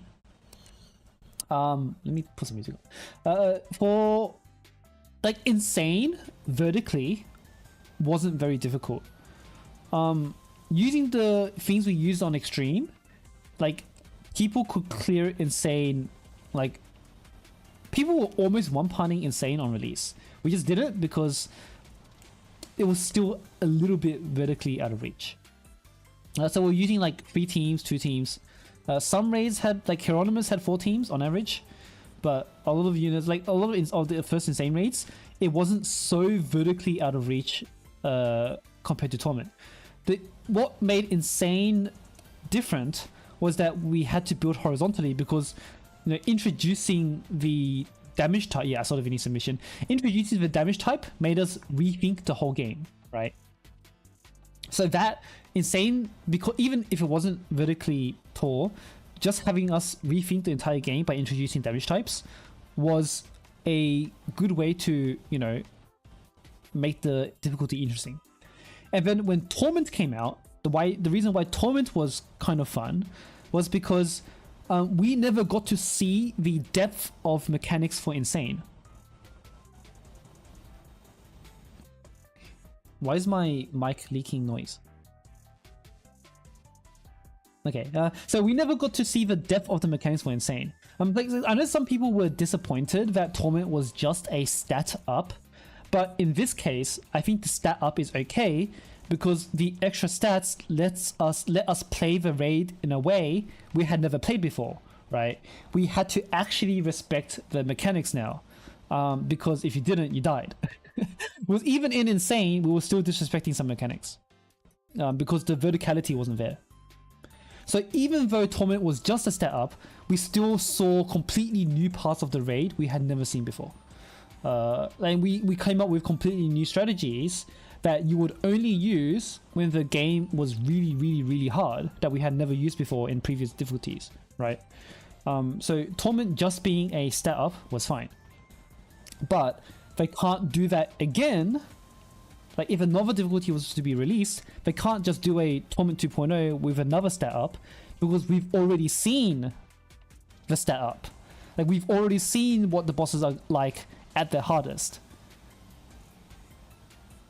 So we're just going to be doing exactly what we did at the beginning of Torment, but with the new difficulty. Whereas, you know, the beginning of Torment had different strats to the beginning of Insane, and the beginning of Insane had different strats to the beginning of Extreme. And even though, yeah, Torment was just a stat up, we still use completely different strats. So Torment 2 would have to have changes in a way where we would have to see, you know, new parts of the boss. And it can't just be another stat up. They'll have to like, add some skills or something. Yeah, Barriers and Shirakura, that's a good one. I think changing attack patterns will be interesting.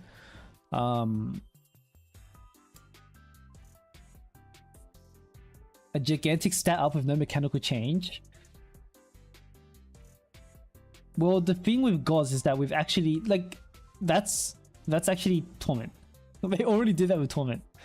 So they're not, if they cared, they wouldn't do that again, because there's no difference, there's basically no difference between Insane and Torment.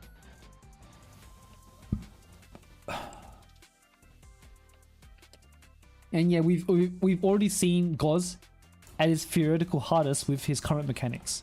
So they'll have to change his mechanics. Imagine Bina using Sandstorms first before missiles. Yikes. That would absolutely redesign, like that would absolutely change the way we're playing that raid, because the Sandstorm has a defense down. So yikes. But yeah, I'm curious to what they'll do for Bina, because like Bina was fun because we never had to fight him that difficult before.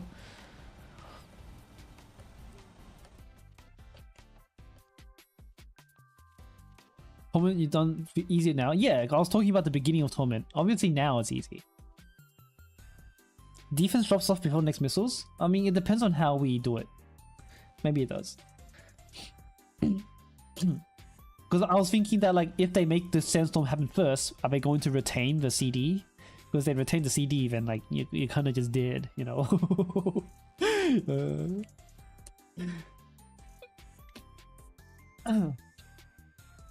Anyway, let's do Vinny first before we keep talking. So Vinny, what did you say? Ow! Vinny, you said timing of Final X. Is that it? Is that all I'm looking at? Just the Final X? I mean, I'll look at your whole run actually, but is it really just the Final X that's the issue?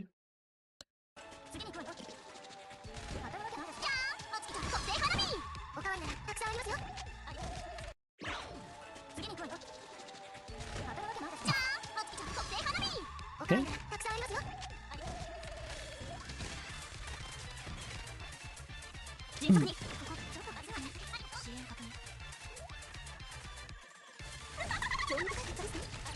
You did this right.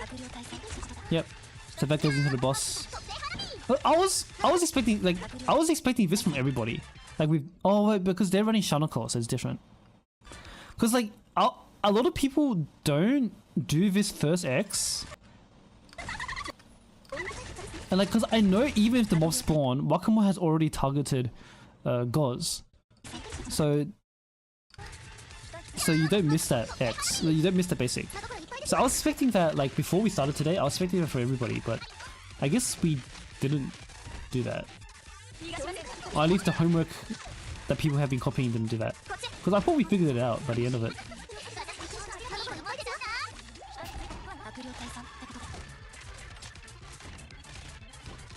You can only kill upon bomb explosion? I mean, isn't that fine? Is that an issue?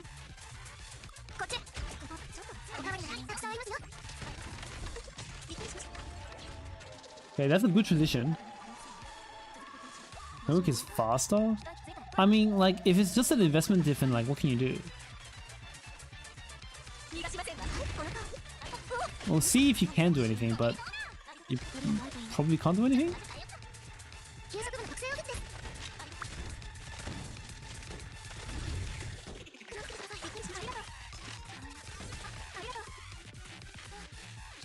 Okay, Wakamoe Himari.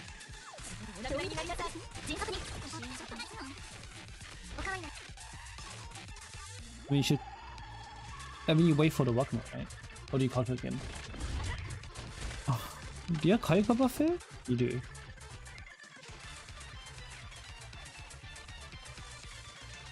Loads. I think you lose Himari here. Is your homework running out of the Himari buff? Because this X here you're using right now has no Himari buff. Oh wait, you do. Never mind, I'm trolling. Never mind. Hip tip. All good. What about this next one? You wait for the blink and then you use...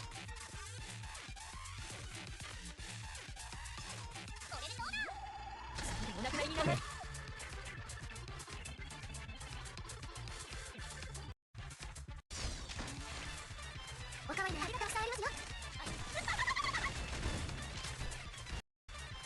You're saying this guy should be dead here. Oh, that makes sense. Cause like that would be a UE 50 diff.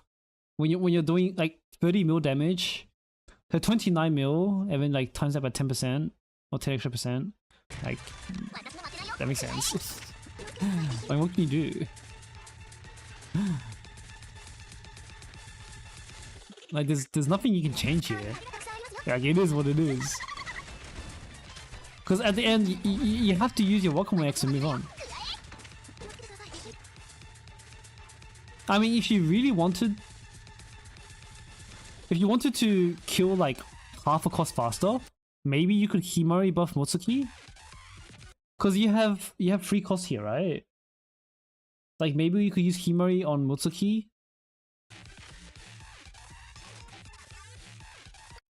Wait, do you even have Himari on? Because no matter what, you're not gonna beat the homework. Because the homework is probably using that exactly.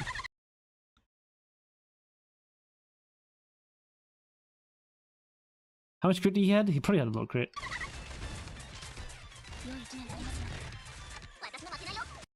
Yeah, if you're gonna have like 3 costs left over here, maybe you can like...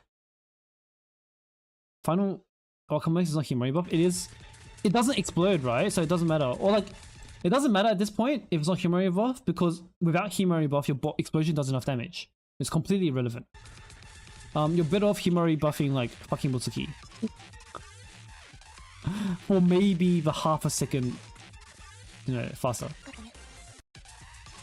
Cause like, yeah, that like there's 100% you're doing that 500k. You only Kaiko buff Motsuki? I mean, you could probably Himari buff Motsuki at the end here. Because like no matter what, you're not doing as much damage as like this is easily the UE 50 difference. Yeah, that's easily a UE 50 difference. So if you want to salvage it even with a UE40, then I will try Himari on Mutsuki here. And maybe you might do better, but because the Himari buff on Wakamoa is like completely irrelevant. Or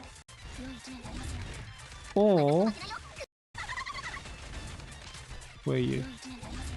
You use another Wakamoa, right?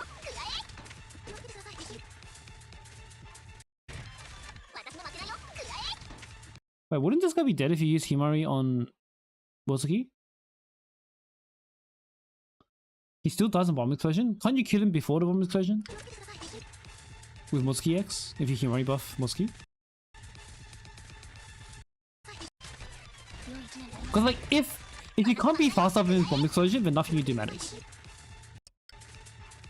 Like this, you have to be like for an improvement for you, you have to be faster than this bomb explosion. But if there's nothing you can do to change that, then nothing you do. Like that's really it. But surely Mutsuki will do enough if you like Himari buffer here. And when he die? He'll die before the bomb explosion, right? Maybe? I'm not sure. Like if he doesn't, then like, oh well. What you could do instead, what I was thinking was that you change your rotation so that you get you use Himari before Wakamoa at the very end. So that the bullets itself, the X bullets itself, does enough damage to kill him. Because here, what happens at the very end here? Oh wait, no, he is Himari buffed. Oh, okay. Never mind, he still has Himari buff when you're using the X. Okay, but nothing you do matters, I'm pretty sure. Would he just spam 2 Wakamoa X's within the bomb?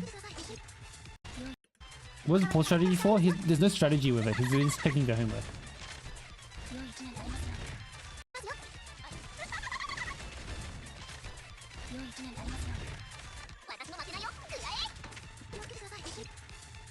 I need to double check. Charlotte DB.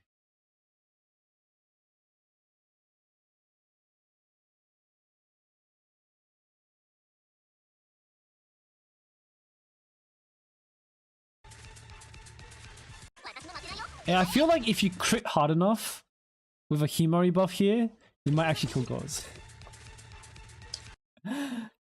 Is it worth to increase Wakamoa from UE 30 to 40?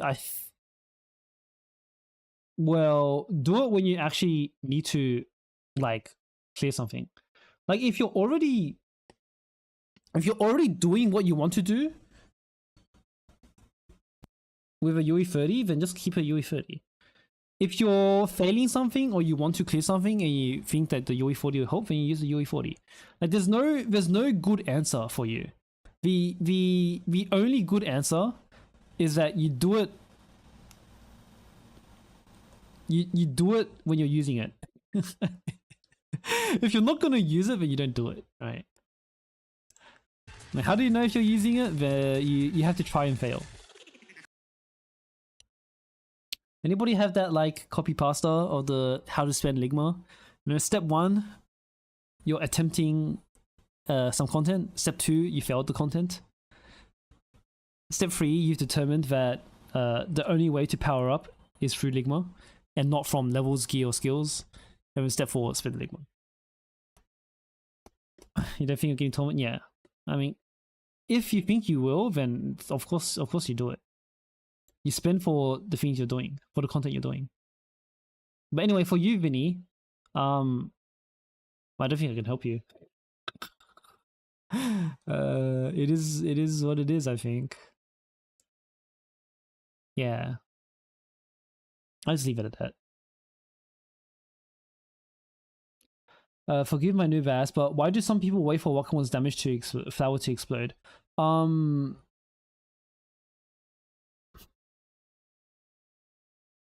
So for you, Sonar, why do people not use Mutsuki to stack the bomb? It's because Wakamoa by herself can actually already fill her own X.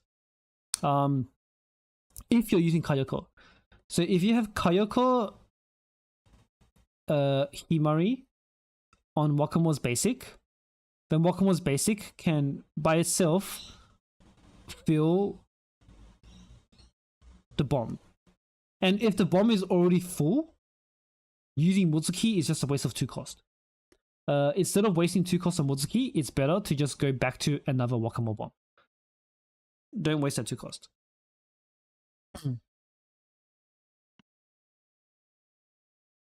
Where does limit break factor into the flowchart? Limit break isn't even part of the flowchart. Limit break is just an extra, haha, 2% lol.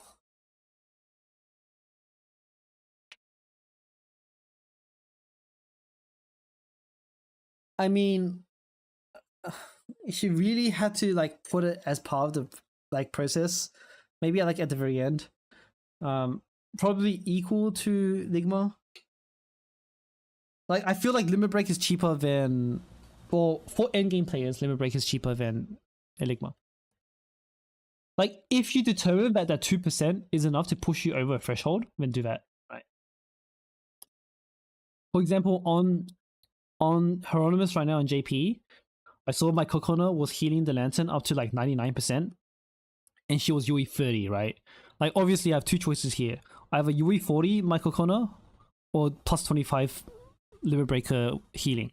And in this case, obviously, since I only needed the healing to go from 99% to 100, the healing Limit Break is way cheaper than freaking 600 Enigma.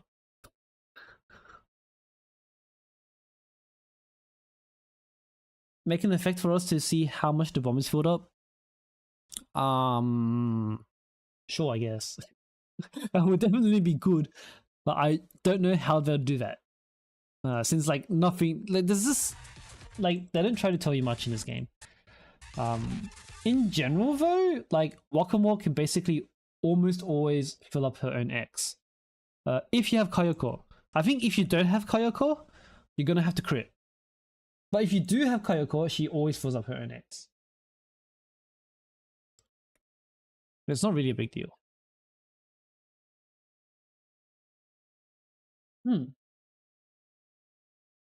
Notification. Okay. Anyway, I think that's it. No one else has any more last minute submissions.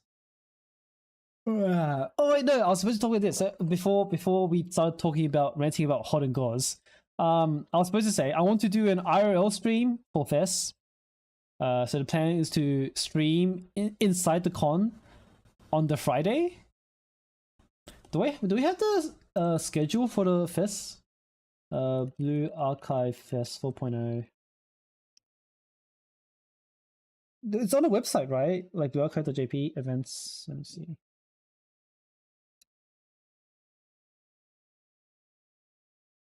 What was the website? Blue Archive. How do I type this in JP? Blue Archive Fest. 4.0, there we go.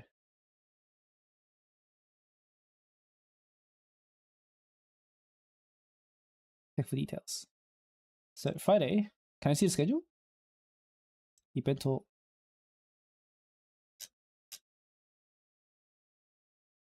This is the PDF. Hello, my scrolling is stuck.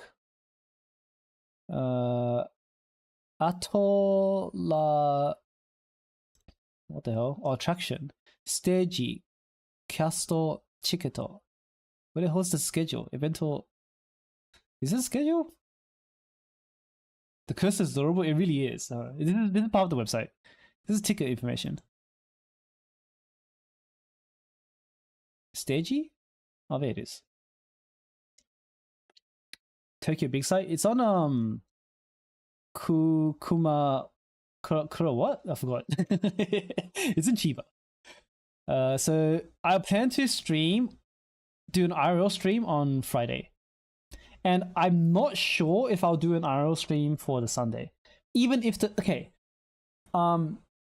because the thing is, I think we're not allowed to film the stage.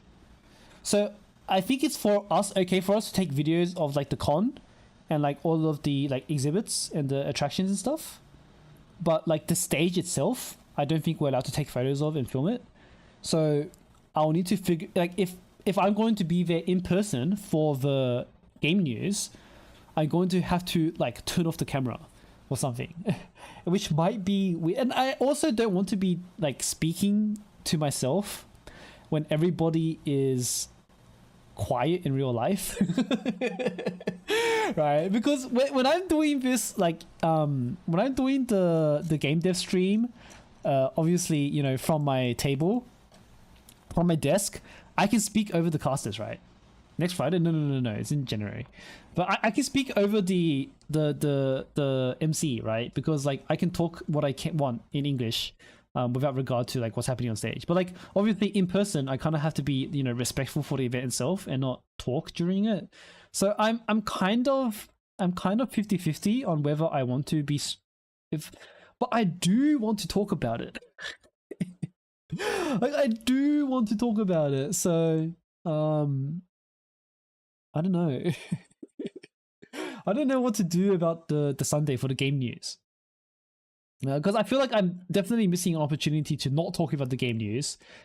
It's just that it would be very disrespectful for me to be talking over the MCs in person.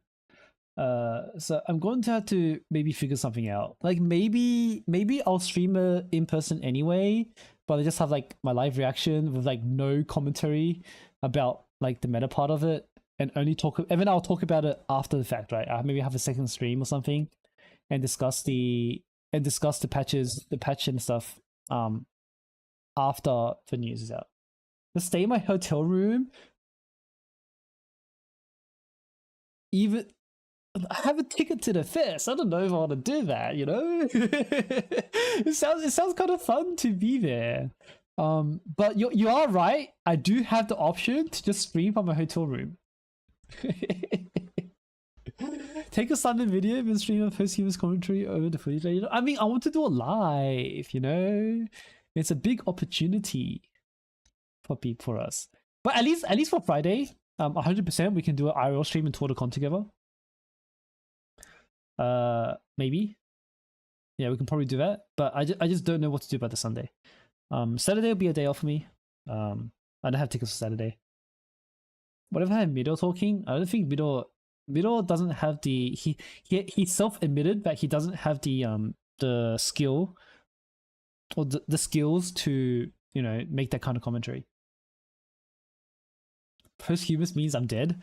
Well, maybe depending on who comes out, I'll die from love. I'll die from excitement from whoever is the 4.0 character, you know?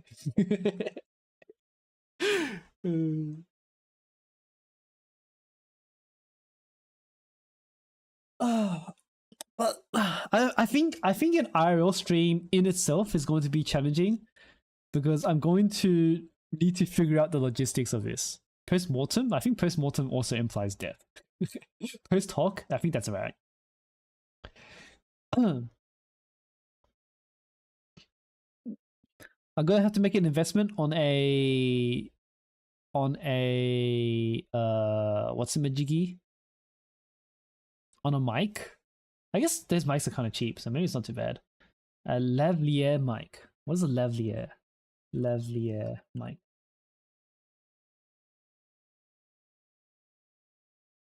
Is this one of like the collar mics? Oh, okay, that's kind of cheap actually. That's cheaper than I thought. And then I can hook that up to my phone, right? And then I can use my phone as a camera. It's just that I'm gonna have to figure out the logistics for the camera, like for the stream itself. There is some.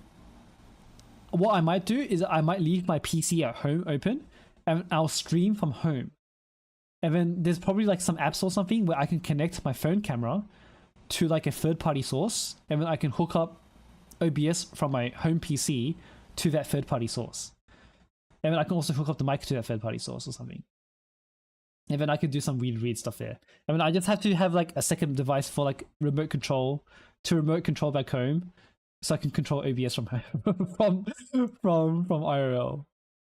My laptop. I don't know.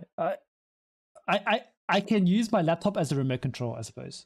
Sounds unreliable. It should be fine for me to keep my PC at home open. I'm only gone for a week.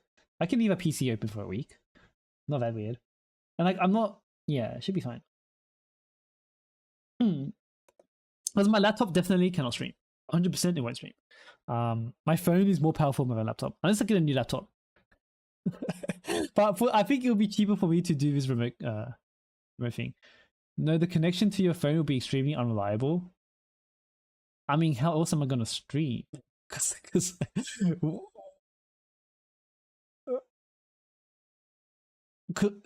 like there's some sites where you can like hook up my camera to like a third-party source, right? As long as that is consistent, that's going to be more reliable than having OBS on my laptop and like having the internet connection on the laptop be reliable.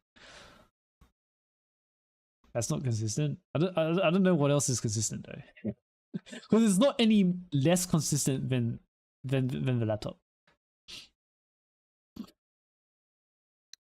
Isn't the internet connection at conventions generally absolutely terrible? Yes.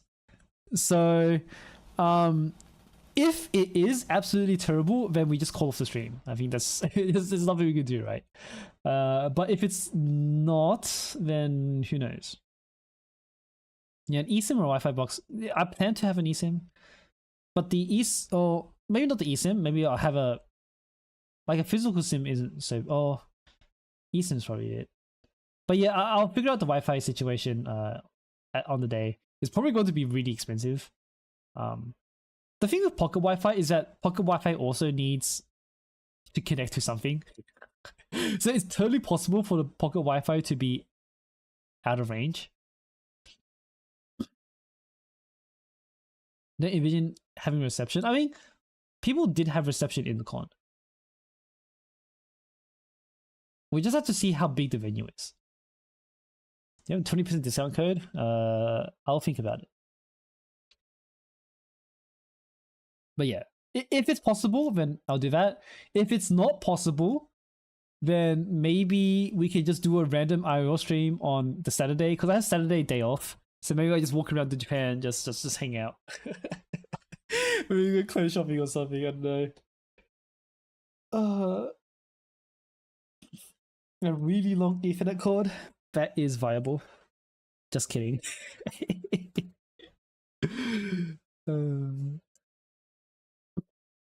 Man, like a single rat will ruin my day, you know? We don't want that. Rats nominal Y up, man. Anyway, yeah, pretty excited to do this in person. I mean, if I don't do it in person, then I just have a stream after the fact. You can help me settle something. I'll hit you up if I need help. Maybe. I'll just see what happens. You cannot imagine putting yourself effort in. It's just kind of fun. This is a hobby, right? Like if I don't put effort into my hobby, then like what the fuck am I doing? You know? This is fun. Like, you know, this sounds fun. Because I'm not sure. Because like the convention by itself is like, I mean, at the end of the day, to me, it's just a convention. Like I don't know. It's just exhibits, right? It's kind of whatever. With conventions are kind of lived through or are social experiences, and I don't know. If I wanted to see an art exhibit, I think there's probably better art exhibits. Yeah. So I think having it as a wider social experience with chat might be kind of interesting. But we'll see. I mean, like if there's no connection anyway, then well, we have to call the stream off, right? Am I gonna get a GoPro? I was just thinking of using my phone, man. I'll have to see. Maybe I can do a test IRL stream, like where I live here. Like even if it's not going to be to everyone, I might just do like a private one just to see if that the connection holds up. So I need to get a mic, and then I'm gonna see if my phone can handle doing an IRL stream. Maybe I'll have to turn the camera off once in a while. but at least maybe my mic will be on? Question mark? Don't know.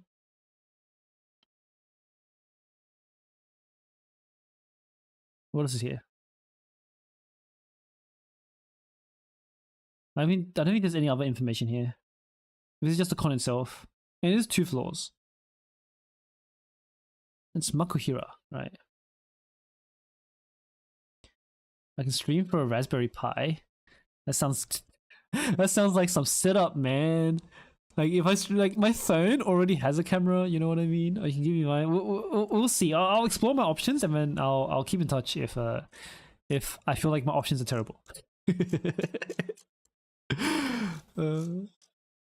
Like obviously it would be pretty good to have OBS on, like in my control, direct control instead of remote controlling, but yeah,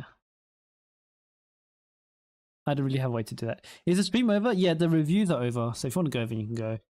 I'm just kind of like talking about random stuff.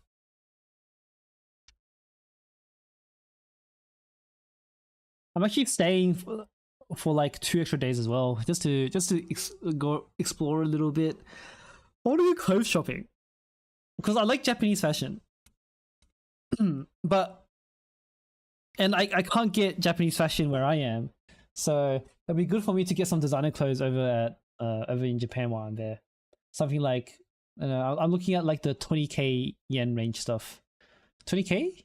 Is that right? Is that the number? Yeah, yeah. I'm looking for like 20k, 100k, 20k and 10k range clothes.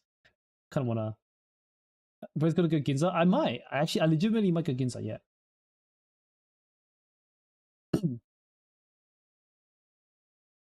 Want to go some clothes shopping.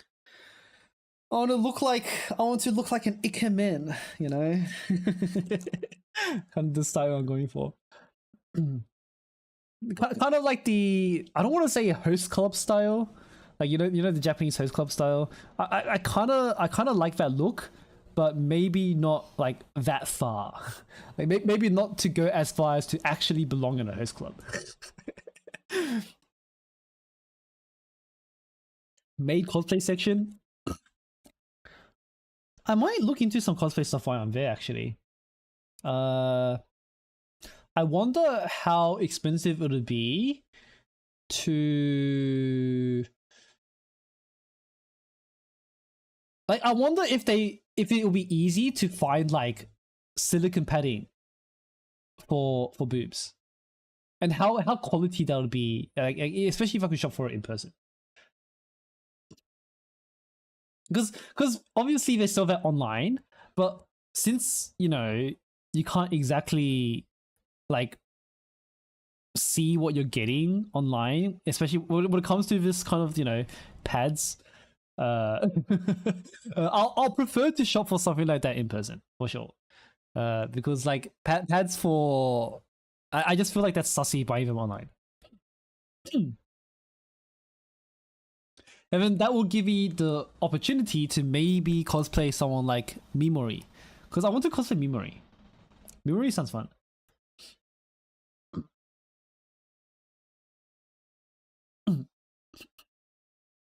Sassy baka? No. No. No.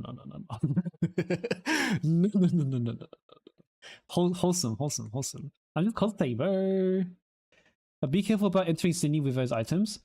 Just pads? Pads are legal here. Pads are fine. Just pads are perfectly fine. It's literally just a blob of silicone. If it was like sex toys are probably not allowed, but like sex toys, like you could argue that sex toys are also a blob of silicone, but like they've got an explicit, like they've got a very explicit purpose, right? But like pads, no, I'm pretty sure like real women here like there's probably some women here that pads their chests, right? So there's definitely no way we're not letting pads through. Like it's not like a bring porn through either. Like I know porn, you can't bring porn over the border for sure. Well, you can't legally bring porn over the border, but it's only illegal if you get caught.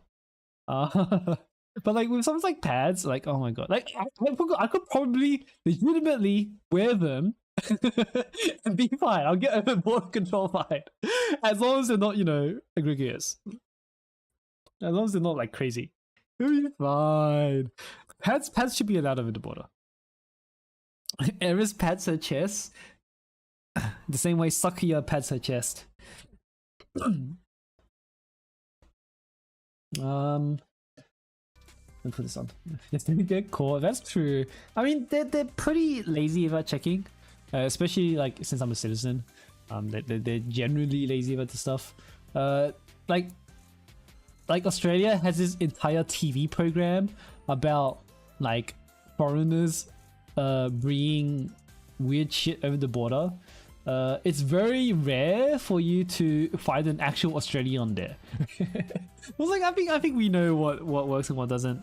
And it's a funny show because it's always like some Chinese woman who's bringing like, I don't know, like a bag of untagged ginseng root or something. And she's like, no, don't take my ginseng roots away. I need this for medical purposes. And then the guy's just having like none of it. He's just looking at the woman and going like, what the fuck are you talking about? But yeah, I'm not gonna be like that. You know, there's pads and they're gonna be marked as well. So, I mean, that's assuming I even find pads in Japan. I probably will. Like Donkey is pretty versatile, to say the least. Don't forget to declare it. Yeah. I mean, would that go under, you know, like merch? Because the last time I went over the border with a bunch of merch, I was like, hello, I declared all like my belongings, and they're like, what do you got? I can't do a WOG accent, but like the dude was a WOG, and he was like, what you got in there? Just like figures and stuff. I was like, yeah man, just posters and figures. And like, alright, come through. You know, they didn't even look at the figures and the posters and whatever. He just asked me like just figures? Like, yeah bro. Just figures. Like, alright, no problem bro. There's a I forgot what it was. That has a general first level of animation on 328 next to it. I find it hilarious about how open they are with that stuff. It's definitely very different to what you'd see in the West. Like I think I was going like they have it literally right next to an elevator. Like some stores. I think if you go to Deden Town in Osaka, there's this one. I think it was an anime or one of the tall story, like one of the 5-story buildings.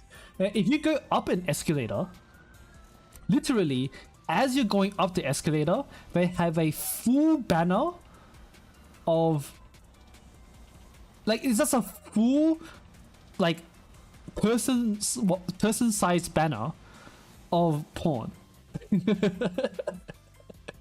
Like, going up the escalator. Like, you literally cannot avoid it. You just take, like, the floor below it is normal anime shit. Like, absolutely tame, like, G-rated anime shit. And then you go up the escalator,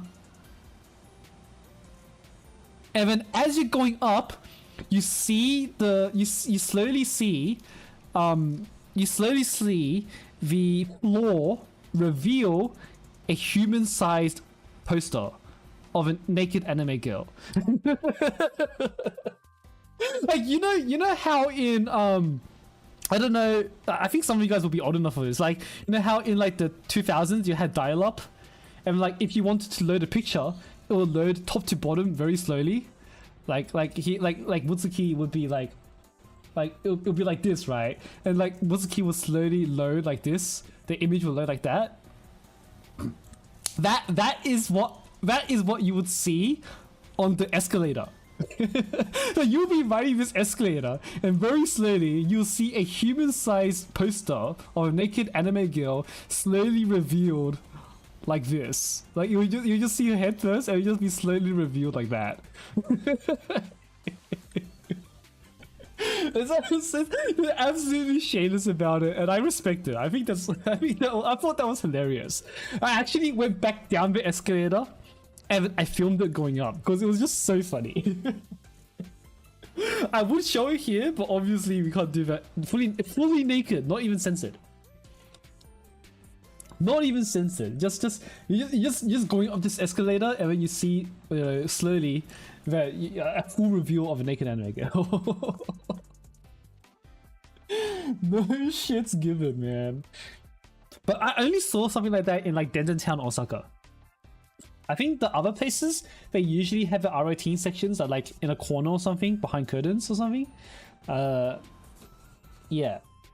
But it was just this one like 5-story building in Town that had this weird ass, not weird ass, but this had this escalator when you went up. It was just porn. It was the most hilarious, like I can't even say it was a flashbang because you could see it loading. Right? It wasn't even flashbang. It's just a slow reveal of a sexy naked anime girl.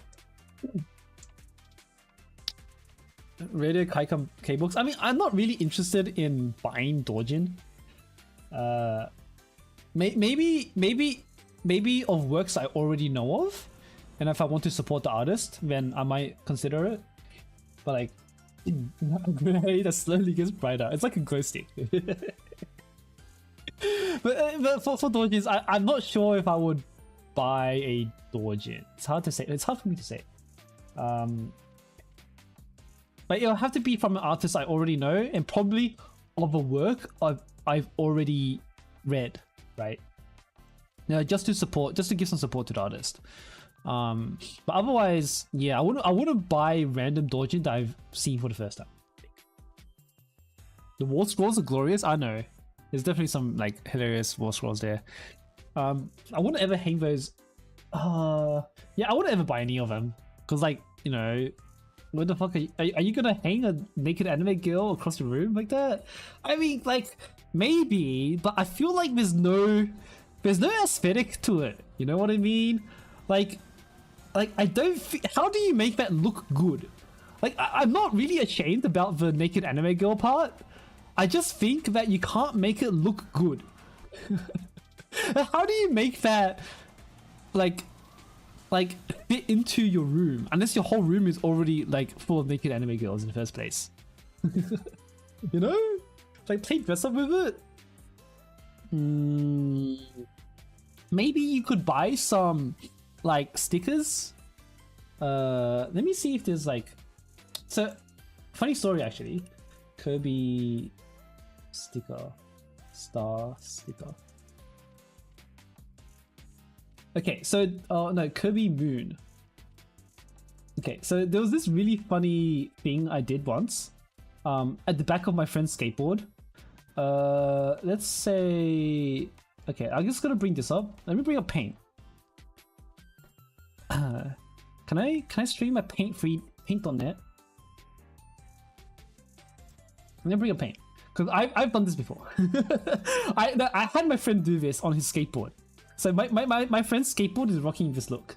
Give me a sec. I just need to add Paint to my OBS. Where is it? Video. Oh, this one, window capture. Oops, new. Okay. Does this even work? Wait, can you even see? No, you can't even see that. That's so lame. Wait, what? Hold up. How does this work? You know what? I just do it with normal Paint. I guess we can't do this. Regular Paint. Should be fine. We can still see the same thing with normal Paint. Wait, how come I can't open normal Paint? Hello? Okay, there we go. So I just need to find a picture of an anime girl. Let's see. Anime girl. I'm not gonna make her naked, obviously, but but let's say. Oh, okay, let's see Shiroko. Okay, so let's say Shiroko here was naked, right? Hang on. Let me fix the resolution.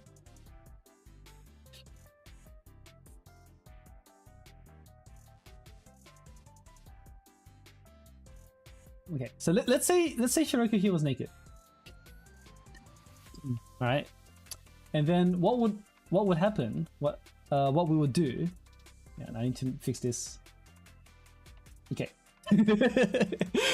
So let's say this is a sticker, right? And let's say that she was naked. What I once did was that I took a Kirby sticker. Not like that. Let me see if I can paint. I'm gonna copy it somewhere else. Make it smaller.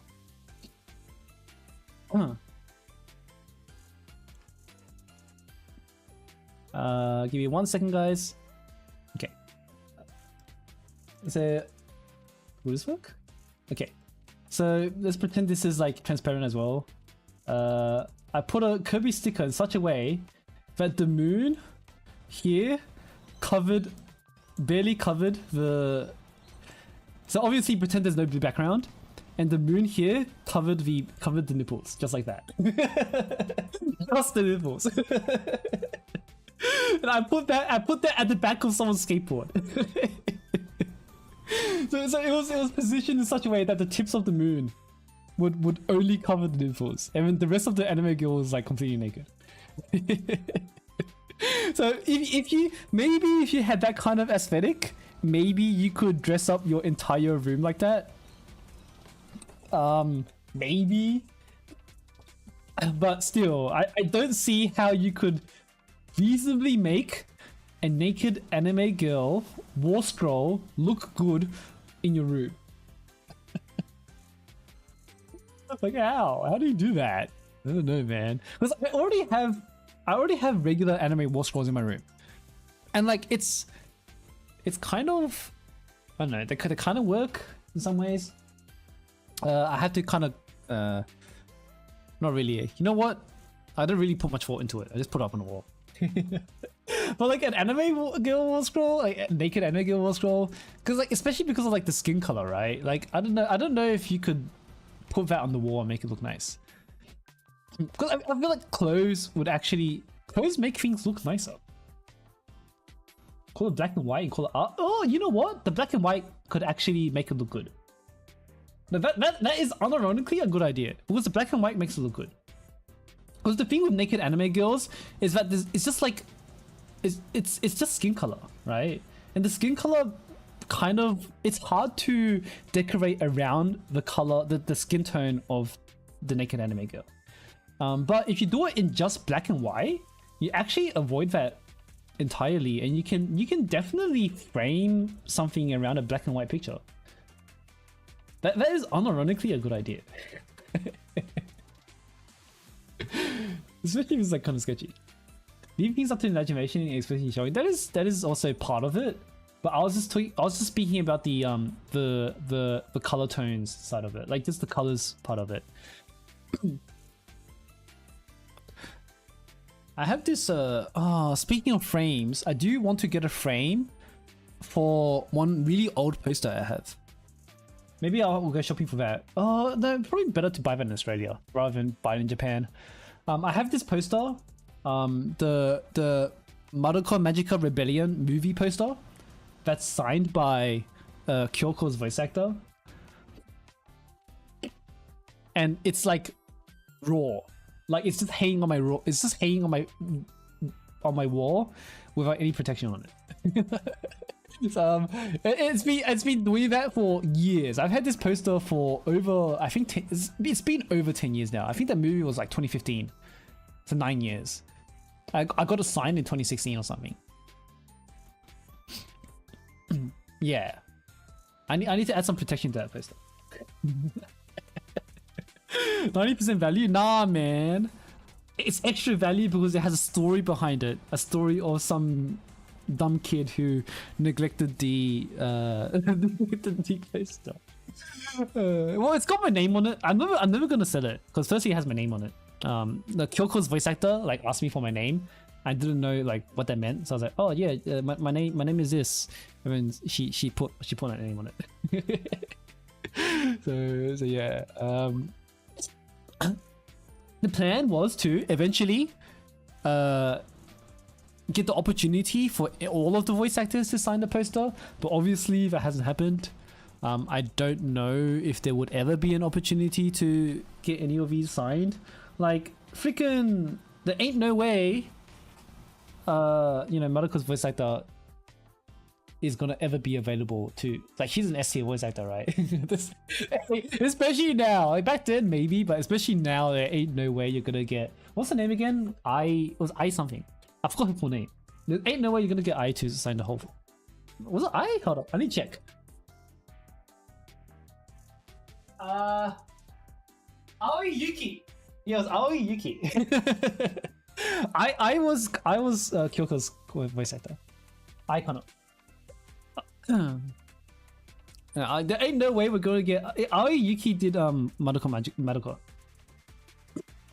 And there ain't no way now, especially today, you're gonna get Aoi Yuki to sign anything. She's like an S tier voice actor. Like maybe back then in 2016, before she had super major roles. Yeah. Next opportunity is 4th movie. I'm looking forward to the 4th movie for Madoka. When's it coming out? Madoka 4th movie.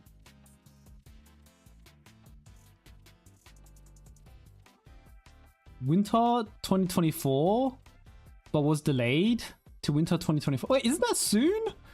Oh, but this is for Japan though, right? Which means it's not gonna come out globally until like later. That sucks.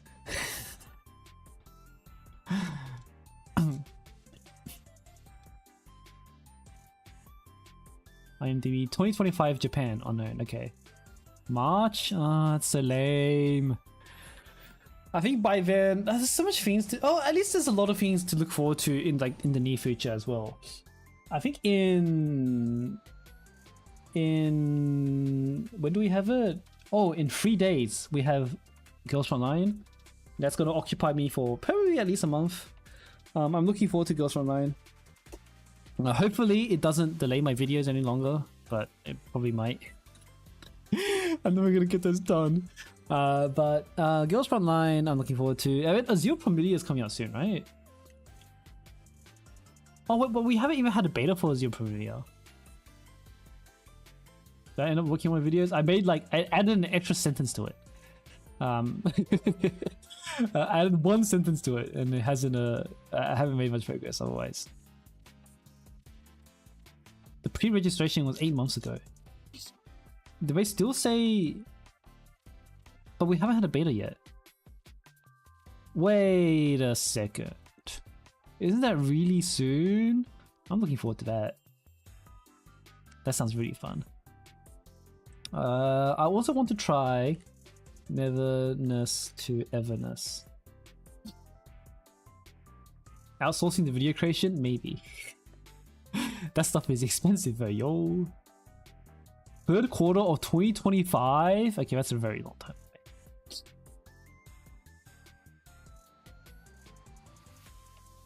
Oh, speaking of movies and stuff, there's been a lot of things I've been going to recently as well. You need to read the BA story. I'll consider it. If I'm gonna read it, I think I might read it personally. Because my family wants me to join them on a trip to, on a road trip over Christmas, and like if I have nothing to do, I might read Volume F during the road trip. But otherwise, I'm not sure if I had the opportunity to. But it'll probably most definitely be on my own, unless. I mean, doing it on stream would be a good excuse to actually do it. That might motivate me. But otherwise, I don't know. I don't know. I really don't know. I'm looking forward to the... So besides games, what came out recently? I saw Overlord movie on my own. I went to a Miku concert. Watch Yumi's Law Archive as a podcast. That's so long. I think it's unironically faster to read the story, is it not? I mean, like, he does good work. And it might be a good, like, way to experience it. I think that kind of stuff is a good way to re-experience it, right? But I don't know if it's right to experience it for the first time, because I think a lot of that stuff, a lot of the actions you have to go through, like reading a VN on YouTube is not the same as clicking the button. Like, clicking the button is part of the visual novel experience, and you can never take that away. Right? Like the suspense of you reading something and then clicking the button for you to go to the next page. Like, there are some visual novels that are just so good at doing that. Right? Like, the one that comes to mind will probably be something like Subarashi Every Day. That utilized the button click really well. Like, clicking is such a huge part of the reading experience, because the text, like, something that differentiates visual novels from reading a book would be that clicking, right? Where it would be going from one bit of dialogue to the next, because, like, being able to control the pace of that click is just so different to reading text on the screen. What a bad visual novel is one where the clicking doesn't matter, right? It's one where if you copy and pasted the text in the text box out of the VN and put it on the page of a book, and it reads well as a book, it will not do well as a visual novel. Because yeah, it's just such an important element to the visual novel experience.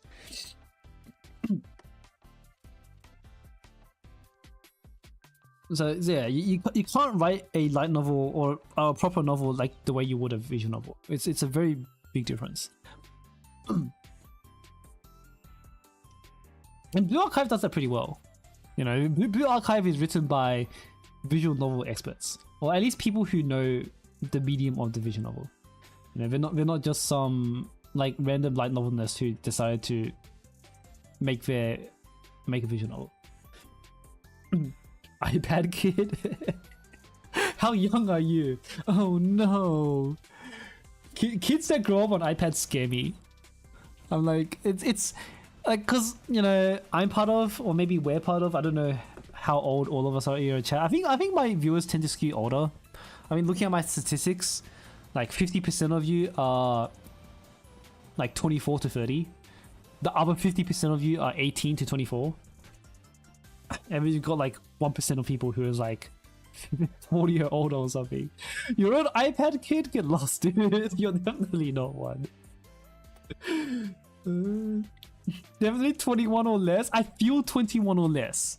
I was 21 before fucking COVID, alright? And then like, COVID, it's because COVID feels like freaking yesterday. It's like, damn dude, I'm still 21, right? Like, COVID has been such a random ass like time hole.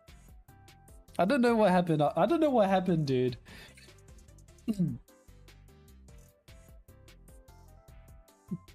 Honestly felt like yesterday I was 21. But yeah, I think most of us here, well, not most of us, so many of us here are like over 24. When I check my statistics, you know, why don't I check it right now? I'm gonna go, I don't know if I should open it up on, I'm gonna open it up on a separate page and I'll pull it in. I'm gonna check my statistics. How old are you fuckers? YouTube Studio, analytics, audience.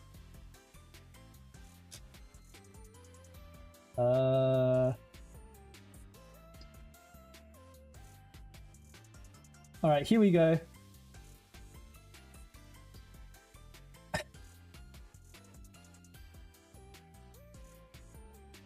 45% of you are 18 to 24, and the other 45% is 25 to 34. Damn. So yeah, we're of similar generation, because I'm like 26 myself. You forgot your age? Okay, buddy. Okay, buddy. You experienced the internet by 56k. I did as well. I still remember trying to log on to RuneScape. No, I remember trying to log on to fucking Adventure Quest with that dial-up. And then when you finally get onto the dial-up, turns out Adventure Quest has a limited capacity of 2,000 players, and you're just sitting in queue trying to log in. Your YouTube should be 65 plus. Age changes. Who's the 65 plus? I don't know, man. I mean, 0.2% is a very, like, you know, there's not many people, so who knows. Live. Is it different between... Oh, live audience is different to actual video audience? Video audience has, like, nobody. Like, live audience, you're looking at older people for some reason. That doesn't make any sense to me. But sure, I guess. Only, like, 2% of you are female. So out of the 50 people in chat right now, half of you are female. But it's half the female in here. Who is it? That's your grandpa? Okay. Well, yeah. But yeah, my viewers tend to skew older. That makes sense, I guess, because like people who are going to be try-harding in this fucking game are probably on the older side. All the young people are just memeing. Now, if we looked at a meme content creator, I'm sure we would see like a lot of 13 to 17-year-olds. But then they give me that data. Yeah, man, I'm stalking you. I mean, it's not like I know who is 45 to, who is 18 to 34. Unless you told me. So if you told me, that's your own fault.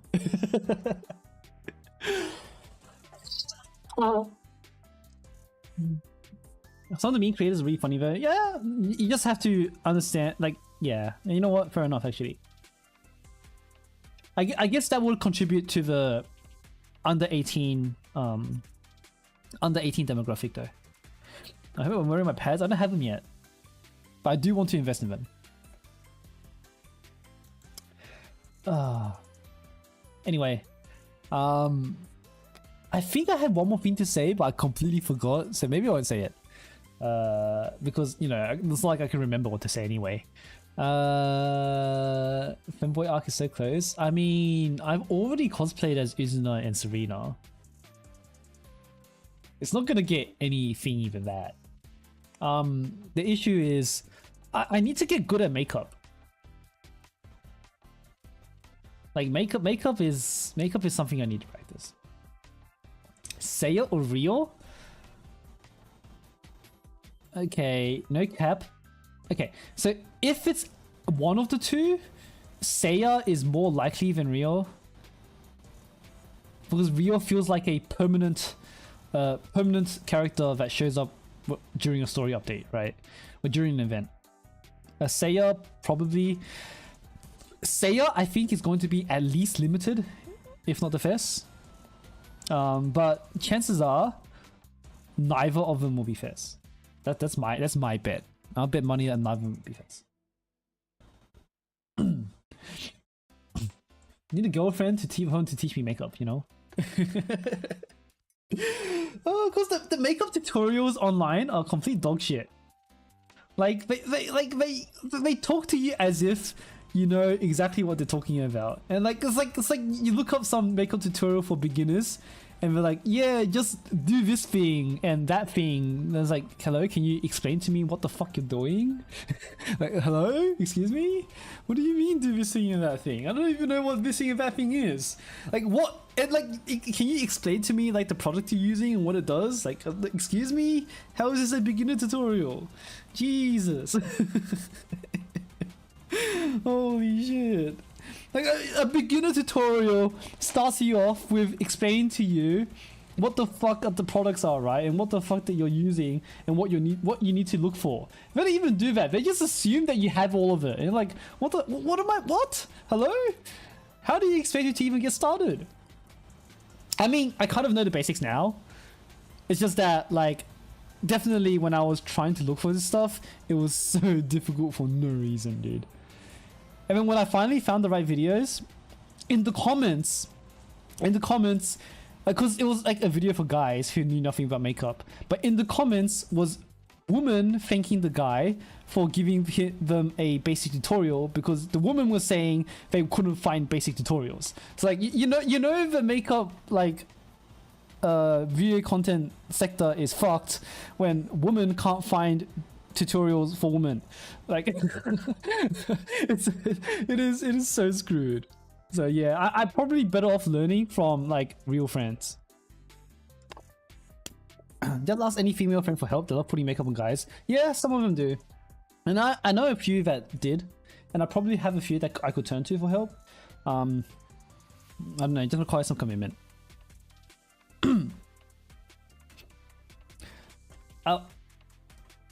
Like you know Mahiro from that sister anime.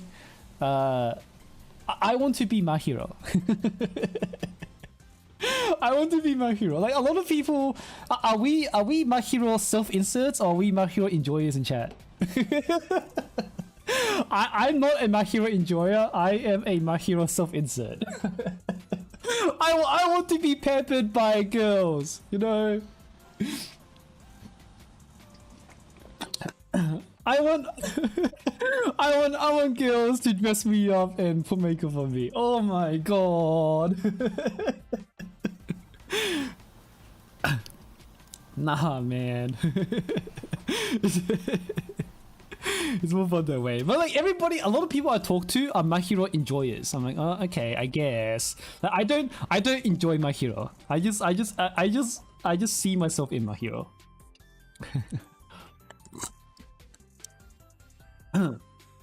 But yeah, I mean, like if you're a Mahiro enjoyer, I respect that too. Those who wish they were Mahiro and those who lie about it. You want to be Mahiro? I mean, I think it's fine to enjoy Mahiro and not want to be Mahiro. There are probably a lot of people like that too. And everybody around me seems to be, well, not everybody directly around me is more of a Mahiro enjoyer. In real life, I mean, is more of a Mahiro enjoyer than a Mahiro self-insert. But yeah, Mahiro is great. Is great. Haven't read the manga for Onimai? Nope. Honestly, like I'm talking about Mahiro here, but I didn't get past the first episode. I watched the first episode. I was like, yep, I've experienced enough. I've hit the peak. That's good. I don't want any more. But I think I might read the manga because I think the anime. I think the directing was a bit. I think what stopped me was the directing and the editing and the pacing was kind of off. There was something off about the timing between cuts and things. I couldn't like it felt like a directional thing. So I think I would rather read the manga if I had to go back into it. Yeah, I'll probably read the manga. But the Mahiro Dojins though, yo. Yo. I mean that might be part of it because like I don't like reading dojins of series I know. Right? Like I feel like it was for me a huge part of enjoyment in like dojin work is seeing extensions of the character outside of the original franchise, right? Like, but like for me to enjoy that, I want them to be in character, if that makes sense. And dojins, like fan artists, a lot of fan artists don't give a shit about staying in character. I don't read BA dojin. I don't read BA dojin because they're not in character, and I hate them. I actually fail to consume any BA dojin. Like unless they are in character, there are a few where some dojin are actually like plausible in terms of personality. There are a few that seem plausible, but like most of them, I feel like they're just there for the art, and like the character just feels wrong. So I don't enjoy those. You don't even read BA Story? I do read BA Story! What the heck? I just haven't read Volume F! Relax! A database of dojins that behave in character? I mean, that would be useful. Yeah, I suppose. But anyway, the point was that I don't like reading dojins of out of character, of characters being out of character. So then part of me not wanting to experience Onimai is because then I can continue to enjoy Onimai Dojins without without compromising, without losing the, you know, without being, what's it called? Without being disappointed about how out of character they are. Yeah, that's what I want to say. No, because I don't know their character. You know what I mean? My hero's character doesn't get broken. You know what? Sure, okay. If you say that, then maybe we can enjoy some Onimai.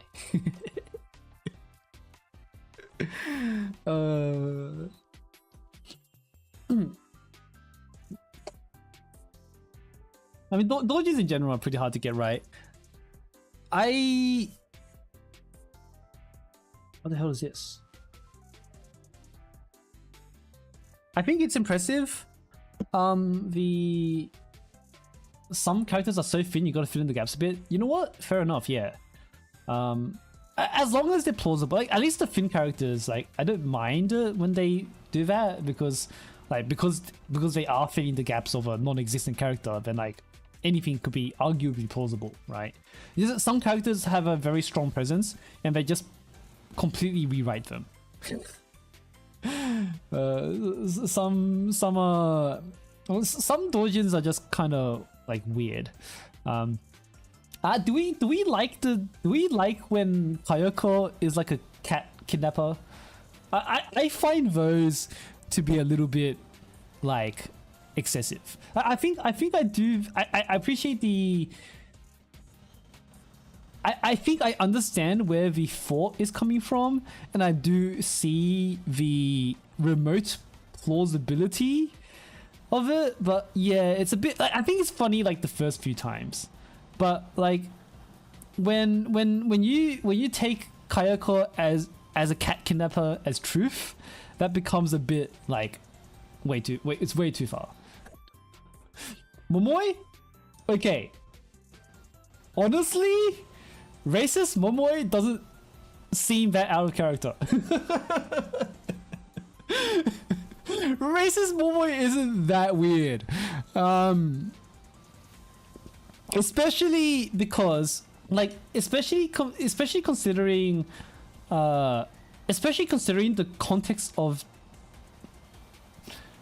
Okay, it is weird when Momoi in those like fan arts or in those like memes are if the context is that she's aware of what the racist word means, right? I think a big part of why racist Momoi took off is because Asia doesn't know what the word means. And I think to them, to Asians, to Southeast Asians, to East Asians, you know, Japanese, Koreans, like there is no cultural significance. Like the N-word has no cultural significance in that part of the world. So to them, I think to them, it does seem to be something that is like very much like in character, because it is to them it's just a funny word. But I guess I assume because we are, you know, in the West, we are exposed to the discrimination, and we do understand the way of the word. It does probably seem out of character. I think that's where the separation is. Because yeah, like it's yeah. I think the East doesn't see it as being mean. Yeah. Yeah, exactly. Like Miko is innocently repeating the word, right? Like that's normal. Like to East Asians, it's just a funny sounding word. They have like and even if you teach it to them like academically, like hey, don't say that. It's not a good idea because it's insulting. Like even if you teach an Asian, like a true like born and raised Asian, like the meaning of the word, they're never going to understand it. Like to them, it's just going to be, oh, okay, I probably shouldn't say that word, and that's about it, right? Like I remember this one time where, like I have a lot of like first person accounts of it too. I know this Chinese mainlander, because I was part of a high school that had a lot of immigrant students. And like a bunch of them were like from China, right? And you know, China being the way it was like 10 years ago, their exposure of America and American culture was basically entirely through Hollywood. Now, if you think about Hollywood and you think about the way that Hollywood uses the N-word, they pretty much exclusively use the N-word to mean like brother, right, homie. you would basically, in Hollywood, you would basically never see the N-word used as a slur. So then, like, these Chinese people who grew up with Hollywood and their only exposure to Western culture was Hollywood, they came over here and they were like, "Sup, homie." and well, I think it's because we're Australian, it kind of like flew. Yeah, it flied. I think Australians don't really care that much about it. Like, if they did that in America, then there would probably be some stern talking to. But here we were like, "Yo, do you know what that means?" And he was like, "Yeah, man, it means like shundi." Shundi means like, you know, brother in arms, like brother, right? Like sibling kind of feeling. Like shundi is like homie, because like apparently in Chinese movies when they subtitle the N-word, they literally use shundi, which means homie, or it has the same connotation as homie, right? It literally means homie or brother. So when they translate the N-word, it's like they literally understood the N-word to mean shundi, which is homie. So when they came over here and they said, "Yo, you're my homie,"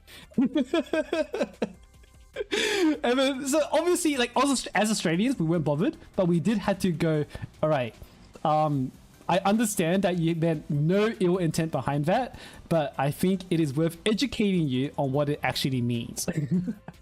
Well, it's worth educating you on the dual meaning of the word. Because clearly this guy learned one meaning of the word and he just wasn't aware of the other meaning of the word. So we just have to be like, "Hey, it's fine if you say it to us because like we're not offended, but don't do that in public, please." Because you never know who out there is going to be offended, right? And yeah, like language is just a funny thing. There's a similar thing. Like I saw a skit done by a stand-up comedian who was African. And in Africa, or in their part of Africa, like their exposure to the N-word is through rap songs. And in their group of like rap song, like the rap songs they listen to in Africa, basically the way they use the N-word was like usually in the context of being rich. Right, because a lot of rap songs like from like that period maybe you usually like is usually in the context of being, you know, rich. So then this African comedian, he said that he thought the N-word meant a rich person. And then, so the skit went on to like when he finally came to America, and then he got called the N-word. He was like, "Oh, stop it!" Like he took it as a compliment. Because he understood the word to be a rich person. So yeah, that's kind of how it is in the rest of the world. We just don't have the cultural. It's just not culturally significant. Like we just don't understand it, which is why I think racist momoy. It's why I truly think racist momoy has a reasonable existence. Like not to like justify it when it's being used. Like if it's being used by Westerners and it's truly being used as a slur from Westerner to Westerner, from, you know, as a slur, then like yeah, obviously that's not okay. But like when some Asian is doing it, like when some Asian is posting about racist momoy, like they just think it's funny. Which is why I think it's reasonable to believe that like racist momoy is kind of in character. Because like a real Japanese momoy, would she know that the word is a slur? Maybe, maybe not. Racist double quotes, yeah. Anyway, that is my perspective of the language. Like I've avoided saying it because I don't know who in chat is actually offended by the word. Because like, you know, like I said, it's good to be courteous to people, right? Like you know, there's no reason to randomly offend someone for like nothing. I'm not gonna use the word as a slur. I'm not gonna say the word randomly if people interpret it as a slur, and I don't know who in chat interprets it as a slur. So, you know, you're never gonna catch me publicly saying it. But like personally, I understand why, you know, as a language, and as a culture, why some parts of the world aren't bothered by it, and why racist Momoy is as popular as it is.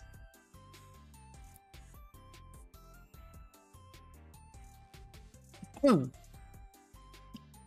like, I don't know, words themselves can't be crimes. Like, how are you ever going to discuss like the history and academic like usage of something? How are you ever going to use a word academically if you can't like say it? Like, imagine reading like a textbook about the history of a culture, and then like the word that was used in that history was censored. Like, you're just censoring history. Like, yeah, it was a very real part of your history. Like, you can't just censor it there. You have to say it. Like the word is there, like, obviously, and in that context, you're not using it as a slur. You're using it as a historical study, you know, as a perspective to the past and to reality. So that's my perspective of language. I'm not bothered by professional, academic, and historical use of words. What if the N-word were to be lost to time because nobody wanted to use it in a professional academic context? Well, I mean, sure, I guess. But in that case, would the definition of homie or shundi take over?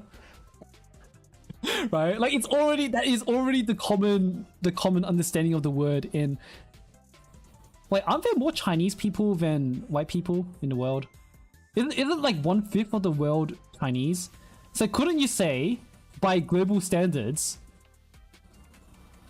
the homie interpretation of the word is more common than the racist one?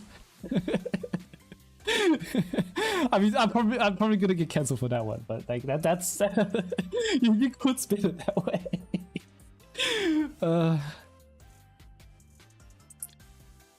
But yeah, the N-word was really bad. We don't know what it was. It was bad. Yep, that's not something, I don't know. I think history and like reality has more value than, I don't know, just censoring a word like that. I feel like it would be a shame to lose a real part of history. I mean that's already the case for like a lot of existing words that we use like randomly, right? I think I won't say them because they've returned as slurs. Like, you know, words that were originally kind of slurs and then they became normal lexicon, and then like 100 years later someone was like, hey, did you know in history this was used as a slur, so if you're using it today, you're racist. It's like, but like for the past 100 years, no one has used it as a slur. So like, why are you reviving it as a slur? Like, I think it's good to appreciate the historic context of the word, but like literally no one uses it that way. Words mean the way it mean, like the way we use them. So like, you know, the fact that you're reviving it is like crazy to me. Like, I can't say the short word of Japanese class anymore, which used to be super common, but apparently some people revived the short form of Japanese as a slur, which is crazy. Which is absolutely insane because no one used the short form of Japanese as a slur for like the past 100 years. But whatever, it is what it is, right? Internet's gonna internet, language is gonna language, and the very fact that people are now conscious of it as a slur means that people can use it as a slur, which means that it is viable to interpret it as a slur. BA all parts? All parts is actually out of place artifacts. And it's so funny to me to see to see global players get confused over some terminology of the game. I remember some dude in Blue Archive official Discord was like, you know, all parts and artifacts are different things, and we're like, bro, they're literally the same thing. All parts stands for out of place artifact, and you know, in global they're just artifacts. They literally refer to the same thing. It's very interesting how like language can get lost like that, and also how formulative it is to our understanding of things, right?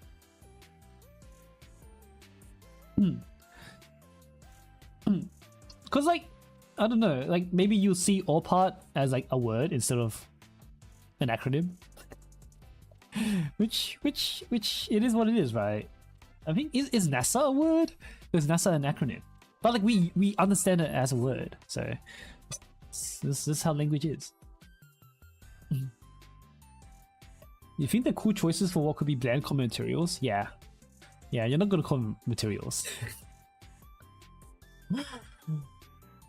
Object-oriented programming arts is also a very distinct interpretation, shall we say. Definitely haven't thought of that one before. Anything else that's out of character that's like really weird? I don't know.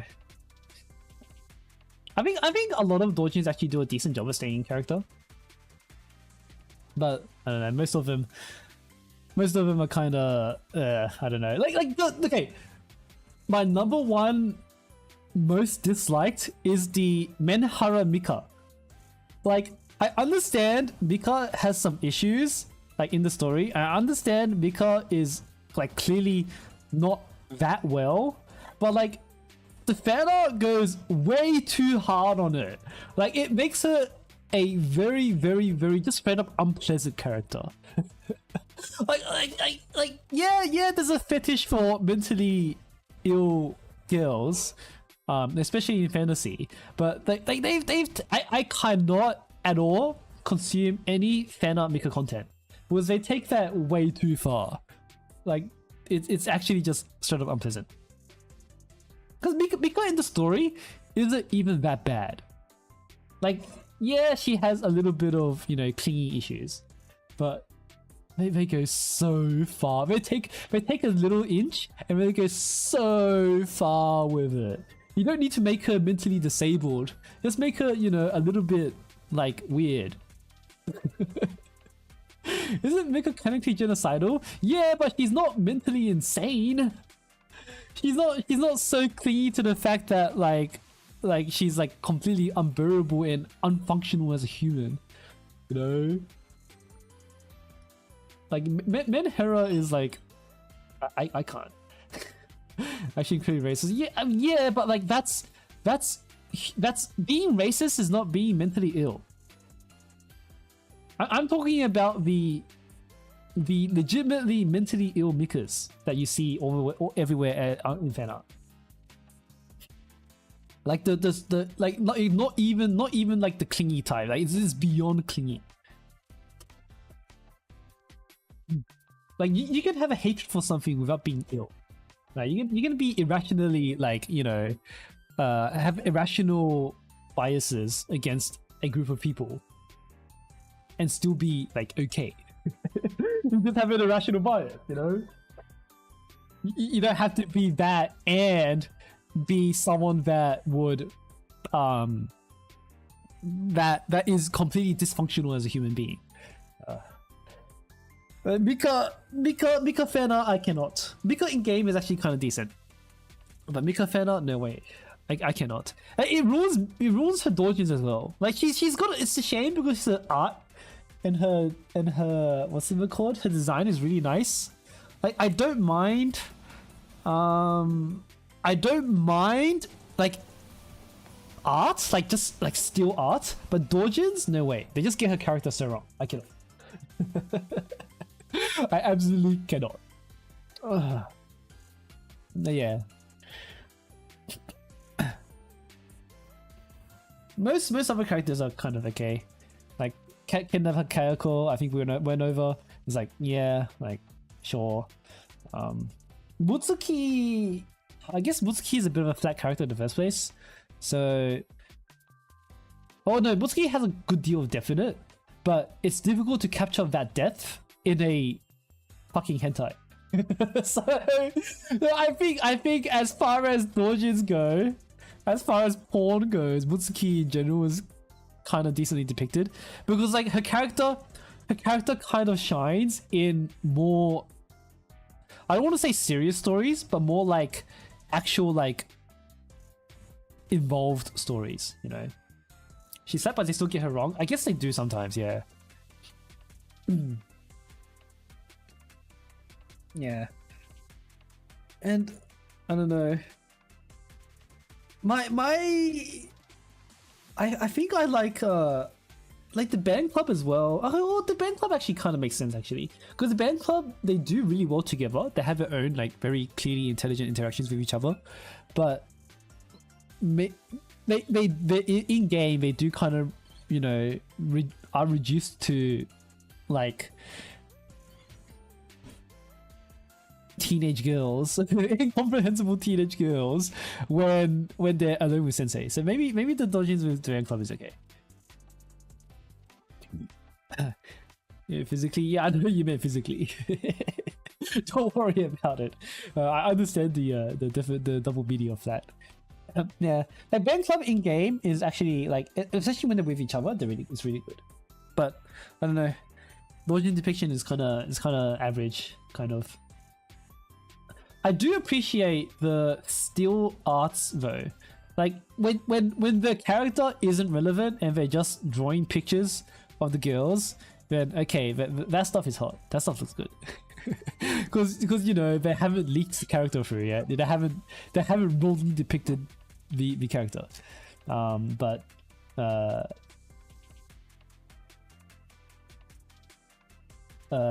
Yeah, still art is good. Do I draw as well? Nope. My creative ability is mostly verbal. Actually, I don't even have verbal I do have some like written creativity, but like it's mostly I channel most of it into like academic writing. I did used to have a little bit of a stint doing like creative writing, like but I don't know, that's kind of behind me right now. Maybe do you guys see what I did for the April Fools? Oh, some of you might not be around for this, might not have been around for this. I'll show you guys today because I don't plan to share this again. But I did channel a little bit of my old creative writing in, let me see, is it still here? Yeah, the wife ratings. Have you guys seen this? I think some of you might have seen this. Some of you old enough who have been here around here might have seen this. But if you weren't here since like April last year, you might not have seen this. I did a short write-up of every character at the time, and basically explained their aesthetic. I had some help, so some of this isn't by me, but I still took control of the direction, kind of. But like most of them are by me. I think out of the 110 characters, I did like 90 of them. I think the one I'm most proud of, I think the ones I really like would be like Aris. I like Aris and Aru, the ones I've written. I like the way I did. I think Cherino's is kind of funny. Update when? I don't think I'll come back to this. It's just gonna be like up for like 10 minutes if you want to read it now. This is in the spreadsheet. This is in the stocky ratings. If you guys haven't seen it before, and I'm only going to I'm gonna keep it up for like the next like hour or something. But yeah, I don't think I'm gonna bring it back. There are a few that I'm really proud of, but some of them are kind of, I struggle to write some. Because the design direction I took here was basically I wanted to comment on their aesthetic and tie the aesthetic into their character. Right, but like some I just struggled so hard with. Mashiro's was really difficult. I could not figure out how to like do Mashiro's. I think Meru's was kind of difficult. Meru's was okay. Meru's came out okay, but I think that one was kind of on the hard side. One that I couldn't do at all, I think, was Tsubaki. Tsubaki I struggled. Tsubaki I genuinely struggled with. I think I put her off for like 3 weeks. Like I tried to write her like I think on like one of the first days, and I didn't finish her until like the very end. The Tsubaki's was really hard. Yeah. But yeah, this was me channeling my old creative writing stint. This is where most of my creative ability was. I think nowadays I put that creativity into my videos. But yeah, that's kind of it. I do not draw, no.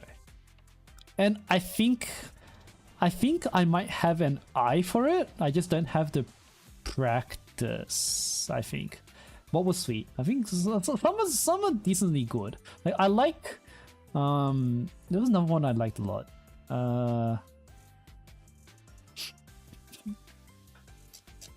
I think Aris's was probably my favorite. Well, not my favorite, maybe. I think I just remember Aris having a very strong impression on me when I wrote it.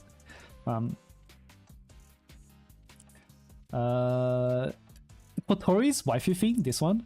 Did you know that waifu is a Japanese borrowing and rendering of the English word wife? Evidence for the term in Japanese dates back to at least the 1980s, when some younger Japanese people may have adopted as an alternative to gender limitations implied by the traditional term kanai, which literally means inside the house. Waifu developed a more specialized meaning in English-speaking anime and manga culture, where it instead refers to a character where we're particularly fond of, one they reviewed as being special to them.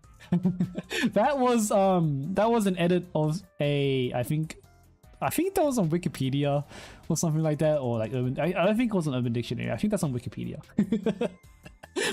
that was a lot of fun trying to like fit that into the text box.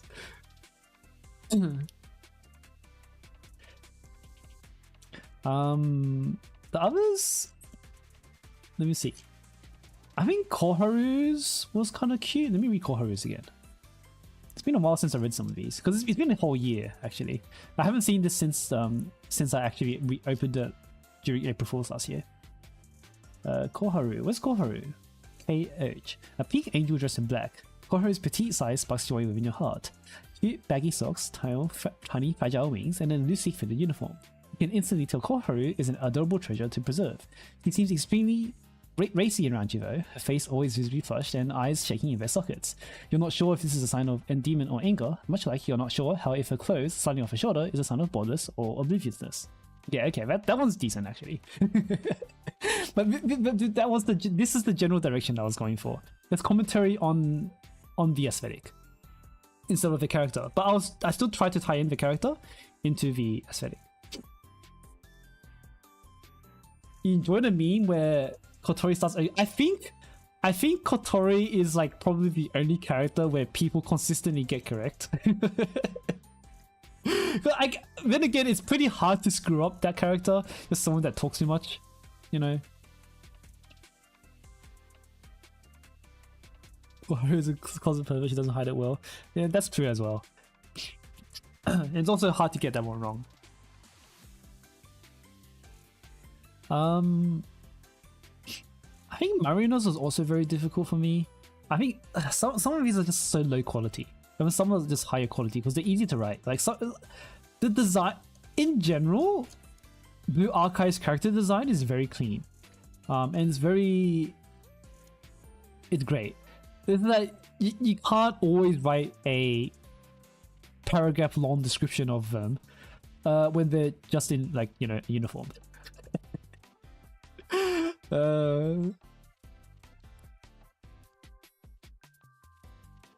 Screen time for Shimiko. Hasumi. Okay, Hasumi was definitely the ones I did not like writing. Besides hanging on her like hugging, essentially, even if it's like outlining the smooth tones of a totally tummy, but lifting the sketching was too much. Okay, yeah, that one is very mid. That's mediocre as hell, man. Hasumi's is definitely not it. Oh god. All of this was like on my own, like from the dome. By the way, I didn't really get much. I used the thesaurus at most. Like if I got stuck in like trying to find like the words to describe something, I did try to look up some things in the thesaurus. That's a pretty important part of writing, you know. But like, yeah, most of these was just me trying my hardest to like figure out what the hell to write about their appearance. I think Sakarakos was funny.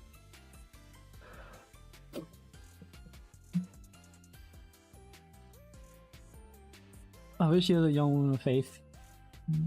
And we'll leave you the fashion.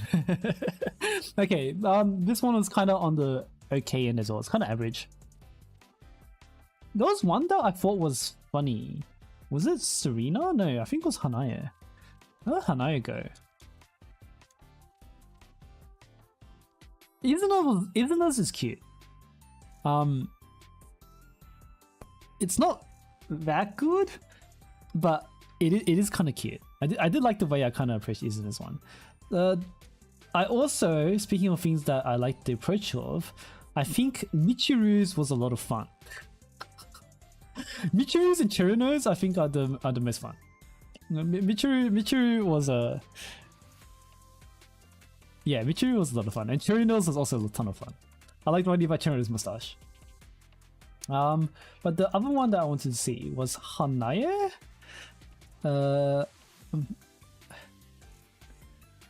Yeah, I do have some hints about the character.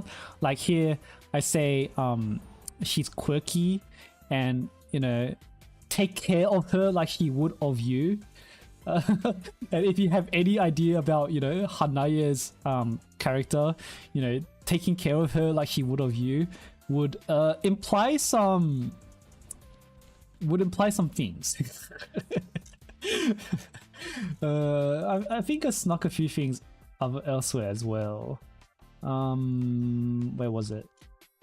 Like Serena's as well, I give a very, very mild hint that she's a stalker. Yeah, I did say damage type is mental, but I did say, yeah, don't forget about the smile that won't ever let you go. Like I don't straight up call her, you know, a stalker, but I do try to sprinkle a little bit of that personality in here somewhere. I don't like calling out those kind of things out like directly. Like especially like why I found Izuna's kind of fun was because Izuna in the story is like very clearly infatuated with Sensei. Well, I guess I do kind of call it out a starry-eyed crush of a young high school girl. Yeah, Izuna is kind of infatuated with Sensei, and you can tell it's like the same way, like legitimately the same way a high schooler would have a crush on their male teacher, right? like it's that kind of like thing, and it's kind of normal thing for teenagers to have. So yeah, and Sensei, you know, while respects it, doesn't ever answer, if that makes sense. So it's kind of cool. And so I did mention that in the description there. The others are mostly mid. I think Iori's was a little bit difficult. The first time we wrote Iori, it definitely 100% read like a fanfiction. I kind of changed that to make it read less like a fanfiction, but it's still kind of fanfiction-y. it's in character though, kind of, you know. But it used to be a bit more like dialogue, right? It was more like a dialogue piece between Sensei and Iori, and that felt really weird. So I kind of cut that out and made that less dialogue heavy. And also Yoshimi was also definitely way fanfiction. I changed that. It used to be really bad. Oh no, it's still kind of very fanfiction-y. Like, yeah, no, this is the one I was talking about. This is dialogue. Yeah, this one I was stuck on Yoshimi. I don't know what to do about her. I think someone else actually wrote her, and like I didn't feel like I could do any better. So, you know, I was like, you know what, let's do it. So yeah, I just said that it is. What is this? This is me showing off because someone asked, do I draw? And I said, no, I don't draw, but I do other creative endeavors. And this is one of those creative endeavors, which is writing. I used to write. And this is just me channeling that writing, my old writing skills into something. Is it all 10? Of course. Are you gonna rate the girls any less than 10? How dare you even suggest that they're gonna be any less than 10? Come on, dude. All of them are 10 out of 10 cute, 10 out of 10 cool, and 10 out of 10 hot. Alright? Every single one of them. Ain't no way you're ever feasibly rating them anywhere else. You like Irie? Irie was actually my first one.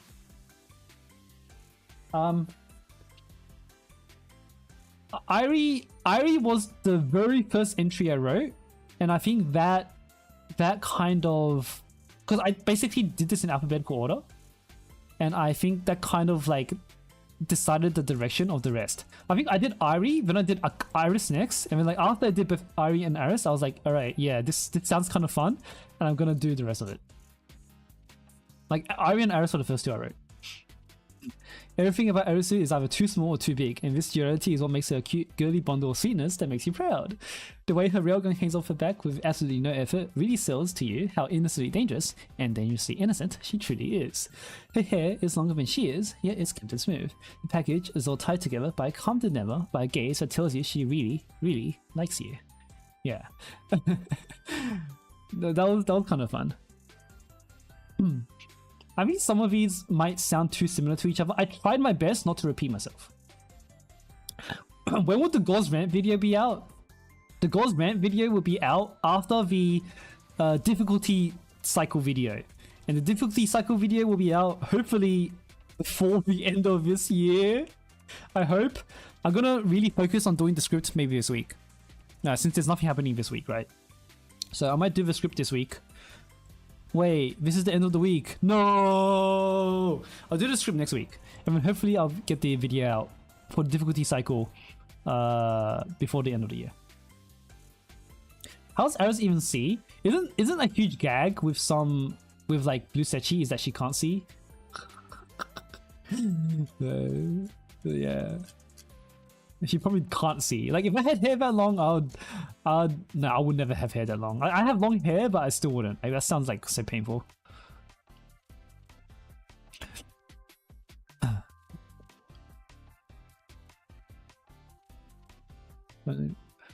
Wow, Shigeru is really cute.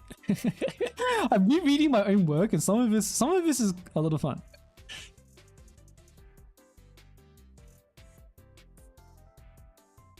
Wait, when did Stocky add a waifu rating? This was me. I wrote all of these, like for April Fools last year.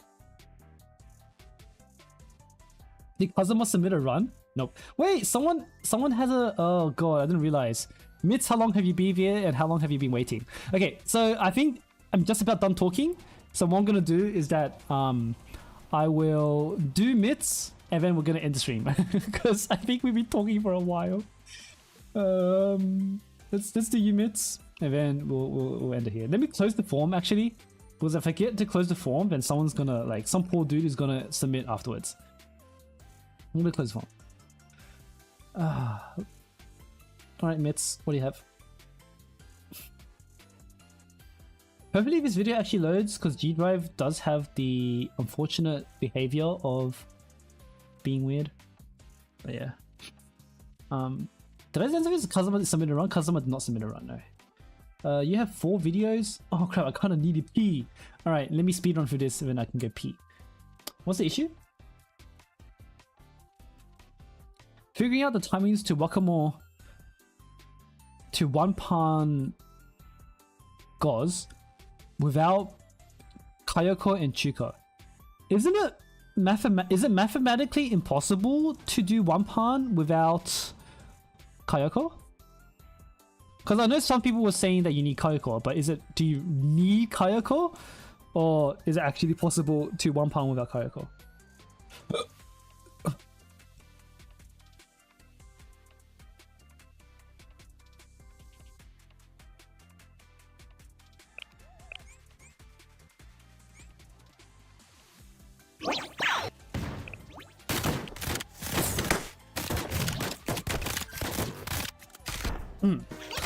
I mean, this team should be really close, right? Yeah, this was the same team that I suggested to someone else, I think. But then because they didn't realize that they needed Hoshino instead of not Sabaki. But people were saying that this team wouldn't necessarily get one pump, just be really close. Couple of times more than 4 minutes, so it sounds like it's not possible.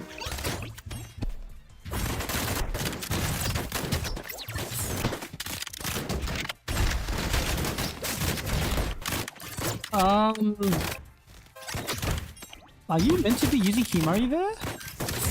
So your Wakamore X's have no Himari buff. So this first, let's look at each one. So this first Wakamore X has no Himari. Oh, she does, just barely. Okay. And then, okay, but this Wakamore X has no Himari. Did it even explode? Yeah, this Himari is wasted. This one, at least, you could have, like, I don't think it's gonna get you the 1 point anyway. But here, for this one, you need to wait, like, 2 seconds.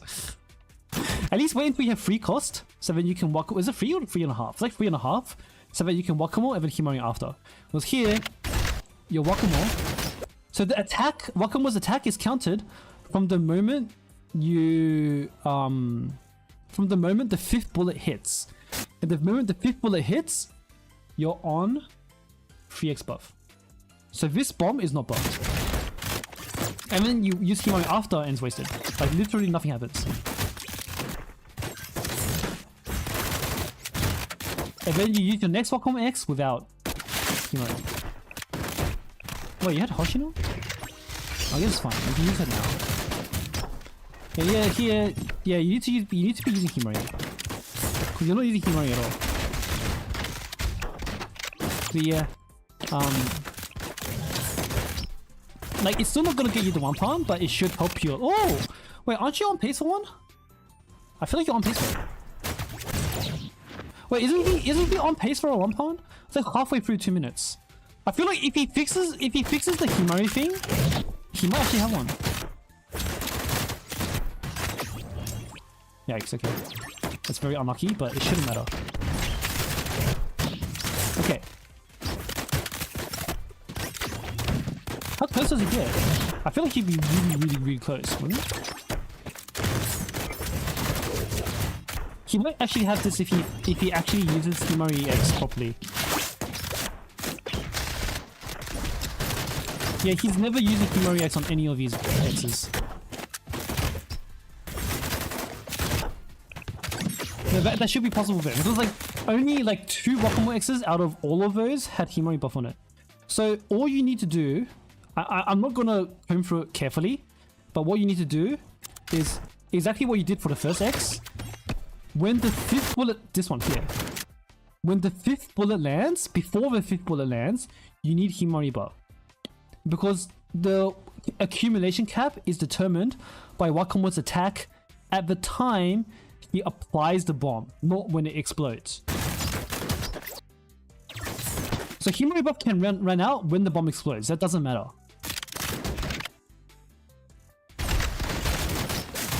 But yeah, I think the way you're using it looks like you're using it because you think the explosion... Oh, not even that. Yeah, you're using Himari buff for... Not even. You didn't even use Himari buff here at all. You should have. Like, you know, 100%. If you make it so that every Wakamore X has a Himari buff, you can clear this. 1 pun. Just do that and you're done. So yeah. You can still use Himari after Wakamore. You don't need to use Himari before Wakamore. But you just need your... the 5th bullet to have the Himari buff. And that's it. And then you should be able to 1 pun after that. I'll leave it at that because, like, that's for you to figure out. That's just the information. Like the rotation on how to do that yourself. You have to figure out yourself. But like, yeah, once you know that Himari buff only applies or only matters during bomb application, then you should be able to do the rest yourself. Am I doing no gacha tomorrow? Nope. No gacha gods was solved, or insane gods was solved like 2 years ago. So I'm not gonna do it. And I'm not gonna try torment. So yeah, I might try torment on my own off stream, but I'm not gonna do a stream on it. Anyway, yeah, that'll be it. So we ended up finishing with a run instead of me yapping for 2 hours. So I'm gonna end the stream now. Thank you everybody for listening to me yap for 2 hours. That was kind of fun in its own way. I really need to pee, so I'm not gonna hold back anymore. I'm gonna go pee, go eat, and then I'm gonna, I don't know, slack up for the rest of the day. Bye. No gacha for Wakamo? Yes, there will be, but I'll also probably be doing the tournament and maybe a review, so we'll see. But yeah, bye.